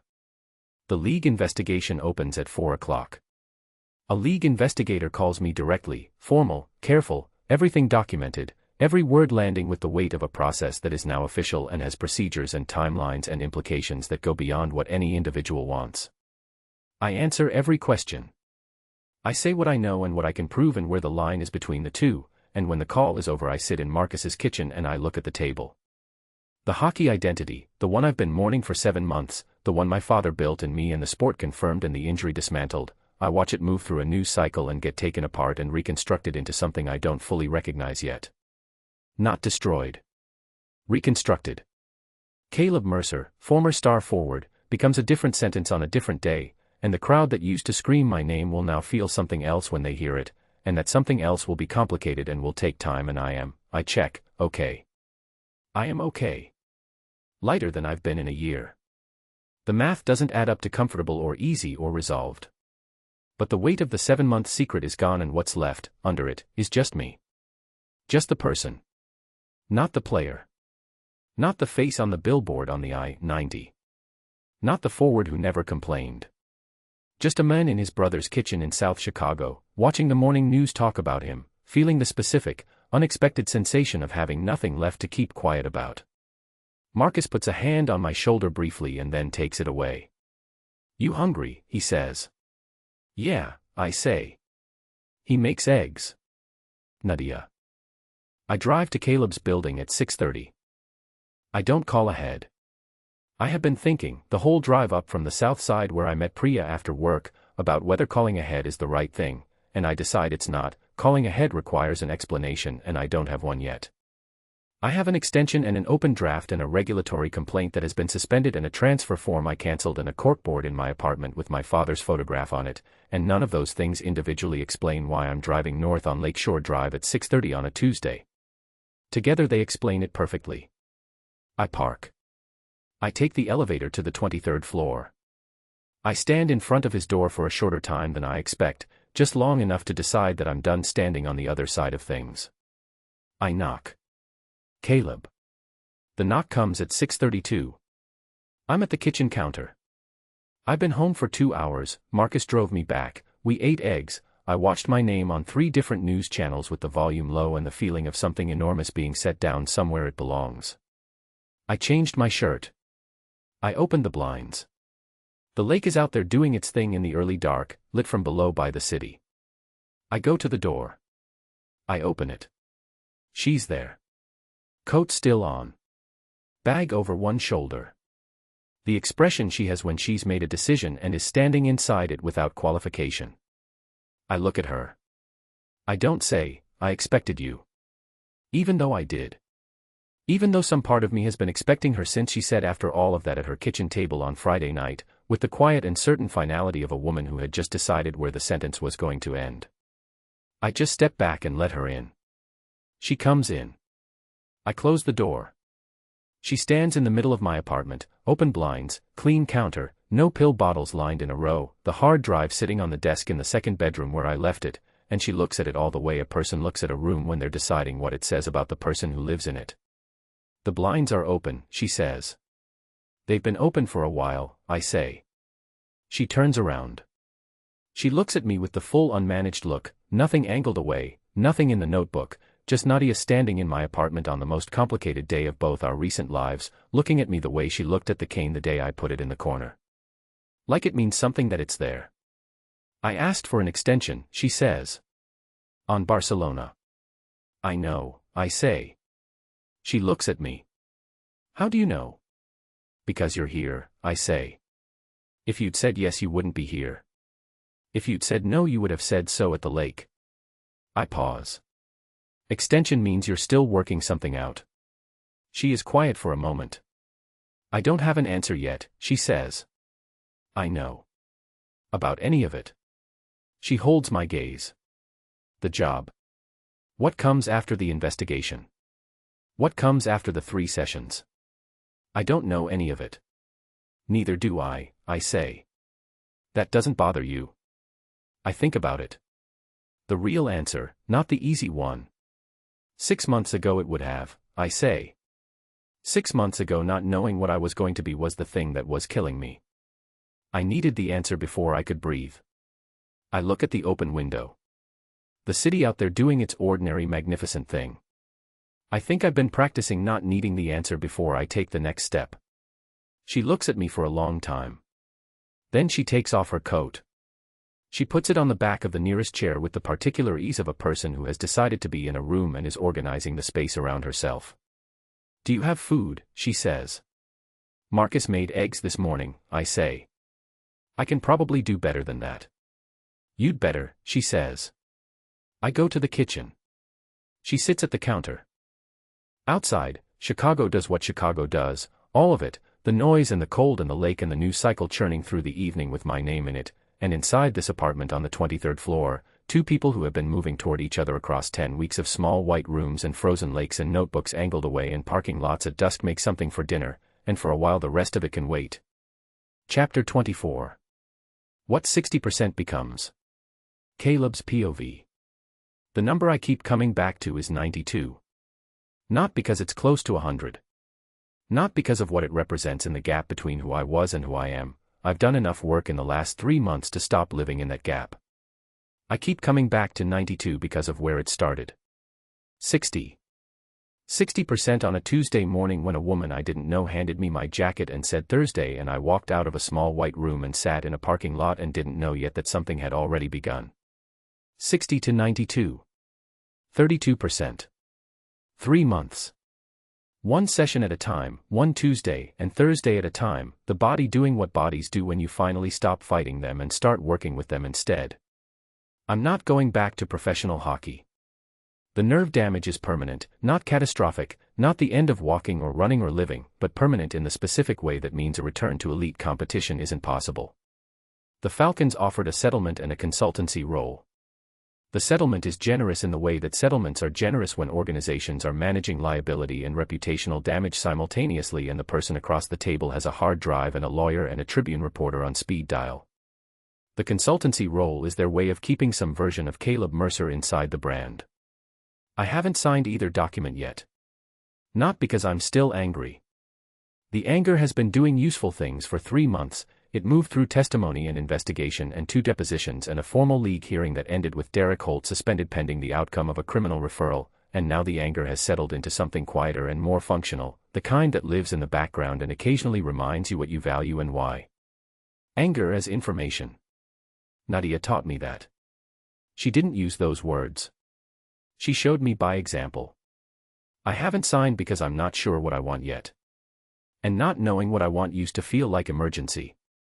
Now it feels like the correct state for a man who has been finding out who he is for 3 months and has not finished finding out. What I do know is this: 6 weeks ago I enrolled in the kinesiology program at Northwestern. I didn't tell anyone before I did it. Not Marcus, not Carl, not the lawyer. I sat with the application for a week and then I submitted it on a Thursday night after a session, alone in my apartment with the blinds open and the lake going dark outside and the specific, uncomplicated certainty of a person making a decision that is only about them and what they want and not about what anyone else expects them to be. They accepted me within a week. I told Nadia the Thursday after the acceptance letter came. She was at the counter in room 4 writing her session notes when I said it. Not leading up to it, not building context. I just said, I enrolled in the kinesiology program at Northwestern. She stopped writing. She turned around. She looked at me the way she looks at things that require a full second of recalibration, the expression of a woman who has been cataloging my behavior in a clinical notebook for 4 months and has just encountered data that wasn't in any of her projections. Kinesiology, she said. Yeah. At Northwestern. Yeah. A long moment. Longer than the usual Nadia pause, which already runs long. Her pen was still in her hand. Her notepad was on the counter.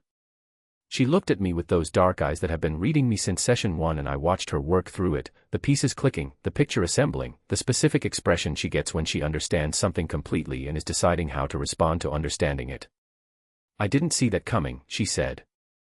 I know, I said. It was good, right? She laughed. The real one. Not the managed smile, not the controlled professional expression.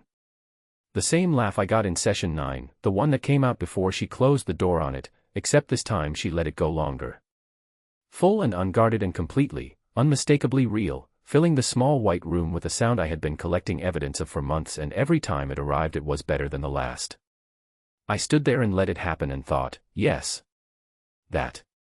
Exactly that. 92%. She wrote it in my file on Tuesday and I watched her write it from the table, and she said, the nerve communication is stable. The compensation pattern in the quad is almost fully corrected. She paused. 2 more sessions. 2 more sessions, I said. She looked at the file for a moment. Then at me. Then maintenance protocol, she said. Twice monthly. You can manage it yourself after the first 3 check-ins. I know, I said. I'm going to be thorough about the sign-off, she said. Everything documented. Full closure report. I know that too, I said. She looked at me with the expression she uses when she has something to say that she's deciding how to say. I've seen this expression enough times now to know it means something real is coming, not the clinical version, not the professionally managed version. The real thing, approaching from close range. You came in at 60%, she said. You were also, she stopped. Started again.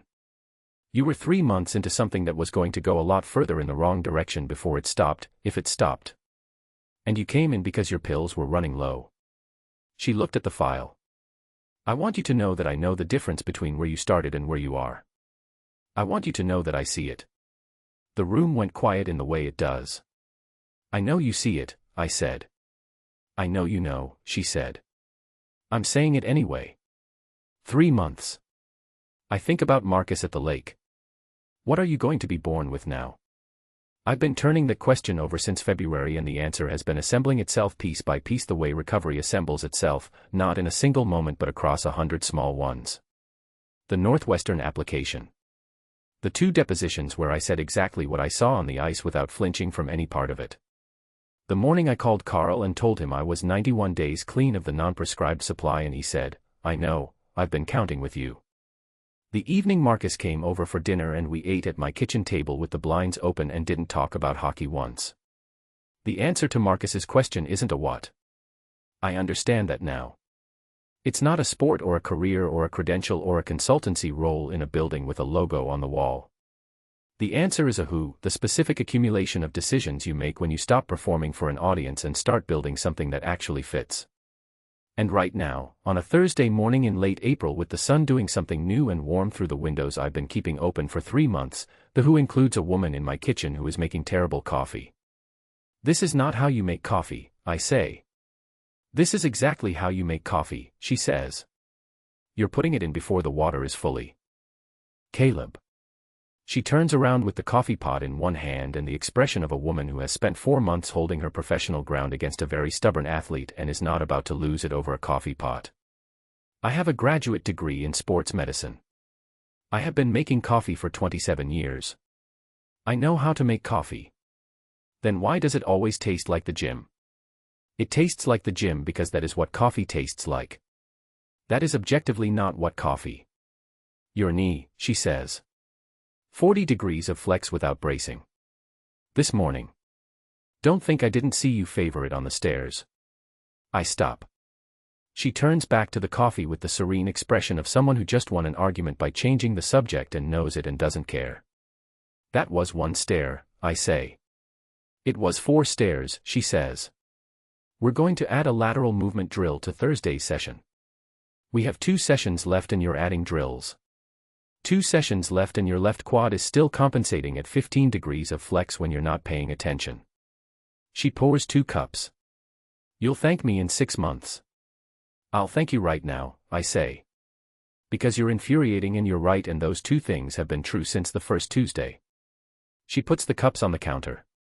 She looks at me across the kitchen with the expression I've been collecting, the full unmanaged one, nothing angled away, nothing she needs to write in a notebook and keep private. She looks at me the way she looked at me under the awning in the rain. The way she looked at me at the lake. The way she looks at me when she stopped doing the math on whether this is the right thing and just let it be the thing it is. You going to drink that, she says. Or are you going to keep standing there looking at me? I can do both, I say. She almost smiles. The drill, she says. The drill, I say. I pick up the coffee. I think, this is the answer.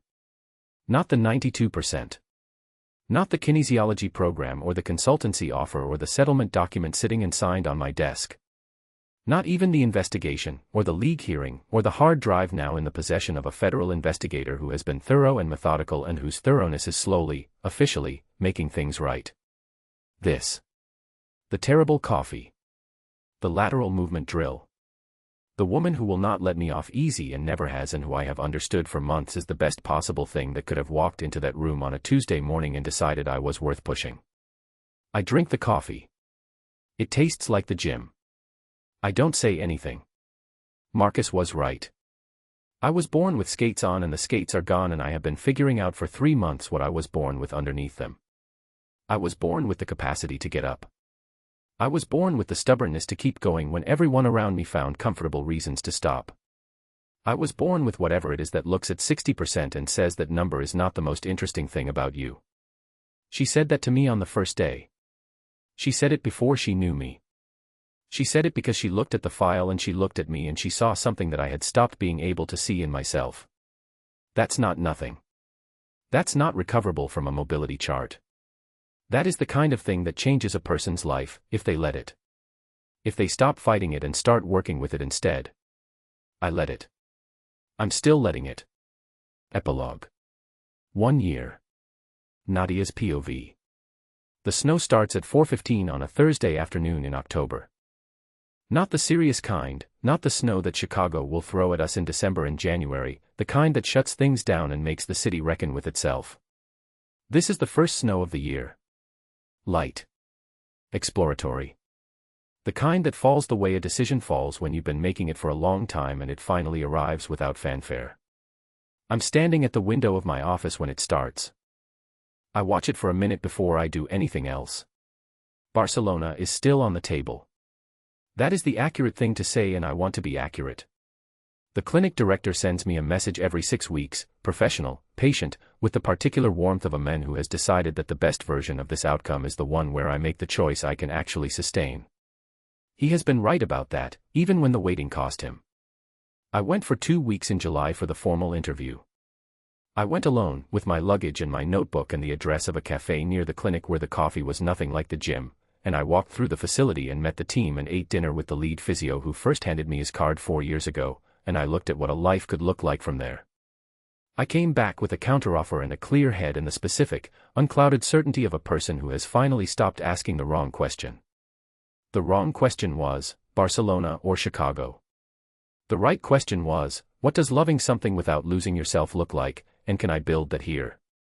The answer to the right question is yes.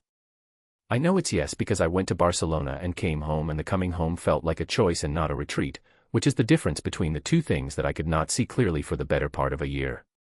I called the clinic director last week. I had the conversation I've been working toward for 12 months, direct, clear, the kind of conversation you can only have when you're not afraid of the answer on either end. I'm not coming, I said. Not as a permanent placement. He was quiet for a moment. Then, what are you proposing? A co-treatment protocol, I said. Developed from Chicago, piloted at both facilities, built on the nerve recovery research I've been working on for the past year. I want to build something that can run in both cities simultaneously. I paused. I want to do the work that matters from where I am. Not from where it would be convenient to move me. Another moment. Then, tell me more about the protocol. I told him. He said yes. I went home and I told Caleb. He was at my kitchen table when I came in, Northwestern coursework spread out, coffee cup at his elbow, the particular focused look of a man who discovered at 28 that he is genuinely good at something he didn't know he was good at, which turns out to be understanding how the body learns. He put the coursework down. I sat across from him. I said, I talked to Barcelona. I told them I'm staying. He picked up his coffee cup.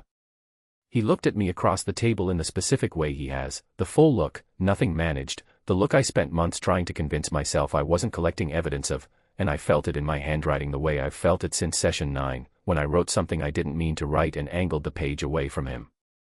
My handwriting still goes crooked when he looks at me like that. I have stopped trying to correct for it. "So you're staying," he said. "I'm staying," I said. "Good," he said.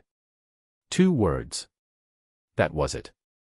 No performance of the moment, no speech, no reaching for something larger than what it was. Just, good. In the voice of a man who has spent a year learning to say exactly what he means and nothing more. That is what 92% became, in the end. Not a return to the ice. Not the player he was at 26.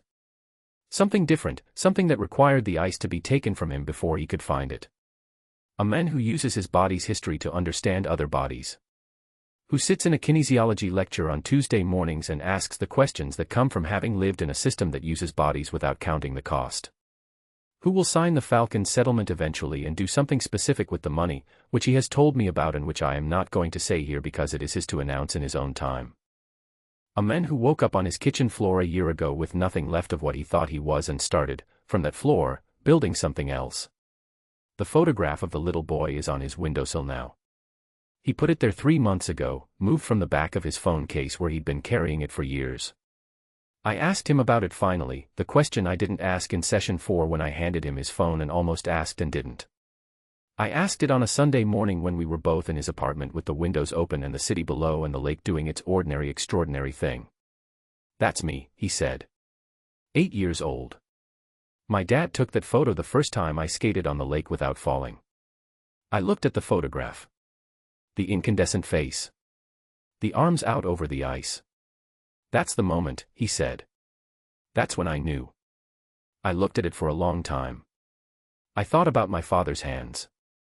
About what it cost him to love the thing he loved the way he loved it, completely, without the ability to separate himself from it. I thought about what I've spent 4 years trying to protect patients from. I thought about the swimmer and 10 more years of loving the water. I thought about what Caleb said at the lake, "You should tell yourself that too." He was right. I was doing the same thing in reverse, so afraid of losing myself in love for something that I was refusing to love anything fully. The job. The city. The person sitting across from me at a kitchen table with coursework spread out and terrible coffee at his elbow. The photograph of the little boy is on his windowsill where we can both see it from the kitchen. He is the little boy and he is also not the little boy, he is what that boy became when he had to become something else, and the becoming was brutal and honest and necessary, and it's not done yet. Neither of us is done. That's not a problem. That's just a life, in the middle of being lived. Outside the window of my office the first snow of the year is falling on Chicago. Fine and early and tentative, the way things are at the beginning of something before they've learned how serious they're going to get. The city below moves through it without stopping. It takes more than a first October snow to give Chicago pause. The traffic, the lights, the lake going gray at the edges where the cold starts to do its work. My phone buzzes. I look at it. Running late from Northwestern. Start without me. I type back, "We were going to Marcus's for dinner." You're the one who said 7. I know. The Q&A ran long. 20 minutes. Your coffee habits or your timekeeping? Pick one to work on. A pause. Both. But not today. I put my phone down. I look at the snow. I think about a man in a first session, jaw set, sitting on a treatment table that crinkled under him, telling me his pills were running low with the flat honesty of a person who had stopped performing for audiences. I think about 60%. I think about what 60% becomes when you stop fighting it and start working with it, when you give it the right conditions and the right amount of pressure and the specific, unrelenting refusal to let it stay where it is. 92. That's what it becomes. That's what we both became. My father would have understood that. Not the sport, he wouldn't have cared about hockey one way or the other. But the work of it. The daily, unglamorous, session-by-session work of taking a broken thing and finding out what it's made of when you stop giving it somewhere to hide. He would have recognized the work because it was the same work he did in every gym he ever trained in, before the people around him stopped counting the cost and he stopped asking them to. The difference is I know how to count the cost now. The difference is I stayed. The snow is coming down steadier now. Still light, still the first snow, but committing to it. The city adjusts around it the way Chicago adjusts to everything, without ceremony, without breaking stride, incorporating the new condition into the ordinary machinery of a day and continuing. I put on my coat. I pick up my bag. I turn off the desk lamp and the room goes dark and I stand in the dark for a moment before I go out, looking at the window, the snow, the lake just visible at the edge of the view, gray and cold and holding. I think, Raphael. I think, I'm still here. I think, thank you for teaching me what love costs when you can't separate it from yourself, so that when the time came I could learn to love without that cost. So that I could be here, in this city, doing this work, going home to a man who taught me the same lesson from the other direction. I think, I'm not you. I'm not afraid of being you. I became someone who could help the people you needed and didn't have. I go out. The elevator opens on the lobby and I cross to the front door and push through it into the first October snow of the year, and the city is cold and alive and moving all around me with no particular interest in my history, which is exactly right, which is exactly how I want it. My phone buzzes again. Leaving now. Get Marcus to start the food. I text Marcus. He sends back a string of complaints about being treated like catering staff that I know he doesn't mean, because Marcus has been feeding us both since April with the specific, deliberate joy of a man who has his brother back. I walk to my car. The snow falls on the city that is, as always, still moving. And I am in it. Present, whole, staying. Author's note.